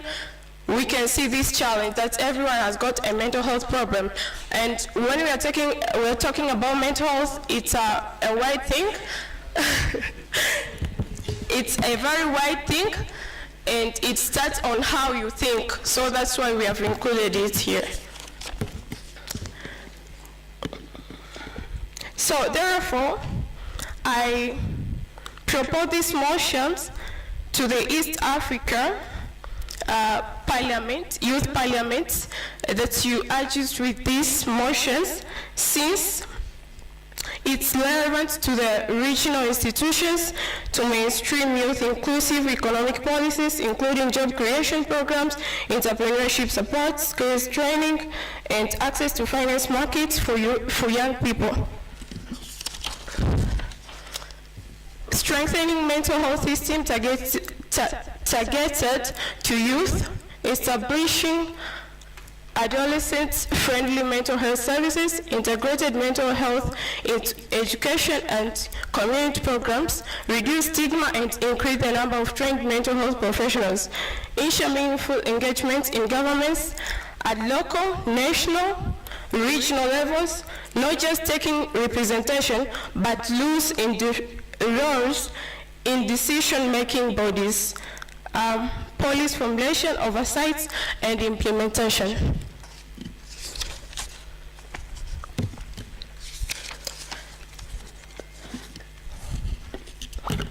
Monitoring and report youth employment, governance participation, gender, location, age, and socioeconomic status to understand gaps and track progress. By doing so, this House affirms that empowering youth in both economic and governance spheres while attending to their mental health well-being is essential for sustainable development throughout our East African countries. Honorable Speaker, I rise to move a motion on youth participation in economics and governance, recognizing that, conclude please, youth are the largest number in our East African countries. I need 1 minute more. So I will go directly to discuss the youth inclusivity in the blue and green economy too.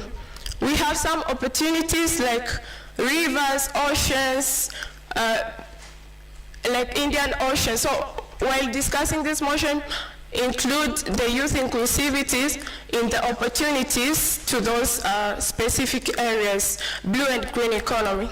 I present. Thank you, Honorable, okay, for explaining the motion now.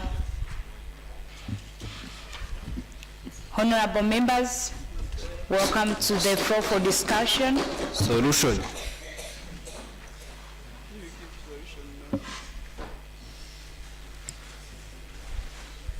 Honorable member, welcome. Thank you for this opportunity. My name is Gisita Samo. I'm a delegate from Burundi.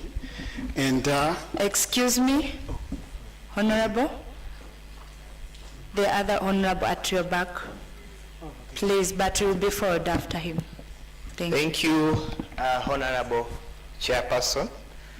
My name is Derek Joseph Ambrose, representative from Tanzania. Allow me to argue with a motion and give solution within your house. We all know that youth, we are the today's leaders and tomorrow's leaders. And yet, the participation of the youth within legislative bodies and policy making is very in a low number. And the issue is the seats that are available, they are provided for the few. We all know many people who are in those places, many are from the families of the former and retired leaders or the current leaders. But also when we try to get people or leaders who represent the marginalized community, they get a hard time to access those seats because we have some fees, political fees to access those seats or during the campaigns. So I argue that we need the governments, our government should check also the opportunities that they offer for the youth to participate in the issues of governance and representation of marginalized. Are they favoring really the youth who are in marginalized community to represent their friends or their colleagues? Coming to the issue of economy, we all know that youth, they are very energetic and they are the people who can contribute to the development of the economy of the country. And yet we have some barriers during trading, barriers during finding job opportunities. We have work permit issues, we have tariff barriers for those who are trading. So I argue that we should check how we can reduce these barriers and create a platform, like yesterday I said, whereby we can have the challenges of youth in trade, challenges of youth in employment. Conclude, please. Yeah, so I conclude by saying we really need to check out how youth can be increasingly participate in governance and economy by reducing the barriers. Thank you very much. Thank you for your contribution. Now, welcome to the floor. thank you, Madam Speaker, for this opportunity. And before you proceed, I would like to request the arm of the Parliament to maintain the movement of the chamber, please. Thank you. So, in regards to entrepreneurship and the participation of youths in the economy is something that I'm very passionate about, because the truth of the matter is, in our modern day and age, even with a good education, you still need entrepreneurship skills to make it in the modern economy, because most of the jobs no longer exist that our parents used to do. Many of them have been automated. So it is time for young people to forge ahead with different kinds of industries, different kinds of sectors, for them to be able to create jobs of the future. And in this regard, one of the crucial elements that is necessary to helping the youth is the availability of capital. Because the truth of the matter is the majority of young people do not have the experience, neither do we have the inheritance, if I may say, to get the capital to start businesses and to innovate, which is where I would like to move a motion in these chambers to urge our leaders to provide facilities that can help young people access the necessary capital to invest in their ideas and to create better opportunities for themselves and the future generations. Thank you. Thank you for your contribution. Now we move forward. I would like to welcome Honorable Member of the Parliament at the back. Welcome. Thank you, Right Honorable Speaker, for giving me this wonderful time once again to discuss this very interesting matter, and I rise to second the matter. When we talk about the motions on economic development and governance, considering inclusivity of the young people, I would really want to interest the House into three kinds of categorical kind of direction that would help us understand this better. Number one, when we talk about including young people in economic development, let us try to focus on the policies that the member states of East Africa are having towards employability of young people. We have seen companies come and invest in our regions, and they come with people from their own country, like we've seen Chinese, many on our streets. Yet we have a lot of young people who are graduating from our universities and are stranded. Those are some of the things I bring, and I really urge the member state to consider that. Then the second item I would really want us to also see is the heavy tariffs that our member states of East Africa put on the investment of the young people in the economy. We see all these states giving tax holidays to foreign investors, like 5 years and above. You wonder, but the efforts of the young people who are opening companies are not being recognized by even giving them a single year of tax holiday. I think that is the first conversation as young people we should be looking at, so that our inclusivity is considered. By God's grace, as I conclude, by God's grace, all the member states of the East Africa community has spaces for young people, like the National Youth Council. But let us go back and look at these different councils.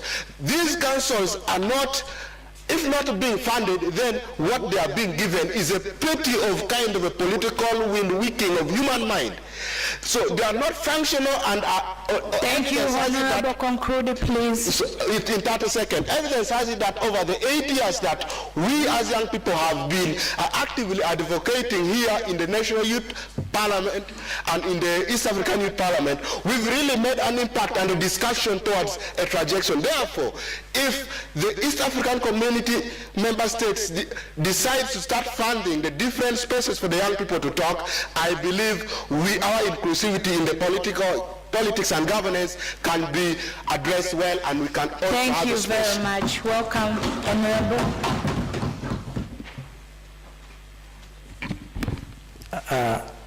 Honorable Speaker, my neighbor is saying finally. To mean final after raising the hand for the whole. Honorable Speaker and colleagues, my name is Daniel Watenga from Uganda, and I rise to support this motion. Indeed, with more than 60% of the population of East Africa being young people, if we are to meaningfully include them in economic development, it's the only way to achieve meaningful integration of the region. I want to be as solution-oriented as possible, and I like to put it in 5 R's. The mover has already elaborated the problem that the young people are facing, from unemployment, limited involvement in governance, limited access to finance, and tokenism.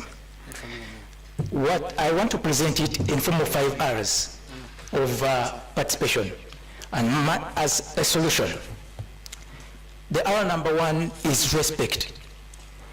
This is a need to respect young people as partners and not beneficiaries. Oftentimes, young people are included in spaces of programming and policy as beneficiaries, not as partners, not as contributors. Our number 2 is responsiveness. This is designing policies and programs that respond to the lived realities of young people. Our number 3 is resourcing. I am suggesting an East African Community Youth Fund.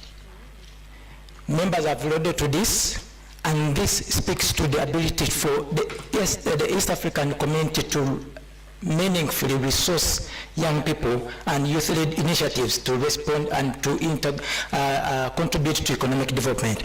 Number 4 is representation. This is ensuring inclusive policies.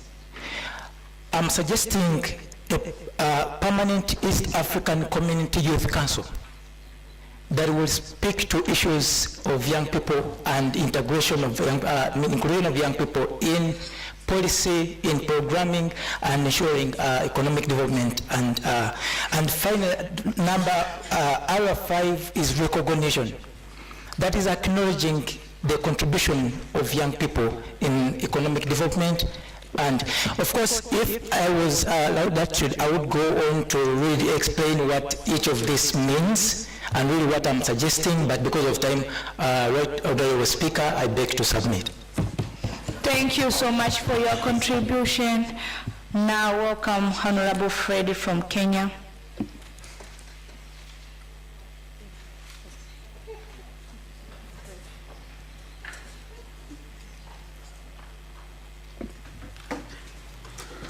Thank you, Honorable Speaker. I'm Fred Mokwa. I'm Majority Leader in the Kenya Youth Parliament. My humble submission and solution to this problem is like most of the youth, we have a problem where we are many but we are not united. We are splitted by the politics of tokenism, where we need to come as youth and ask ourselves our priorities and formulate a framework that can send our problem. Because when we have a problem and everyone goes with his own perspective, nobody will be able to listen to us. So first of all, we need to come together as youths.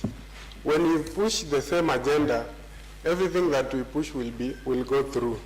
And then the next thing that we need to do is to establish our youth regional employment compact, because most of us are faced by the issue of unemployment. So the ESC member states should create a strategy that will target youth in sectors like entrepreneurship and employment. Like most of us, we depend on agriculture. So we can venture more on agriculture and also focus on digital economy and green industry. Then the member states should make this finance and credit facility youth-friendly. Then also we should institutionalize this youth governance structure. Then we can have one harmonized national youth council that will set minimum quotas for youth representation in this ESC partner state. Conclude, Honorable. And, in a few.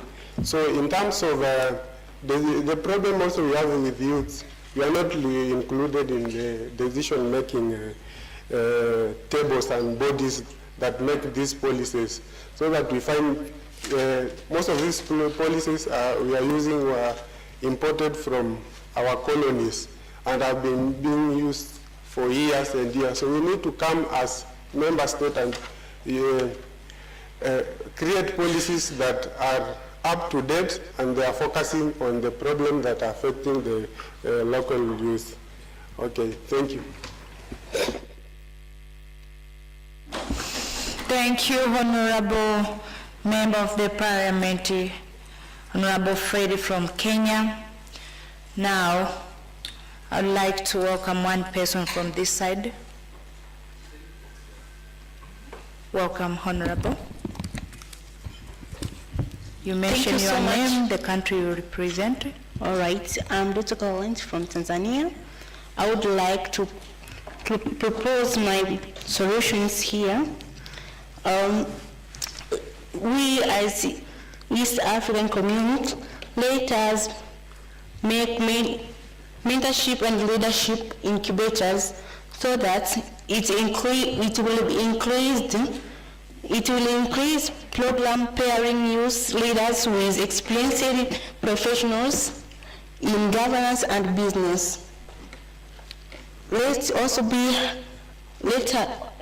also have policy reforms for inclusive governance. Advocate for youth quotas in parliament, local councils and decision making. I submit. Thank you so much. Thank you very much, Honorable Member of the Parliament from Tanzania. Now we move forward. I'd like to welcome one person from this side. Honorable? No? At your back? Yes.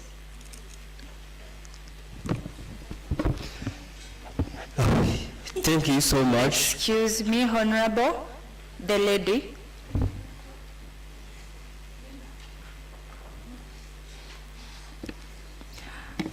I will give you another chance after her, but because she was the one raised their hand before you. Thank you. Thank you, Right Honorable Speaker. Concerning capacity building and concerning capacity building and support for economic development. Even when youth charters or frameworks exist, they lack legal enforceability or budgets. I would suggest the East Africa community and partner states should create supportive legal framework. A supportive legal framework is essential for entrepreneurship to flourish. The ESC can create a favorable legal environment for entrepreneurs for simplifying the business registration processes, protecting intellectual property. Now on property rights and enforcing contracts, for example, the US has a patent system that allows entrepreneurs to protect their ideas and inventions. Youth are very creative and innovative, but if we don't have these systems that protect us and our ideas and inventions, I would suggest financial constraints should not stifle innovations, business developments, or youth participation in governance. I come from Uganda. My name is Achiro Violet. In Uganda, there is a system of monetizing politics. In this case, the youth are considered a great number that are unemployed. So in cases that we are unemployed, where else are we supposed to get these monies to participate in government? Are we not supposed to exercise our rights to be voted into power even without monetizing politics? So I would suggest, as my resolution, financial constraints shouldn't really stifle innovation, business development, or youth participation in governance. Thank you. Thank you so much, Honorable, for your contribution. Now we move forward. Welcome, Honorable.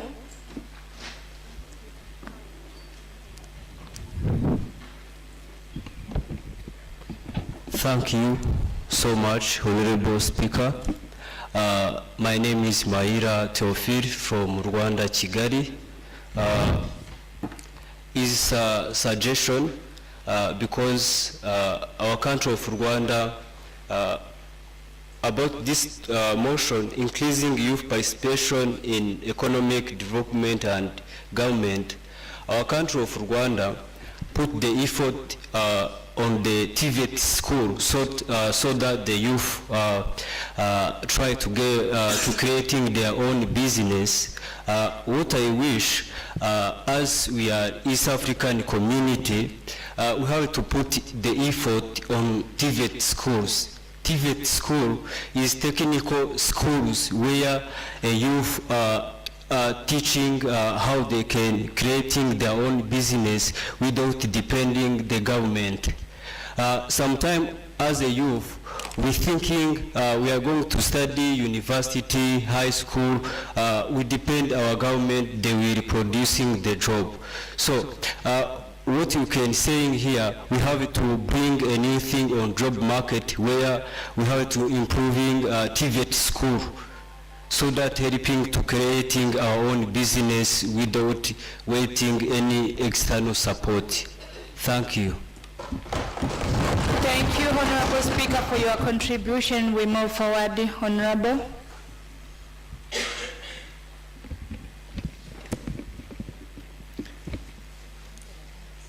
Right, Honorable Speaker, I want to indeed register my appreciation that you've considered to select me today to meaningfully add to the deliberations of today, and may your seat reign indeed.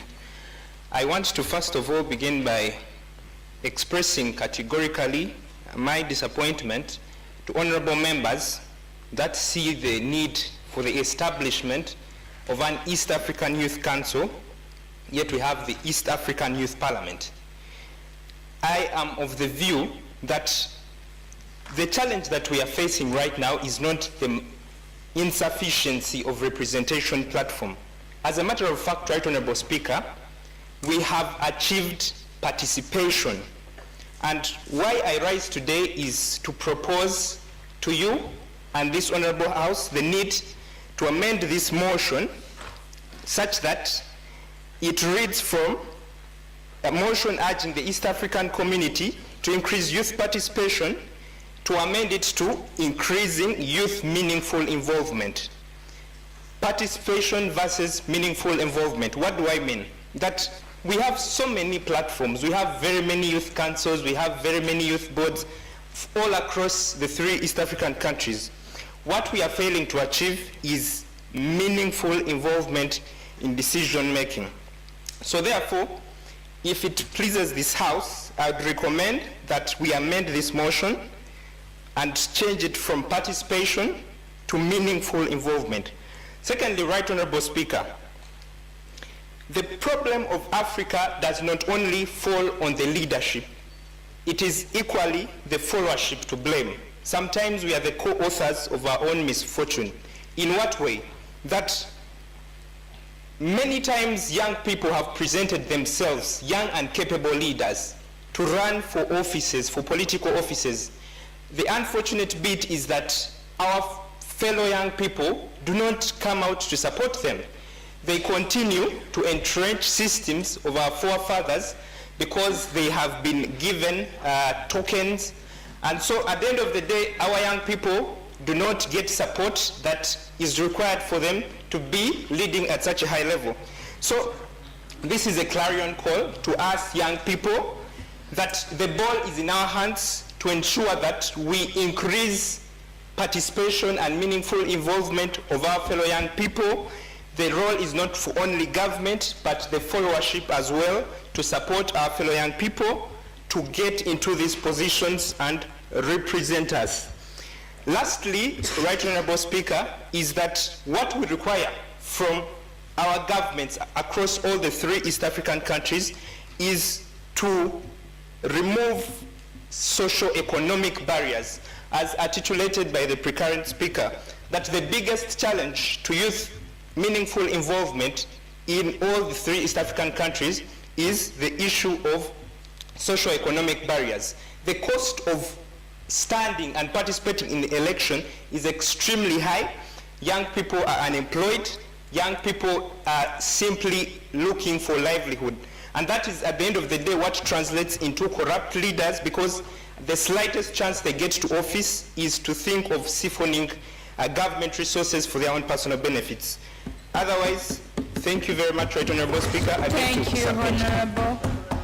Honorable Speaker, welcome to the back. Allow me to access microphone. Honorable Speaker. Honorable, name a turn off your microphone, and any member, if your microphone is on, please turn off. Thank you very much, Honorable Speaker. Actually, we are having the problem of youth participation. Now, East Africa is on the crossroad because more than 60% is youth, but actually which are left behind. We cannot talk about, of course, the economy, the finance, even the prosperous of Africa and East Africa when the youth are left behind.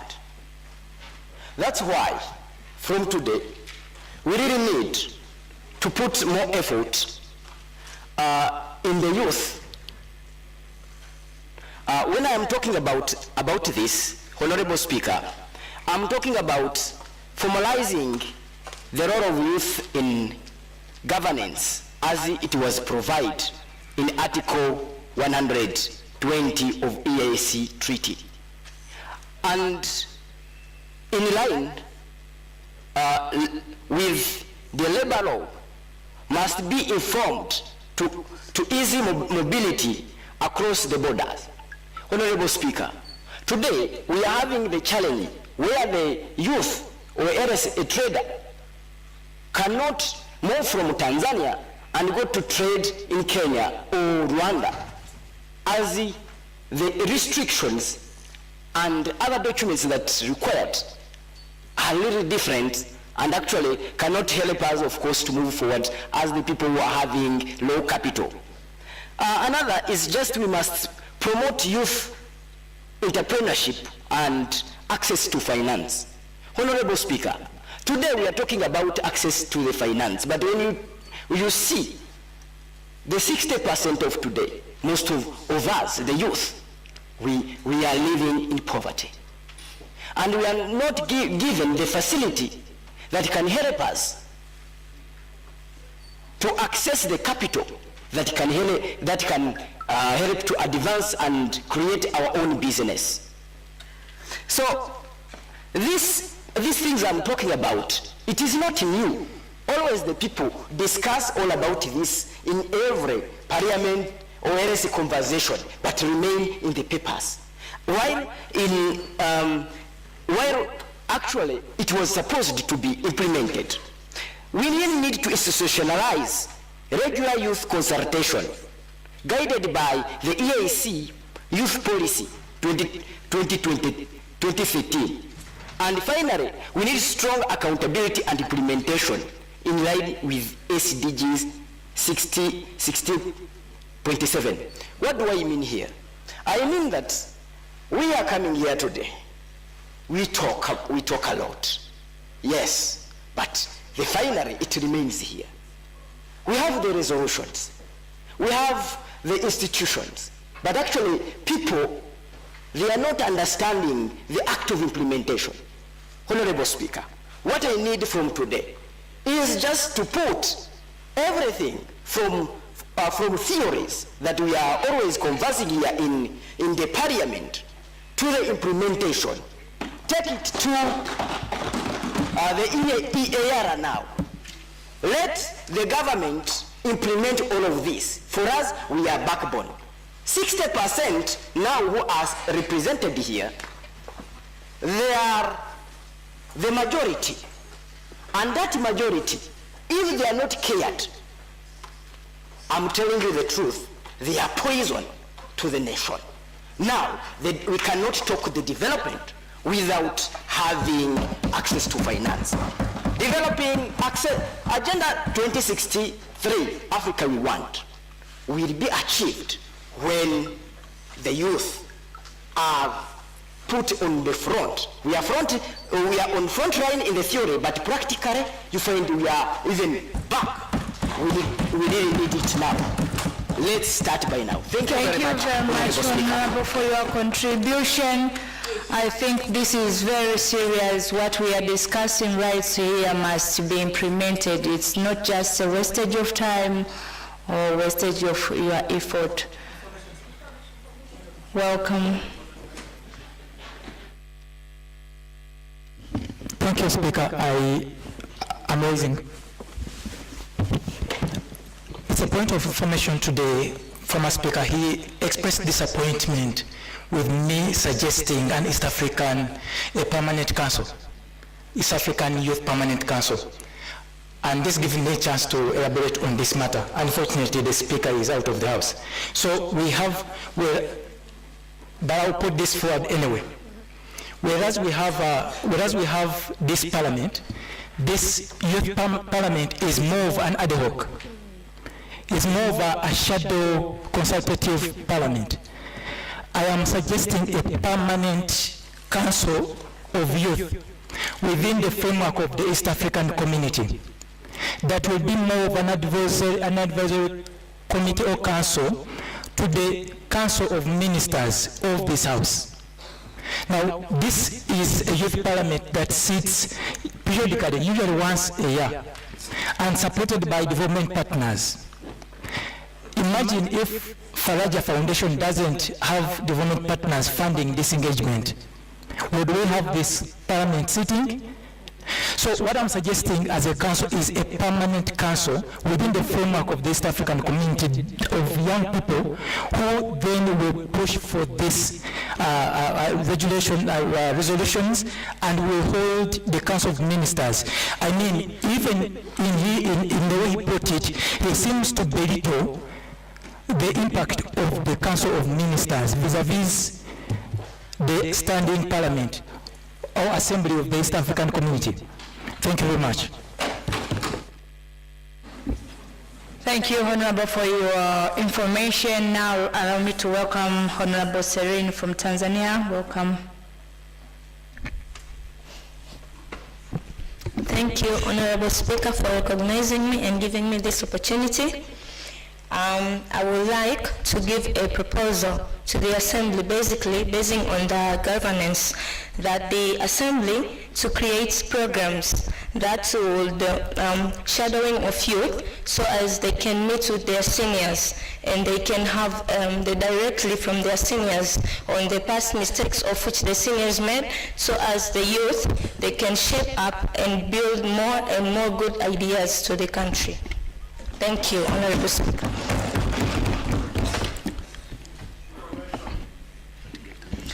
Thank you, Honorable Serene, for your contribution. And now, I think this is, we're close to this motion. I would like to give one. Honorable, welcome.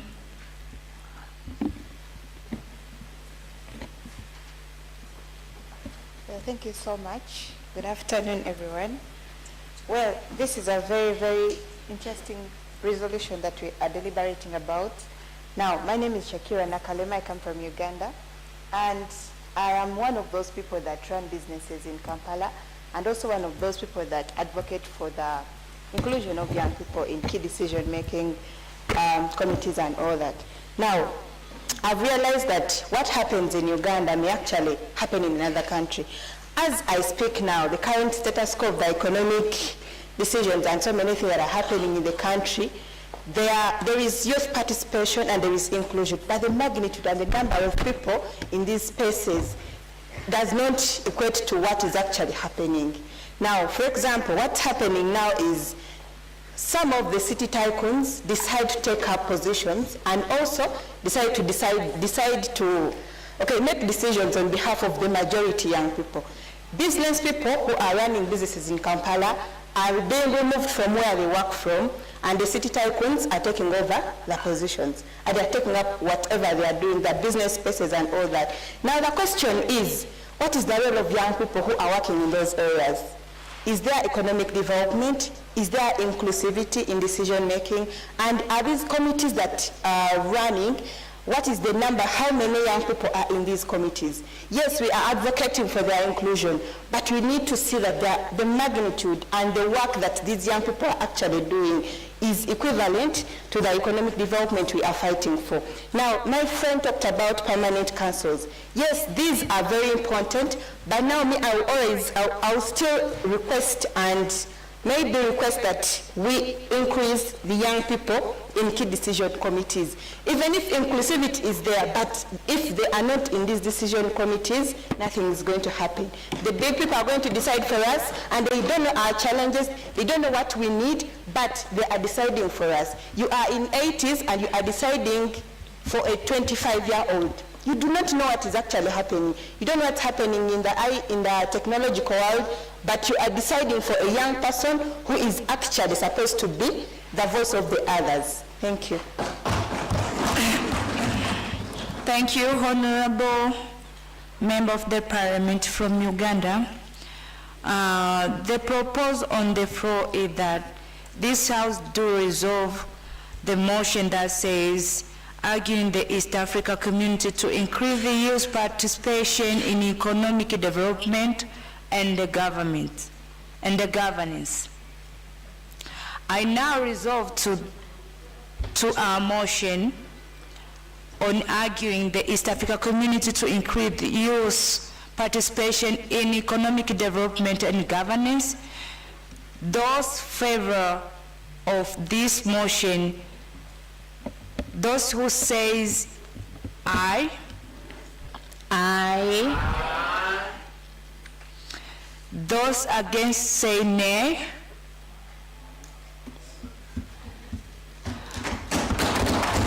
So it is clear that those who support the motion have it. Member of the Parliament, through my power as a speaker, now we're going to have a break for the health for 3 minutes. I would like to request the sergeant to go to the door. Do not never allow anybody to move out. It is within the house, so do not get out, member of Parliament, but we are breaking for 3 minutes. Can we have a game, a short game? That's where you have stayed, Madam Speaker. I'm asking, hello? I'm begging for the chance to introduce to you a brainstorming game. Okay. Sit properly and breathe in and out. Honorable member, close your eyes. Do not make noise. Let us listen to our fellow member. Close your eyes. Close your eyes. We have all closed our eyes. Okay, you need to realize how many things you can see, 5 things. Don't open your eyes, just reflect to your mind. Don't speak out. Stay quiet. Then you need to think how many things you can see. 5 things you can see.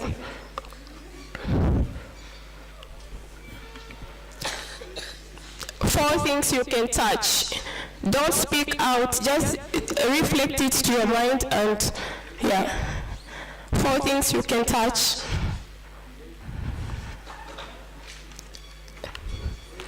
3 things you can hear. If you do it, you will understand what we are doing. 3 things you can hear. Think about 3 things you can hear.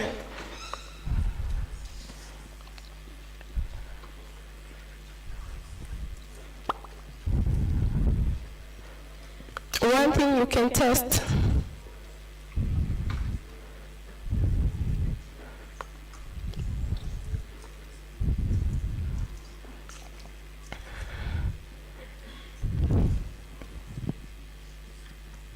Five things you can see, 4 things you can touch, 3 things you can hear,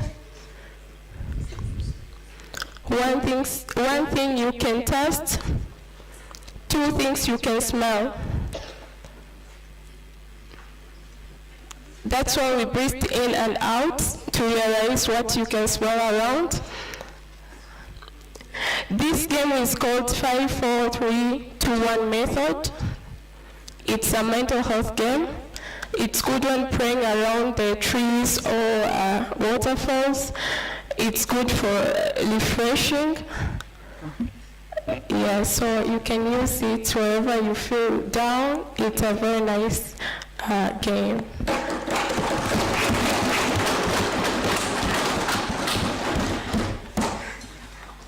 Thank you, Honorable. It's a very interesting experience. Now we move forward for our next motion. So allow me to welcome the mover of the motion, Honorable Ceci Sylvia Samuel. Before the move of the motion, I would like to welcome the speaker. The clerk.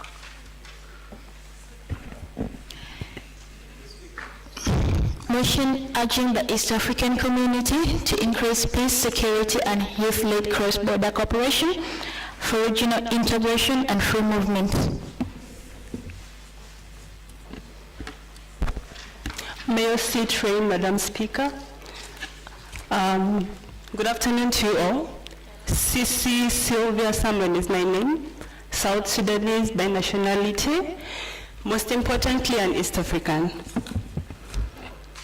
To this House, 73.6% of the East African community population comprises the youth, which is more than 3/4 of the population, meaning pertinent challenges affecting the youth definitely affect the largest portion of this population. I hereby stand to move a motion on peace, security, and migration. A motion urging the East African community to strengthen peace, security, and youth-led cross-border cooperation for regional integration and free movement. I submit. Thank you, Honorable Ceci Samuel. Now, welcome Seconder Honorable Emmanuel John.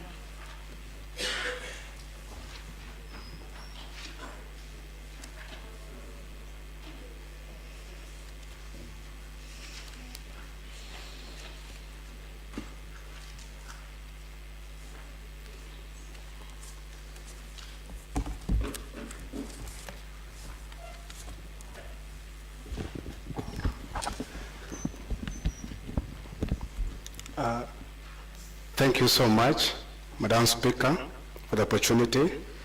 I stand here to second a motion, but before that, allow me give a reason why I'm seconding this very motion.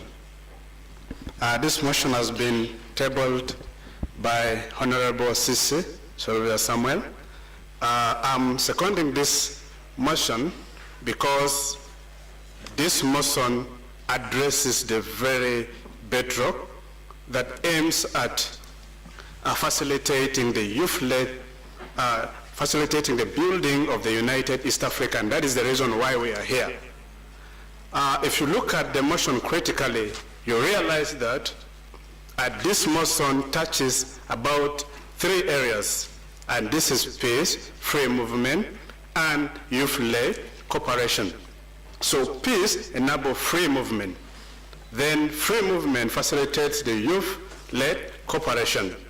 So I therefore gladly and wholeheartedly second this motion, which says, urging the East African community to increase peace, security, youth-led cross-border cooperation for regional integration and free movement. I beg to submit. Thank you, Honorable Emmanuel John. Now, welcome the mover, Sylvia Samuel.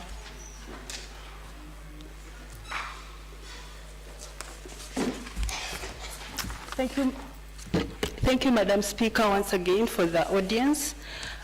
This motion addresses the urgent need for the East African community to focus on the unique challenges faced by the young migrants, refugees, and internally displaced people regarding the cross-border cooperation for regional integration and movement. Madam Speaker, I would love to inform the House that the East African community is undergoing a four-staged regional integration process. This involves the common market as the first stage, the customs union as the first stage, common market coming in second, we have the monetary union as the third, and then the political federation which finalizes it. However, when we look at all these processes, we realize only two have been achieved. That is the customs union and the common market. When it comes to the monetary union, we realize the key objectives were to have a unified monetary system. However, we realize we have different systems. So going straight to the point, Madam Speaker, we have cried, we have lamented about the problems from yesterday, that is issues regarding migration, issues regarding underrepresentation, and very many issues according to the youth. Madam Speaker, I will not delve and re-complain about the issues we have actually stated and cried about, and just delve deep into the solutions that we seek. Madam Speaker, as the mover of this motion, I urge the Council of Ministers and the Member States to strengthen mechanisms for peace, security, and conflict prevention, emphasizing on early conflict warning systems and cross-border collaborations and community-based peace-building aspects. Madam Speaker, I equally call upon the Member States to promote and institutionalize youth-led and security initiatives and involve the youth in meaningful participation. As one of the speakers initially said, meaningful participation is what we seek for, not just participation. We have seen this aspect in South Sudan. We initially had a Tumaini peace agreement that was started from December 2024 and concluded in January 2025. This aspect was arrowing at the main aspect I'm holding here, that is peace and security, considering the fact that my country is, I would say it's a war-torn area. That's a fact, a public secret that everybody actually knows. It's nothing we can deny, it's the fact on ground, and it's what we have to work on. Equally, I appeal to the East African Community Member States to harmonize migration policies and legal frameworks. Talking about the legal frameworks, I believe we have lawyers around. Having a law means it has to be followed. We have the Treaty on the Establishment of the East African Community, which is the grand norm, which is the rule to be followed. However, despite having this rule, we still have people who go ahead and violate the provisions provided under Article 5, Article 7, and the various articles, and the protocols that actually face to these same issues we are facing under the East African Community. Madam Speaker, we need a guarantee on the protection of the rights and the dignity and opportunities of the young people in East Africa. Equally, we need to facilitate, safeguard, regular migration across the region. This was stated yesterday under digitalization of the migration policies. Yesterday, I wanted to state of the fact that I faced a challenge with a colleague having a new document with no previous visa. We were almost denied entry because they needed the previous document, which we did not have. We had left them back in our states. Why don't we adopt a digitalized system, a centralized system across all borders, where information of all immigrants and maybe anybody getting into the country, it could be a tourist, can be accessed easily instead of hindering people, instead of making people's lives hard at the border. Additionally, I encourage the Secretariat to establish inclusive youth platforms for dialogue. Inclusivity coupled with meaningful participation. I urge the Secretariat to take into concern the decisions that are made by, I'm looking at the East African Youth Parliament. We are having resolutions here. I urge the Secretariat to take on the decisions and the resolutions we are actually bringing and not overlook them, thinking we are only youth. The youth have a voice, and the youth need to be well represented in the decisions that are going to be implemented in the country. They say the youth are the leaders of tomorrow. That is a very big lie. We are the leaders of today, and we are the future of this country. You mess up with the youth, you're messing up with the whole state, with the whole world. Madam Speaker, as I conclude, I urge all member states to prioritize the security, mobility, and socio-economic integration of the youth. This involves cross-knowledge among all the states. Madam Speaker, in conclusion, I urge all the member states to not only adopt the laws that are already in place, but also look at implementation of these laws and put them into practice, and equally put in place checks and balances to put accountable whoever violates them. I submit. Thank you. Thank you very much, Honorable Sylvia Samuel from South Sudan. Now the floor is open. I open it for further discussion. Honorable Member of the Parliament, I would like to give the first priority for those who have the floor first, and then we can follow with those who have spoken already. Honorable. You will be for the Honorable. Please, you can turn off your microphone.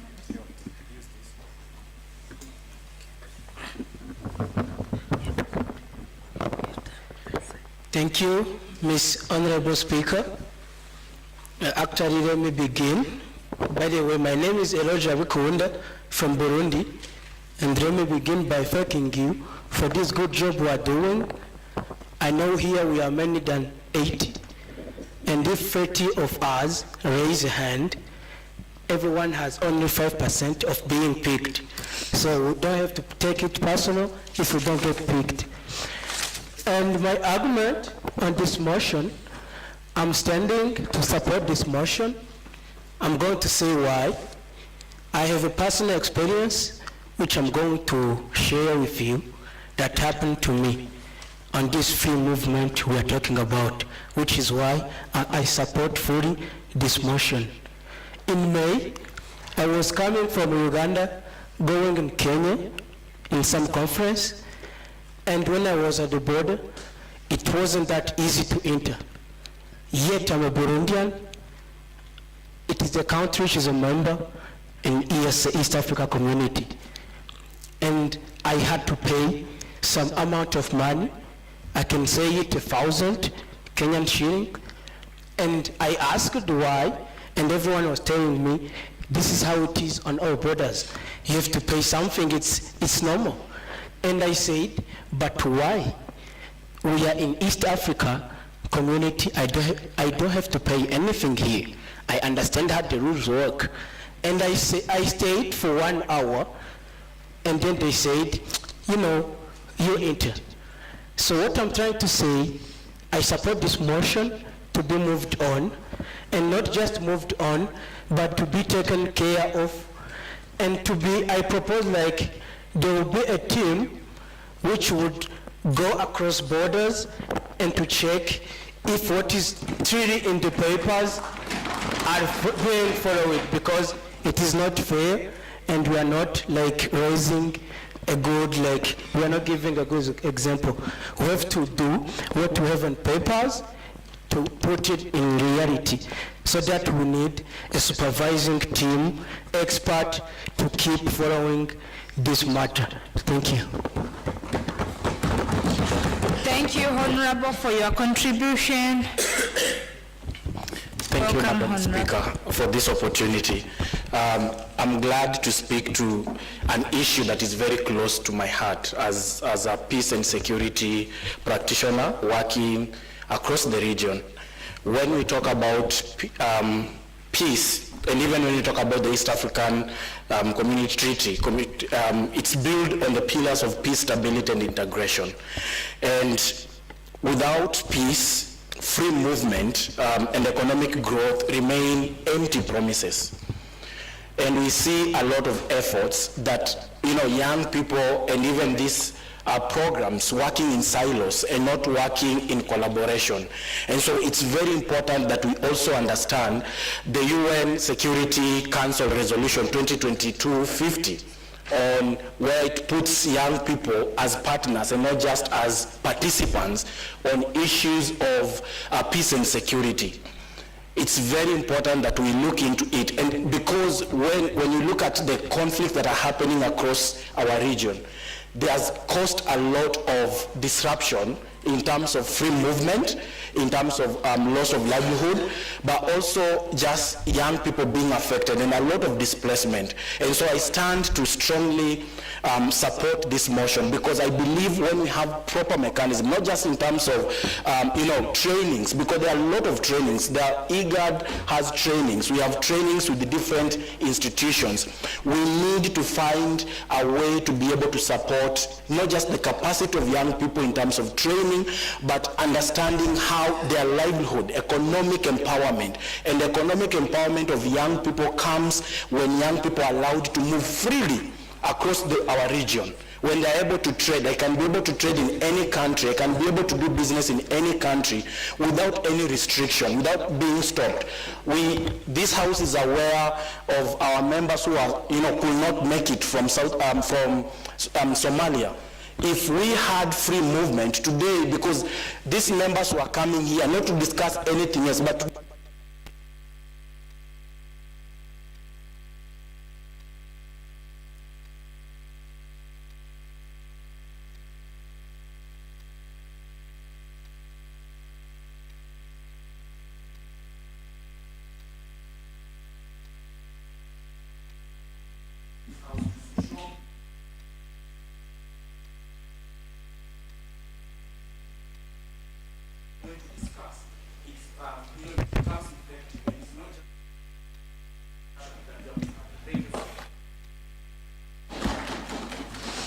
Thank you very much, Honorable Member of the Parliament.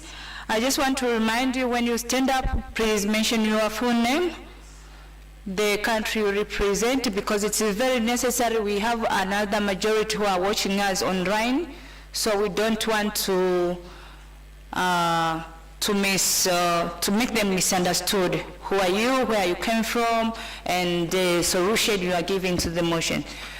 Now, I would like to welcome the Honorable from Tanzania. Madam Speaker, can I speak also?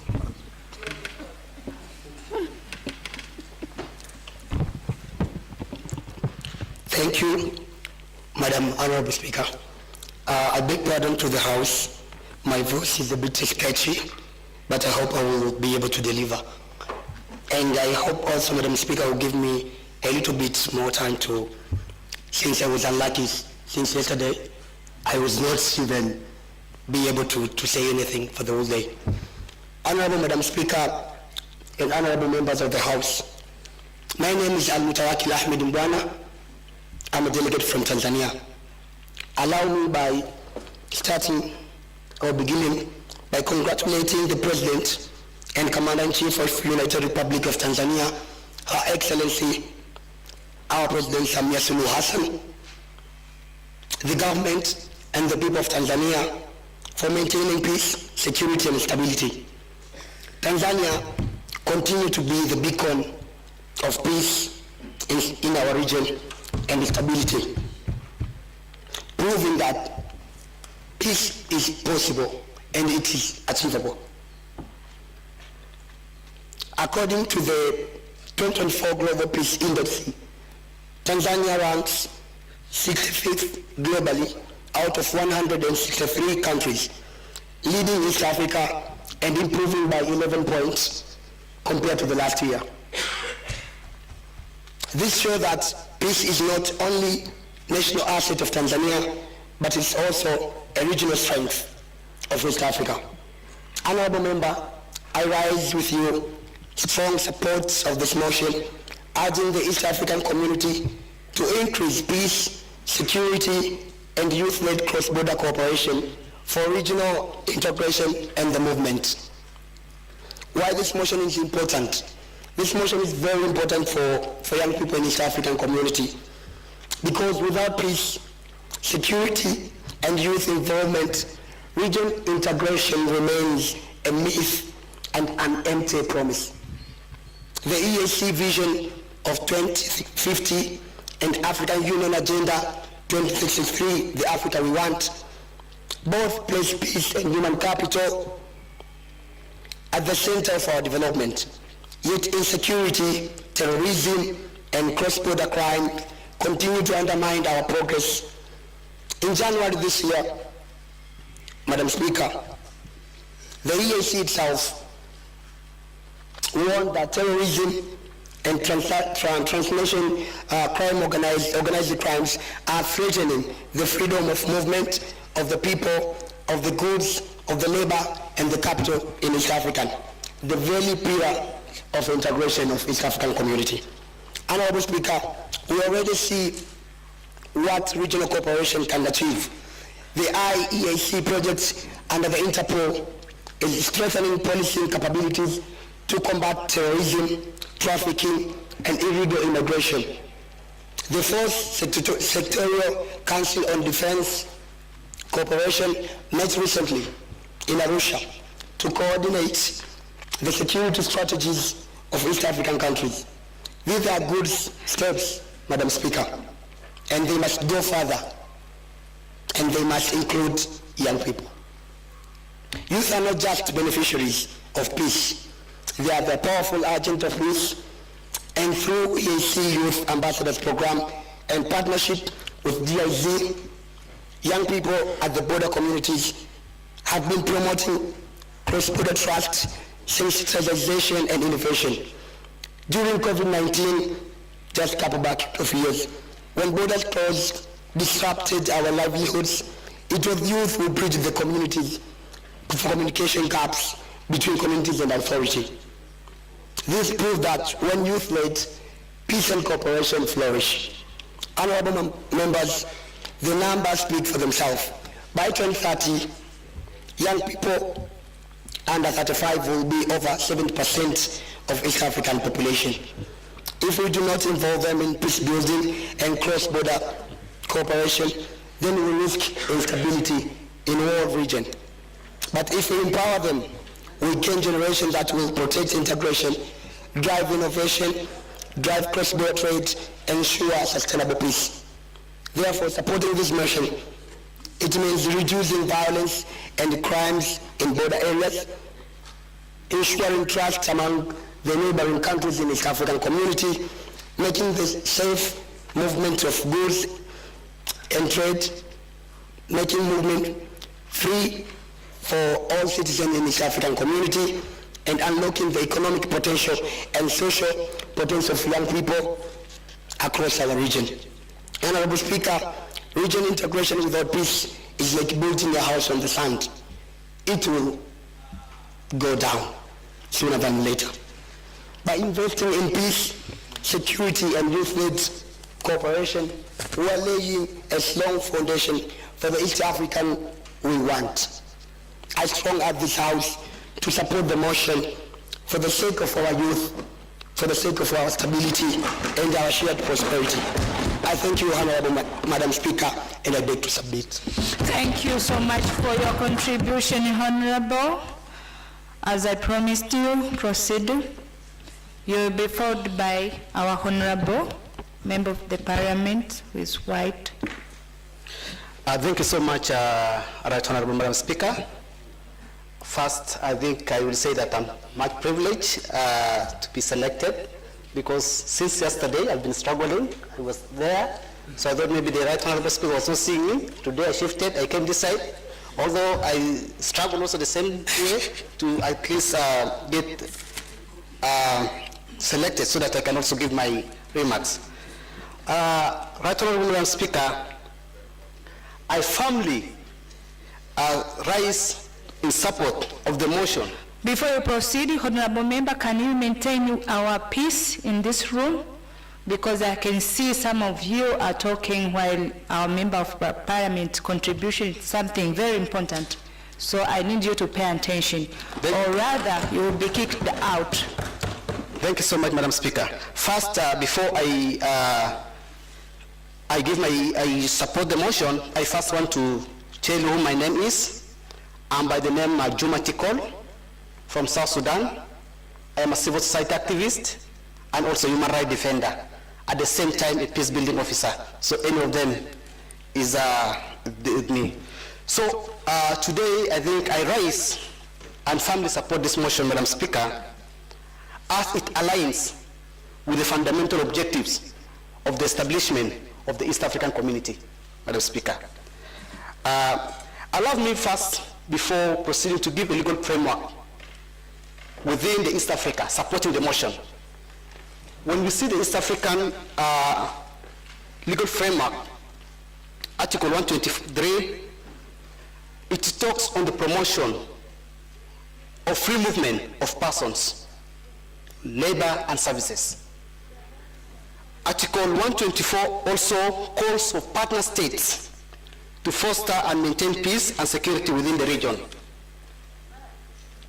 When you see the East African Protocol on Peace and Security 2013, it provides a comprehensive framework for collaboration on conflict prevention, resolution, and post-conflict recovery. It also emphasizes on the stress and stresses on the importance of early warning response mechanism. Why am I quoting these articles, Madam Speaker? It's because if you see currently the East African states, I really love how my Honorable Speaker from Tanzania talked on the peaceful way on how Maintain your time. Thank you, Madam Speaker. Thank you so much. So why am I saying this is because within the East Africa, there are some countries that are currently, although the legal frameworks actually states that and urges the member states to maintain peace, the other countries up to now which are struggling with conflict in their countries. And Madam, the move of the motion gave an example of South Sudan, which also, after some initiatives like the Tumaini Initiative, the Revitalized Peace and Resolution of Conflict in South Sudan, another initiative is still struggling on this one. So with these few remarks, I stand in support of this motion that calling for states to create mechanism also to empower youth to participate in democratic governance and peace and security processes. We know that currently the rationale of youth are 60% in East Africa, and it is our fundamental right to ensure that we ensure that this proposal or this motion is actually put into consideration. I submit with this remark, Madam Speaker. Thank you so much. Thank you so much, Honorable. Now I welcome Honorable. Please mention your name and the country you represent. You'll be followed by the Honorable at your back with the black clothes. Thank you. Thank you, Madam Speaker. Madam Speaker, honorable members, I raise to fully support this crucial motion, urging the East Africa to strengthen peace, security, and youth-led cooperation. The success of integration cannot be measured by trade alone. It must be measured by the dignity and security of our most vulnerable youth. The challenge is clear. Conflict and inconsistent migration frameworks leaves young refugees and internally displaced persons marginalized and excluded from opportunity. I had forgot to mention, my name is Yvonne. I'm a Kenyan youth delegate. And the example I want to give is that in my country, Kenya, thousands of bright young minds in camps like Kakuma possess skills and education but are trapped by the lack of harmonized policies, unable to move or have their qualification recognized. This motion provides the solution. We must harmonize our migration policies to guarantee the protection of the rights, dignity, and opportunities of every young migrant and refugee. By doing this, we turn our humanitarian crisis into a source of human capital. Maintain your time. Thank you. Let us stop creating barriers and start building bridges for a peaceful, mobile, and prosperous East Africa community. Thank you. Thank you, Honorable. Honorable Member of the Parliament, welcome.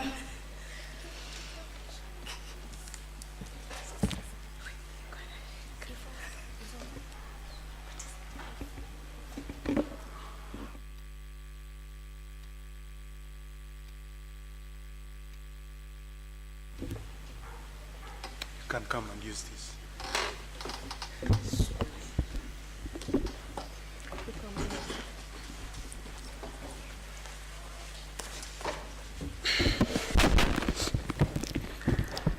Okay. Thank you, Honorable Mr. Speaker and other members. I am Point of correction, I'm not a minister.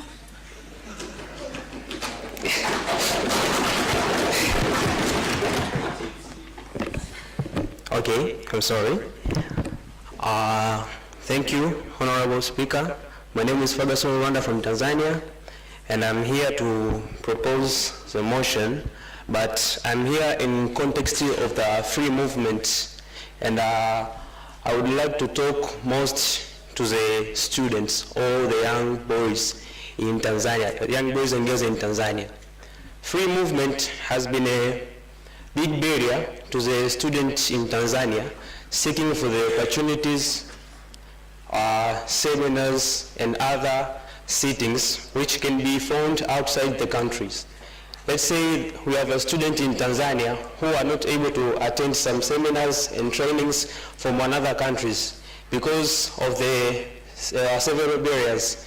Due to they to have the low education, so they cannot be able to know what are the, let's say, what are the precedents or things that they need to have so as to pass from another border to another. And when some people think about fees, the movement become a big barrier. So as to ensure the education become very successful to students, so we have to remove these barriers. I'm submitting. Thank you very much, Honorable. Honorable. Yes, thank you so much, Right Honorable Speaker. Right Honorable Speaker, my name is Alvin Mutebi. I come from Uganda, and I happen to sit on the steering committee for regional peace and security that is under the IGAD framework. And I also happen to advise the conflict early warning and early response framework of the EAC, which is spearheaded by Honorable George Michael Dong, a member of this Parliament. Right Honorable Speaker, I stand to inform this Parliament that the document I have here with me, it reads, Framework for the Regional Platform on Youth, Peace and Security. But I also have this that reads that ESC, Youth, Peace, Security Strategy and Implementation Plan. This is a plan that involves young people, and it's a strategy that calls for young people participation in peace building. But if you look at this plan, it is expiring next year. Right now we should be in consultation processes. But as I speak now, I think apart from me, I don't think if there is any other young person in this honorable house that has been involved in the consultation towards developing a new strategic plan. None of us. And yesterday I got the privilege, Madam Speaker, to visit the early warning center here. And I asked for inputs from the young people from across the countries that we are coming from. Madam Speaker, and the members present, I did not see any contribution from any of the members who are in this House. That brings me to the point in support of this motion. I have 3 points to put across. One, the issue of de-radicalization. We really need to de-radicalize young people. Then issue number 2, the peace policies. Honorable, maintain your time. Yes, the peace policies. Most of our countries don't have peace policies. And then 2, we really need to restructure the peace and security architecture of the East African community to include young people participation. And then lastly is the issue on disarmament. Where I come from, it is easy to find a young person with a gun. And we are going into an electoral process. What will happen if the young people are not satisfied with the results and yet they have guns? I beg to submit. Thank you. Thank you very much, Honorable. I'm looking for someone who hasn't spoken. Yes, Honorable. I don't want to leave this room, someone hasn't spoken, okay? If you... Yes, this is our parliament, we need to represent well. Thank you, Right Honorable Speaker. It would really be a disservice leaving this platform without thanking you for empowering Girl Child. Thank you. It should be put on record that during this session, Girl Child was really hard and represented. I'm from Uganda. I'm Nachiwe Hajara. I would like to support the motion with an example which happened to us as we were coming to for this session. We really got problems on our way. Moreover, within the country, imagine having been cleared at the immigration from Uganda, Kenya to Tanzania, but along the way you find traffic, which puts government officials, government vehicles, with all the clearances on our own scale. We looked like sacks of ugali. I have never seen that. It was really bad. We came here traumatized. So I support the motion. Thank you. Thank you very much, Honorable. Welcome. Honorable from Sudan. South Sudan, yes. Thank you.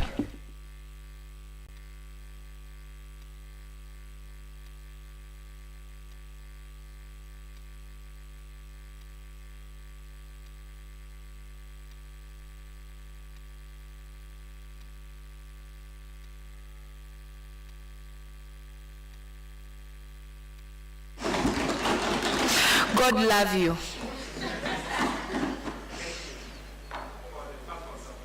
Can you use the microphone, please?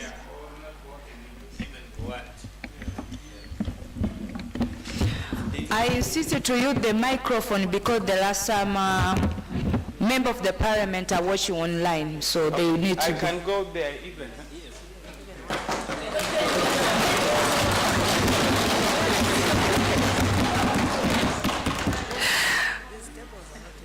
This is another opportunity, right?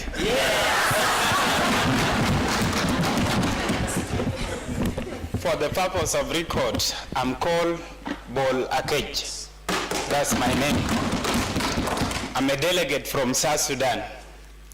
And the reason as to why this motion is so important, of course, when you see our country in the region is the most fragile country. And when we talk about these issues of the region, they are not limited to one particular country. For example, when you see refugees from South Sudan, there are problems to Kenyan in refugee camps like Kakuma. There are problems to Ugandans in places like Ajumani district. Meaning, when we see one country, it is about to normalize violence or to normalize displacement of people.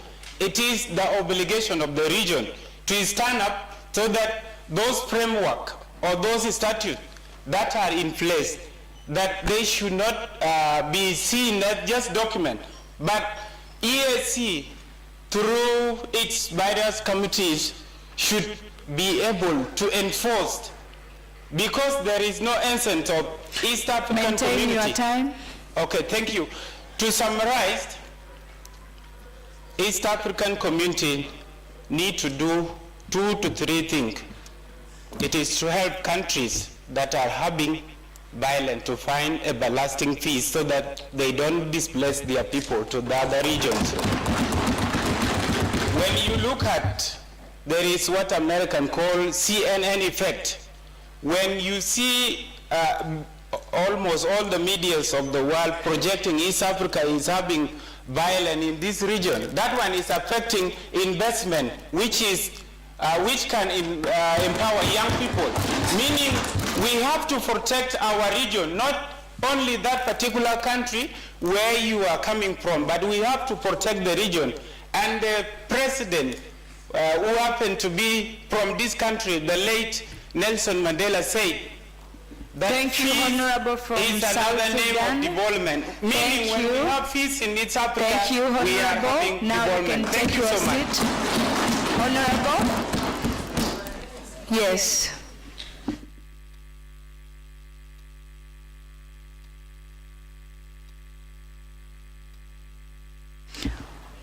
I just give you 1 minute, 3 people. 3 honorable. Yes, who hasn't spoken?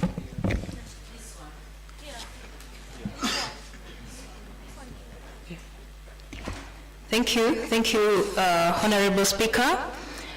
I rise in strong support for this motion of urging the East African community to increase peace, security, and youth-led across-border cooperation for region integration and free movement. I am Nachanz Esther, coming from Uganda, and maybe just to add on what my colleague shared, when we were coming, traveling as delegates to come to here in Tanzania, we spent over like 4 hours at the border post waiting and to be cleared. And even after the clearance, we were still directed to pass through, as my honorable said, that we pass through the way bridge, which is something meant for like heavy trucks. Even me, I was so surprised that our normal vehicle was supposed to be weighed, and such unnecessary procedures do not only waste time, but they also undermine the spirit of East African community that we are here to defend. So, honorable members, if young leaders attending the East African Youth Parliament, as we are here, face such barriers, what then do ordinary traders, I mean students, and also people, all the marginalized across the borders, go through in daily life? So these challenges increase the cost of doing business, frustrate integration, and discourage youth and small entrepreneurs within East Africa from engaging across the trade. So this is why this motion is really timely, so that we must make the principle of free movement not just policy on papers, but a lived reality for East African. And also, if we can minimize or eliminate some of the non-tariff barriers and harmonize border procedures. Honorable Speaker, East Africa cannot talk of prosperity while the borders remain walls instead of bridges. I therefore strongly support the motion. Thank you. Thank you, Honorable.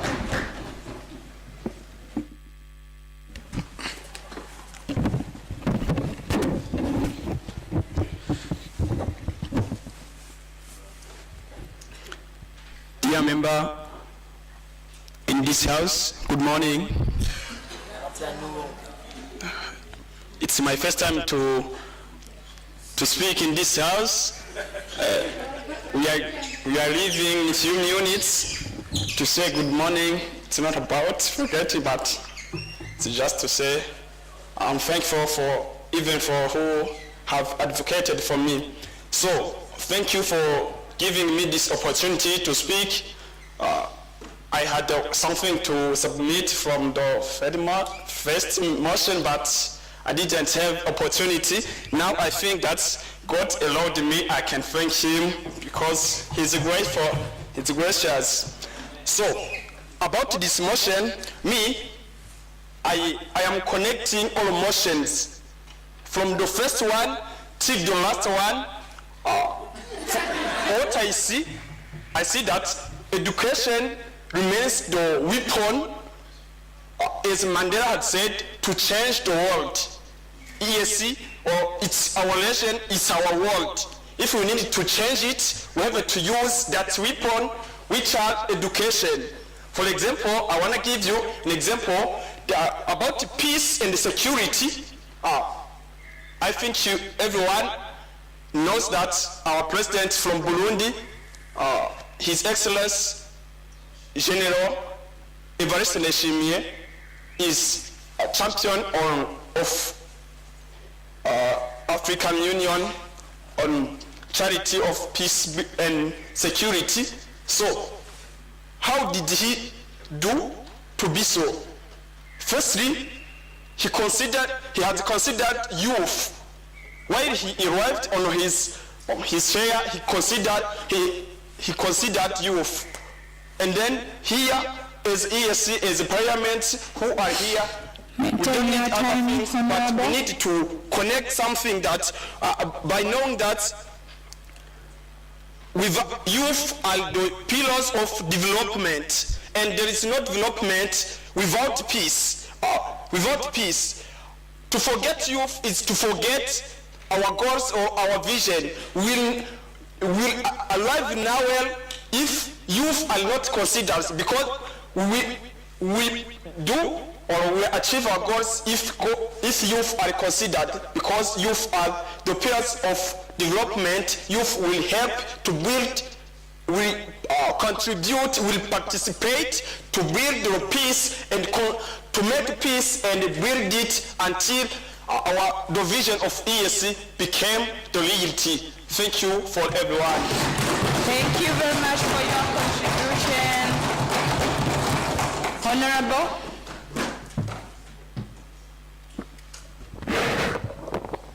Thank you, Madam Speaker, for the opportunity.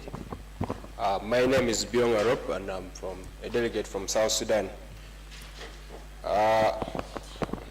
I would like to support this motion on the side of peace and security, based on that. And I will also connect the motions that we had since yesterday up to today, just as Honorable also said, because I didn't get a chance to speak yesterday and even today. So, first of all, on the issue of education, I believe we can promote education when we don't have peace and security. Because we believe that if not everywhere that has good education, for example, if there is no peace and security in South Sudan, I can't be able to move to Uganda to attend, maybe to get education or anything like that. So, I urge the regional to include the youth and young women and marginalized groups, representing them in the voice of political process and decision making. Thank you. Thank you, Honorable. Someone who hasn't spoken? Yes, Honorable. Okay. Honorable here, then you'll be forward. Okay? Yes. Finally. Okay, thank you. I actually thank you, Madam Speaker, and this House, and this wonderful House, with her wonderful honorables. I thank you very much for having this opportunity. So, by just starting, by raising up, I'm strongly seconding this motion. I would love to submit my deliberation as follows. It's not an anecdote, but I'll start like this. First of all, I would love to acknowledge some of the efforts which are done, or have been done, by some of the head of states within East Africa, such as President Ruto recently. I had him in UN meeting. He was trying to voice up for Africa to have a voice, a permanent seat. Maintain your time, Honorable. Africa to have a permanent seat in Security Council at UN. So that was seriously wonderful. And our President, Her Excellency Madam Samia Suluhu Hassan, I really appreciate her and congratulate her for maintaining peace and order within the country. It's not easy. And another thing, as Africa, as East African states, we have to acknowledge we have a problem. And it's a serious problem. We have an issue which actually goes to two categories. There are some states which have personal interests within other East African states, but again, there are some states which serve foreign interests. And all these, they do endanger internal East African peace. You must not be hypocrite when you talk of this. There's a lot of mentioning, but truth is, as African states, we have to seriously denounce to be used as proxy wars. Proxy wars. People who promote proxy wars, nations who stand for proxy wars. We shouldn't. Actually, I was in Uganda some years back, and when South Sudan, so I mentioned South Sudan was in the process to be integrated, to be included in East African states, EAC. Some delegates from EAC came to, KIU, Kampala International University, by then, at that library. So they came there, they were trying to sensitize and putting in awareness the importance of South Sudan to join in.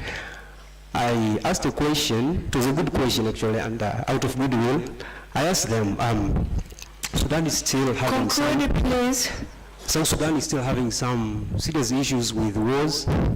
Are they ready to join? Of course, they talked of saying so doesn't mean that South Sudan was not supposed to join. We fully embrace them in here. It's okay and it's cool. And it's amazing to have these wonderful people in here and embrace them seriously. So my question actually was signifying and was alarming how wars, internal wars, can seriously threaten what we call integration and free movement. So there's another thing which I want to talk of, security. That's food security.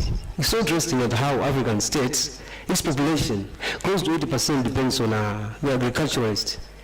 But it's just Honorable, your time is just up. 1 minute, please, Madam Speaker. It's just wonderful, and it's just, it's crazy when you look at statistics on food security index. We lag behind. No food, no security. So we need to look at this. This is an arrangement. Thank you, Honorable. East African states to act upon this issue.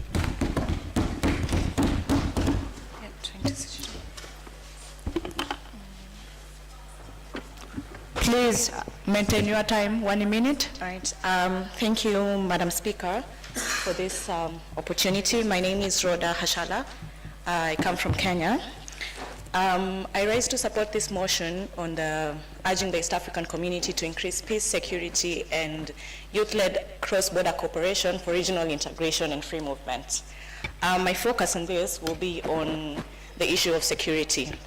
The honorable member who stood up and raised the motion raised the important factor of early warning systems. I do believe that we cannot prevent what we do not know. In this regard, I wanted to urge the Secretariat, through the committees that were formed yesterday on peace, to design and implement targeted training programs that will equip the young people with the skills to identify, document, and report early warning signs of conflict. Such capacity building will not only empower the youth, but it will also ensure that critical information is disseminated in our communities, as we all come from different countries and different communities. By doing so, we create proactive structures that will help mitigate conflict before it escalates. Thank you. Thank you so much for your contribution. I hope I have never left anybody who hasn't spoken, as we are going to an end. Allow me to close. The proposal on the floor is that this House do resolve to our motion arguing the East Africa community to increase peace, security, and youth-led cross-border cooperation for regional integration and free movement. I now put the question that this House do resolve to our motion that says arguing the East Africa community to increase peace, security, and youth-led cross-border cooperation for regional integration and free movement. Those in the favor of the motion, say aye. Aye. Those against, say nay. So, for those who support the motion, have it.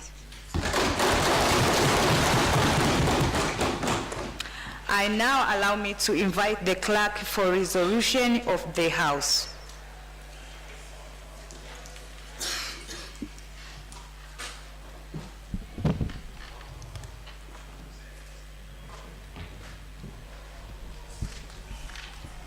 It's on.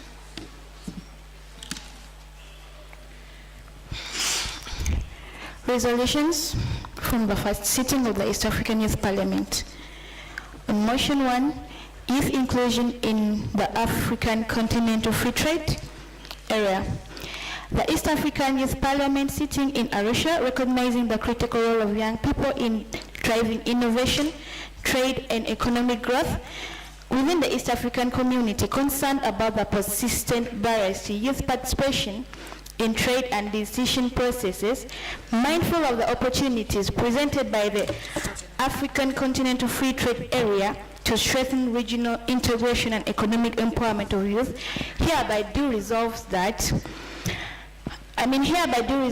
to advocate for meaningful youth inclusion in trade-related decision-making at national and regional levels, institutionalize youth representation within East African community structures by establishing national youth trade advisory councils in all partner states, promote capacity building and awareness programs targeting at least 500 youth across all regions, ensure affordable access to internet, digital platforms, and financial services to enable youth engagement in the digital economy. Establish mechanisms to provide youth-friendly access to capital, including strengthening the liquidity of the East African Venture Bank. On motion 2, safeguarding digital rights of the people in East African community, the House hereby resolves to guarantee affordable, safe and inclusive internet access across all partner states, improve internet infrastructure and connectivity, ensuring reliable and high-speed data access for all, prohibit blanket internet shutdowns and other restrictions that undermine freedom of expression and access to information, strengthen data protection and privacy laws, safeguarding young people from misuse of their personal information, support the installation of accessible charging systems and digital infrastructure in both urban and rural communities. Motion 3, on increased investment by the East African community in climate resilience and youth mental health, the House hereby resolves to increase East African community investment in climate resilience programs that prioritize youth participation and leadership, establish an African Youth Climate and Mental Health Fund to support innovative youth-led initiatives in these areas, integrate youth voices in policy formulation, implementation, and review processes on climate action and mental health, support the development of early warning systems and disaster preparedness strategies to reduce climate-related risks, provide targeted training and mentorship in mental health and climate resilience for young people and community leaders. No, today.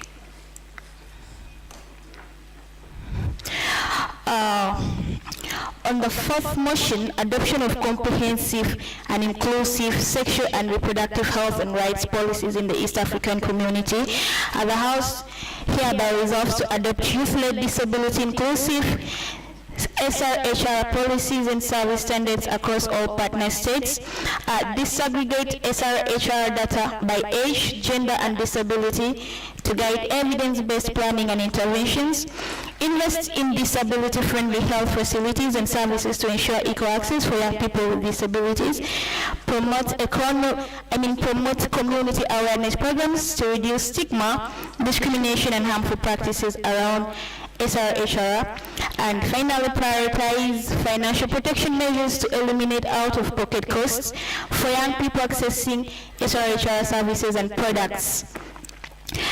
On the fifth motion, strengthening education systems across partner states in East African community, the House hereby resolves to call upon Uganda and through this House, all partner states to fast-track mutual recognition of qualifications so that young people can study in one partner state and work in another without barriers.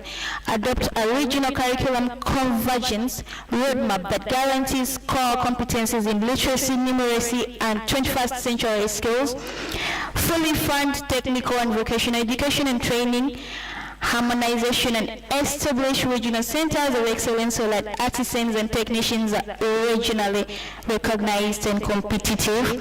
Institutionalize youth representation at early level of education policy making from the sectoral council to national reforms, ensuring that young people are meaningfully engaged in shaping solutions to the education crisis. On the sixth motion, excuse me, that is a motion on increasing youth participation in economic development and governance in the East African community. The House hereby resolves to urge partner states to mainstream youth-inclusive economic policies, including job creation programs, entrepreneurship support, among others, strengthen mental health systems by establishing youth-friendly and adolescent-responsive services, recognizing the link between mental health and productivity, ensure meaningful youth engagement in governance at local, national, and regional levels, monitor and report on youth employment and governance participation with data disaggregated by age, gender, and location. Finally, on the last motion, that is motion increasing peace, security, and youth-led cross-border cooperation for regional integration and free movement in the East African community. The East African Youth Parliament sitting in Arusha, acknowledging that peace, security, and mobility are the foundations of regional integration, sustainable development, and people-centered cooperation, concerned by persistent insecurity, restrictive border controls, and migration challenges affecting young people across the region, determined to promote youth-led solutions for peace building across border collaboration and self-mobility, hereby resolves to urge the Council of Ministers and all partner states to strengthen mechanisms for peace, security, and conflict prevention within and between partner states, promotes and institutionalize youth-led peace and security initiatives, ensuring young people are meaningfully included in national and regional decision-making, harmonize migration policies and legal frameworks to guarantee the protection of the rights, dignity, and opportunities of young migrants, refugees, and internally displaced persons, facilitate safe, orderly, and regular migration across the region, promote regional cohesion through the gradual removal of restrictive border controls while incorporating risk reduction measures, encourage the East African Community Secretariat to establish inclusive youth platforms for dialogue, knowledge exchange, among others, and finally, urge all partner states to prioritize the security, mobility, and socio-economic integration of youth as a cornerstone of building peaceful, prosperous, and people-centered. Thank you. Thank you, Honorable Clerk. Madam, allow me to welcome Honorable Emmanuel, our clerk, to handle the next session. Thank you very much, the Speaker, for today's session. Good afternoon, members of Parliament. Hello. Okay, we are now getting to our closing remarks, so I urge all of you to be a bit active for this last session so that we can finish it as quick as possible. I am one of a few people in this earth who respect time. So I go on to call upon the Executive Director, Success Hands, to give the remarks. Executive Director, Success Hands, kindly welcome.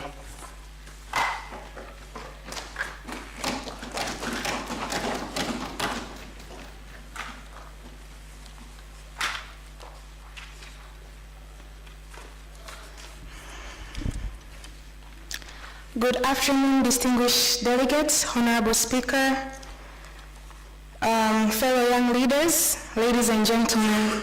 My name is Irene Schumer, Project Coordinator at Success Hands Initiative, and it is my great honor to stand before you today at the closing of the 8th East African Youth Parliament.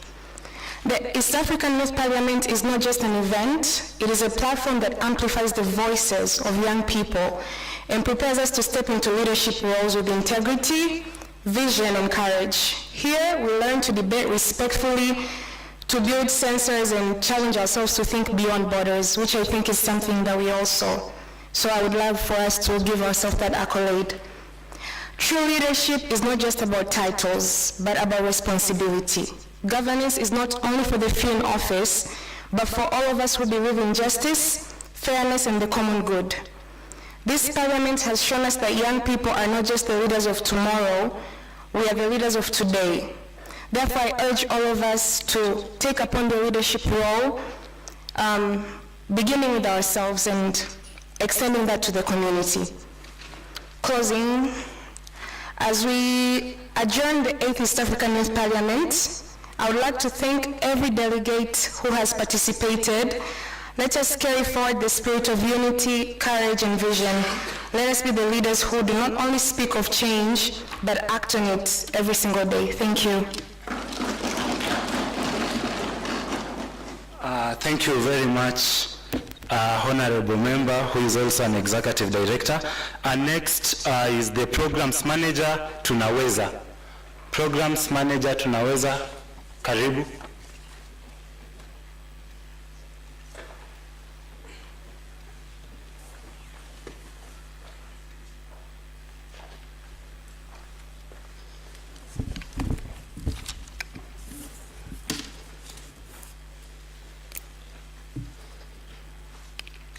Okay, thank you.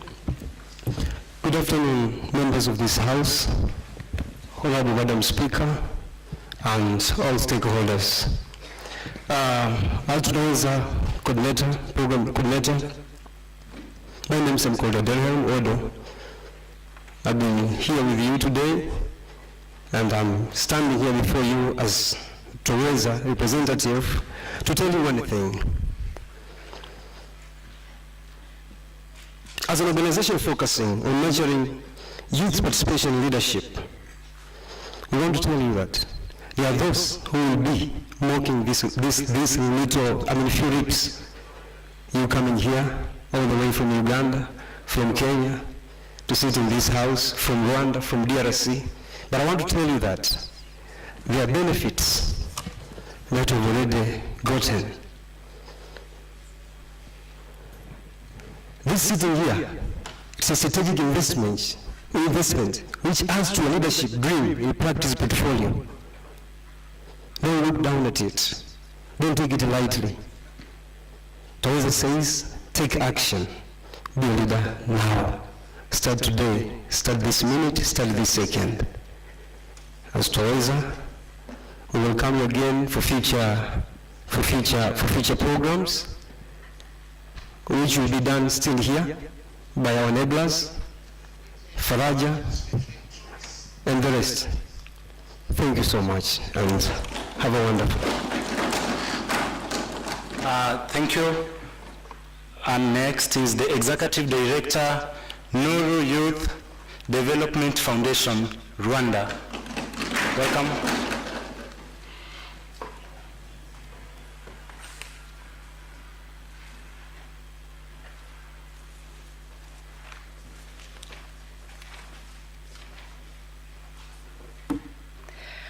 Good afternoon, dear delegates. Good afternoon to you, dear delegates. Good afternoon. You sound to be hungry. We are going to have it in the next few minutes. By names of Akamtakovrin from Rwanda, the Executive Director, Nuru Youth Development Foundation. Our head offices are in Uganda. Right Honorable Speaker, members of East African Youth Parliament, distinguished guests, fellow young leaders, I stand before you on behalf of Nuru Youth Development Foundation, whose name in Swahili means light. True to this meaning, our mission is to empower young people to thrive and transform society.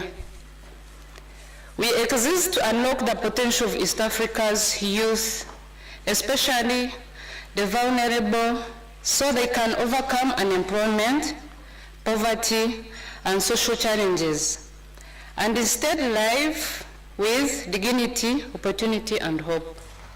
At Nuru, we believe that young people are not simply beneficiaries of development, we are its drivers. That is why our work and our appeal to this Parliament aligns with the Sustainable Development Goals, the African Union's Agenda 2063, and the East African Vision 2050. Our strategic framework rests on 4 pillars. 1, youth economic empowerment. We call for investments in vocational, entrepreneurial, and digital skilling, matched with access to seed funding and mentorship.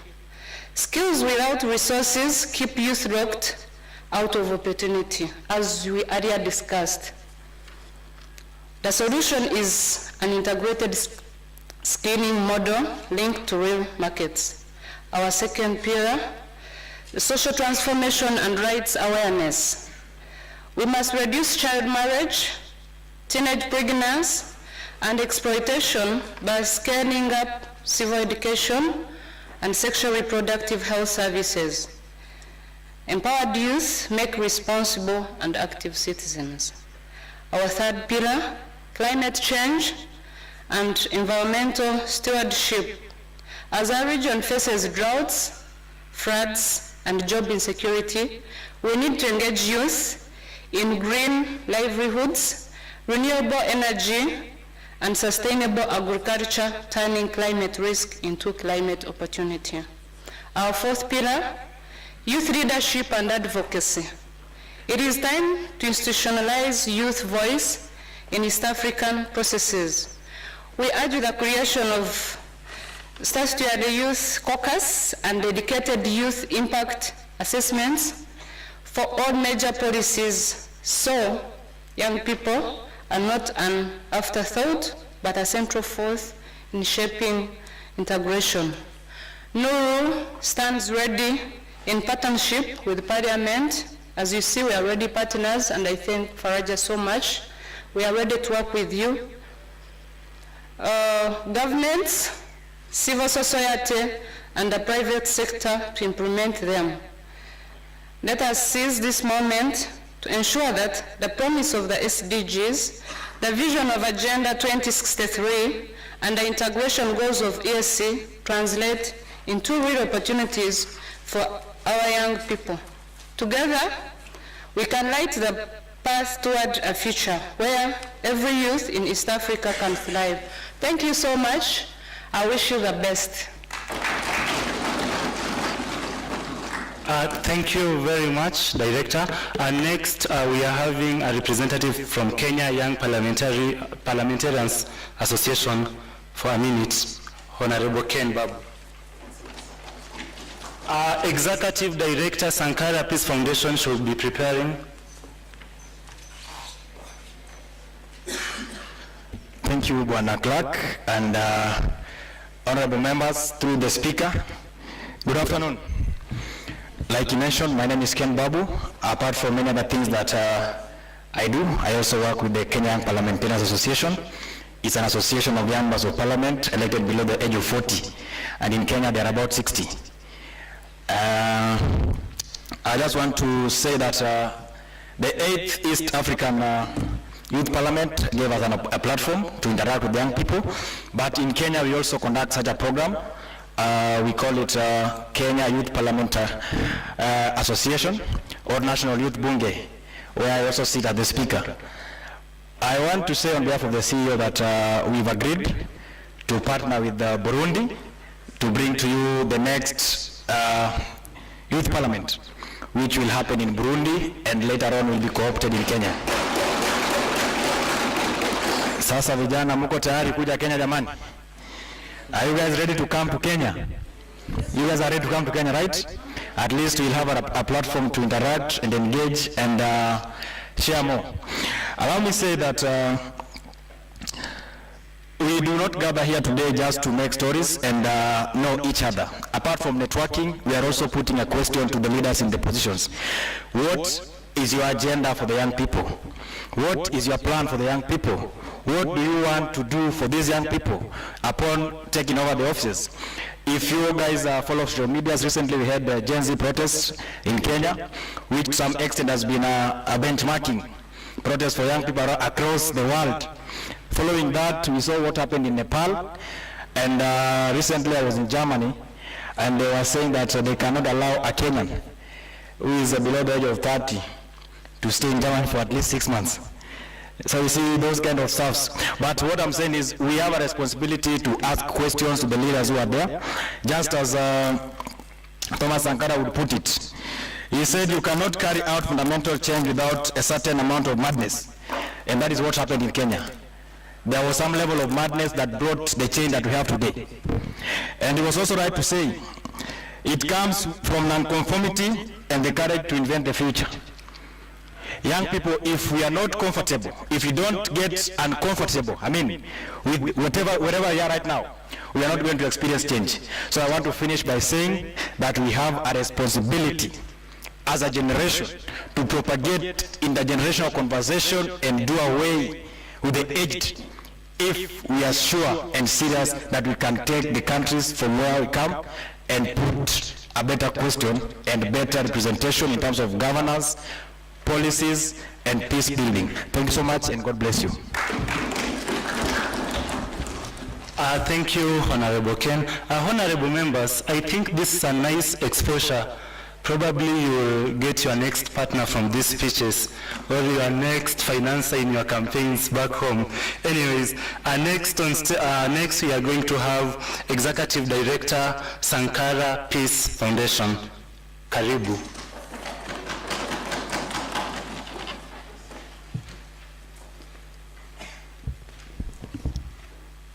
Past days, I saw a dream come true, the Pan-African dream of young leaders from all of the, at least East African community gathering, also some from the West, of course, only while they were limited. But I saw the dream of Sankara, I saw the dream of Cabral, I saw the dream of Lumumba, of Nkrumah, of Mandela, of all the African leaders that came before you and dreamed of a united Africa. After the past 2 days, I saw that unity within your eyes, so I'm very inspired. But what is now the next steps? Of course, you have some rest after this policy building, after the platform. What are we going to transform our communities? So the next project that Sankara Peace Foundation and Faraja will start from now on is the Youth Peace Academy. The Youth Peace Academy is a project or a movement about peace education. We have already partnered with some of you in these days, but if you as a youth leader are interested in peace and security, if you're interested in transforming your societies based on peace education, because East Africa has the potential for enormous prosperity, but the only way to achieve that prosperity is through peace. So imagine that we can somehow support the populations of Somalia of Sudan, of South Sudan, of Eastern Congo. So let's unite. Please contact us if you want to work together with the Youth Peace Academy, and we can form an umbrella of all the organizations, of all your initiatives to achieve this prosperity through peace. Thank you so much and good luck. Thank you. When he mentioned about seeing PLO Lumumba, I thought I was the one, only to confirm that my name is Emmanuel Magoba. I was simply introducing myself. Next, we are heading towards the end of this session, and we are having Program Manager, Governance and Participation, Faraja Africa Foundation. Welcome, boss.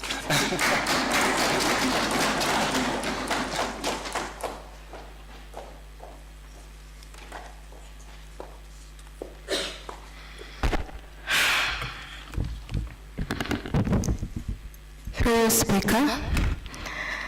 Good afternoon, honorable members.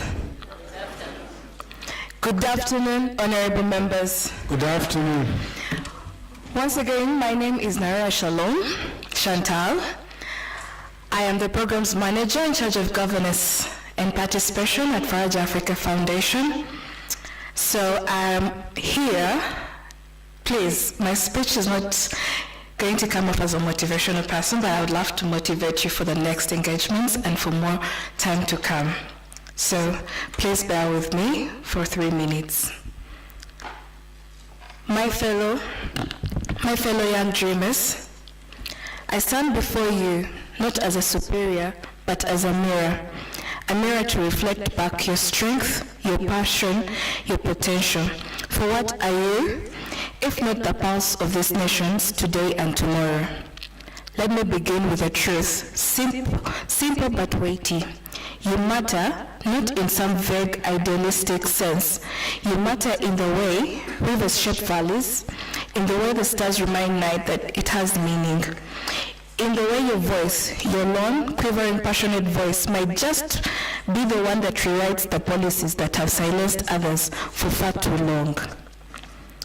You are not filling seats in this parliament. You are filling the gap between the community, between what the community is and what the community can become. I urge you, do not waste these days. Do not take it lightly.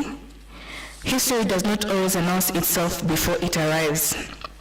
Sometimes history walks into a room wearing sneakers and a name tag, and sometimes it leaves that room utterly transformed because you spoke up. Some say they are just youth parliaments. I say they are seeds of statecraft, the very rehearsal halls of democracy. Think of it, revolutions have begun in quieter rooms than this. Constitutions have been born out of youthful dissent. Presidents, ministers, teachers, farmers, freedom fighters, they were once just young people who dared to believe their voice was valid. I repeat, their voice was valid. You did not come here to imitate the adults, you came to awaken them. Remember Malala Yousafzai, who faced bullets for girls' education. Think of Wangari Maathai, who planted trees against a regime. Closer to home, recall the courage of your voice in the parliament. Each of you stood tall in the prime of youth, refusing to let age define the scale of your legacy. Do you think their words handled them power? They seized the moment, actually, exactly like the one you now hold. Seize the moment. As the elders say, he who arrives early at the river drinks clean water. The moment your youth is the early hour, do not let the sun rise and find your potential still asleep. A voice and youth becomes a rusted sword. If you do not speak, who will? What you do not cherish, you never master. Cherish your identity, your culture, your background, your contradictions. They are not your weaknesses, they are your offering. There will be days you will feel like you do not belong, that your ideas are too radical, your age too tender, your dreams too large. And in those moments, remember, you are exactly the kind of dreamer the world awaits for. The table of policy will not feed the hungry of your community unless it has your truth on it. You have purpose, not borrowed, not lent, not someday. You have it now. Time is a miser. It gives freely in youth but demands a return in legacy.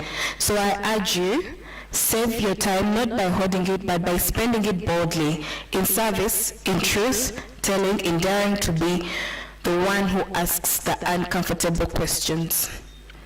You are not in this parliament to find yourself. You are here to build yourself, and in doing so, build the community we all dream of.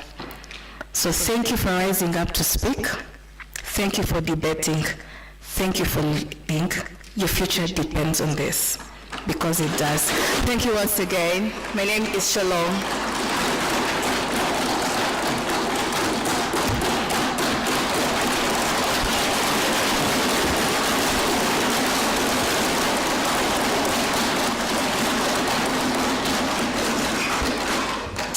When I grow up, I wish to be like her, so that when I finish speaking, people don't want to stop clapping.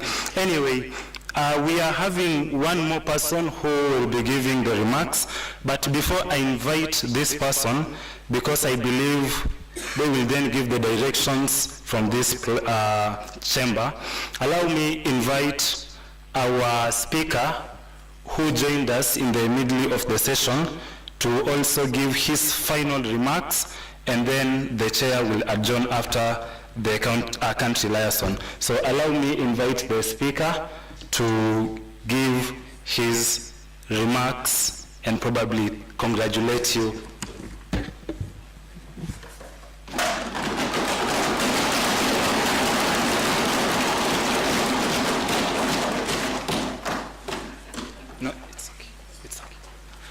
Sorry, we are having today's chair of the session, that's why he cannot put it on. Honorable members, distinguished heads of delegations, fellow young changers, good afternoon. Please respond to me, I need to be motivated. Good afternoon. Good afternoon. I'm so happy to take this time to address this house. For me, this has been an unbelievable experience. It was my ever first time to attend a regional youth parliament, and I happened to be elected as the next speaker. And I'm so happy for what happened. Allow me to shorten my speech. I know at this time of the day, the least thing you want to hear is a long speech. But I will have two insights that I'm going to share with every one of us. We have come all the way from different countries across this region of East Africa. And each one of us, I have been privileged for the past 2 days. I reached in Arusha on early Thursday, 3 a.m. in the morning. That's when I checked in the hotel. But from that time in the morning, even yesterday, I've had the blessing to engage with most of you. And what I can tell you today, I have been overwhelmed by the kinds of dreams that each and every one holds in his heart. And this is something I would like to truly stress on, and I urge you, please, the Speaker of the East African Legislative Assembly, who was here today in the morning, he spoke something very, very crucial, and I would like to reiterate what he said. We need to stay alive. I know we want to bring change. There are so many things going on in our different governments that we are not happy about. Myself, I would be a liar if I say to you that I'm happy with everything happening in my country. But you know what you need to do is, once you have that dream kicking in your heart, the most valuable asset you need is life. Because if you are not alive, you will not be able to achieve that dream. So please stay alive. My second insight, you see all of those dreams that we have.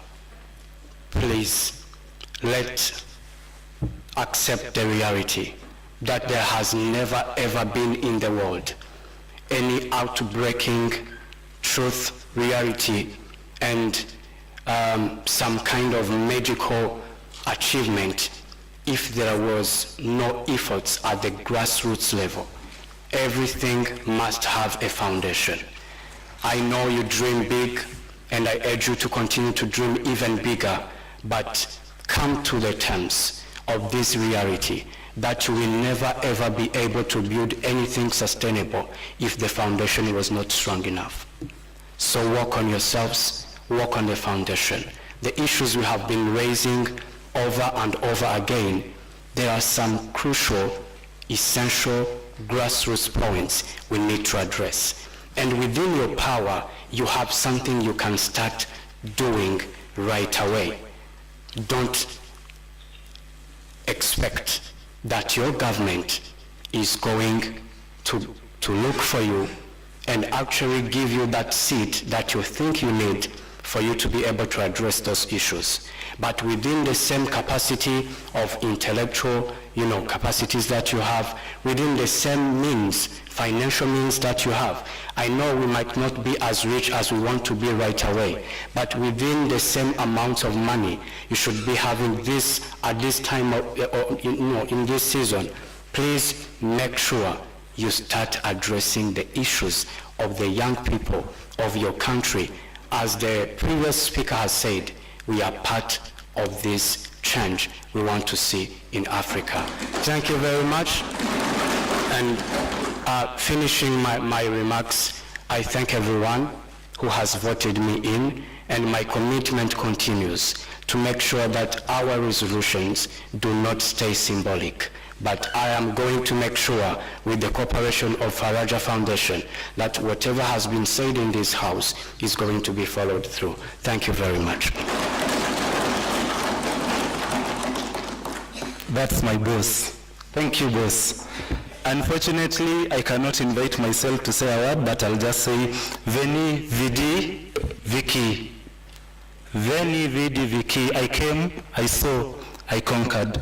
So I invite Country Liaison Officer, Faraja Africa Foundation, Tanzania, to give her remarks. Welcome.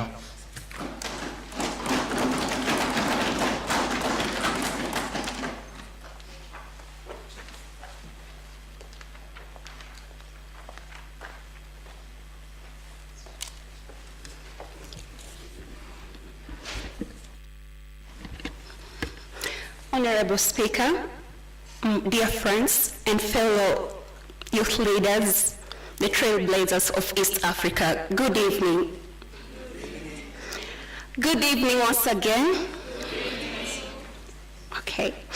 What an incredible journey we had this past day as well. I'm Rahel Martin Mgamba, the country liaison, Faraja Africa Foundation, Tanzania. We came here as delegates from different corners of East Africa, and today we live as one family with shared dreams, stronger connections, and renewed energy to build the Africa we want.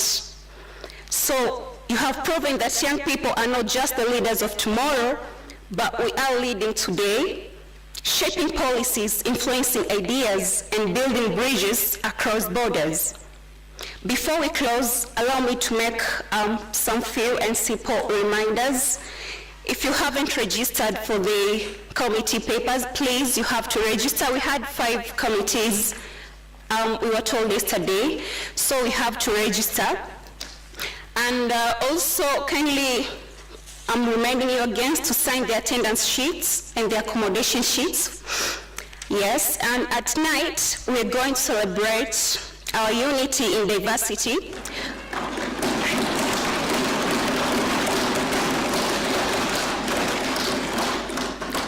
With joyful cultural nights. So immediately after supper, we're going to have the cultural night at MSTDC. So the ones at Corridor Springs, we will have dinner at 6 p.m.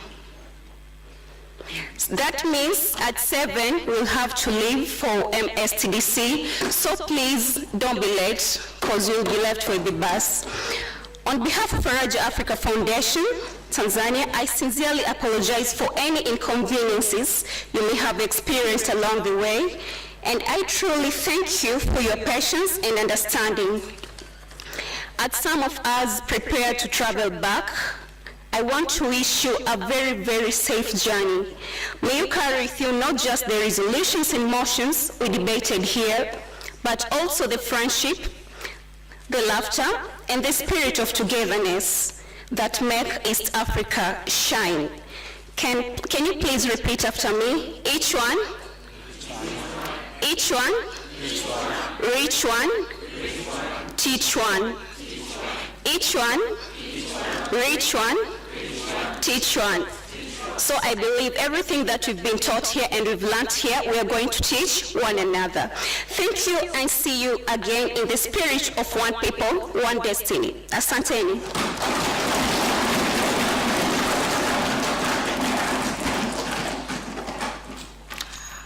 Honorable members, once again I congratulate you for making it to the 8th East Africa Community Youth Parliament.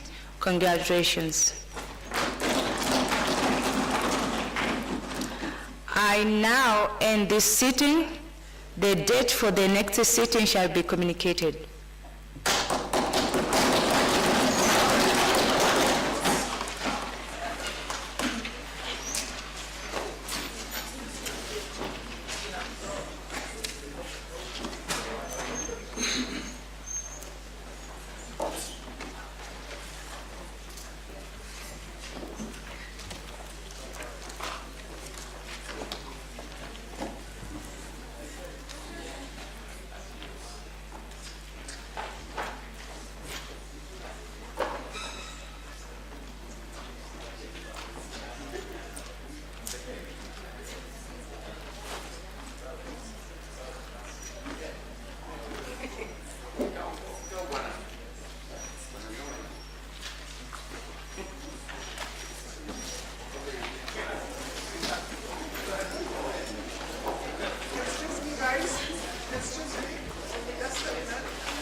This being the 6th edition of the National Youth Parliament organized by Faraja Africa Foundation. As always the previous, we have the regional parliaments where youth contributors and various issues. So how are the regional parliaments this year?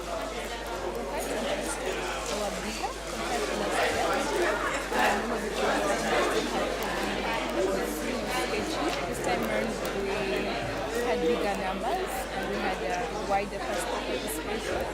This year's Central Regional Youth Parliament has been an interesting one. We've had young people come together and deliberate on issues that are actually pressing us.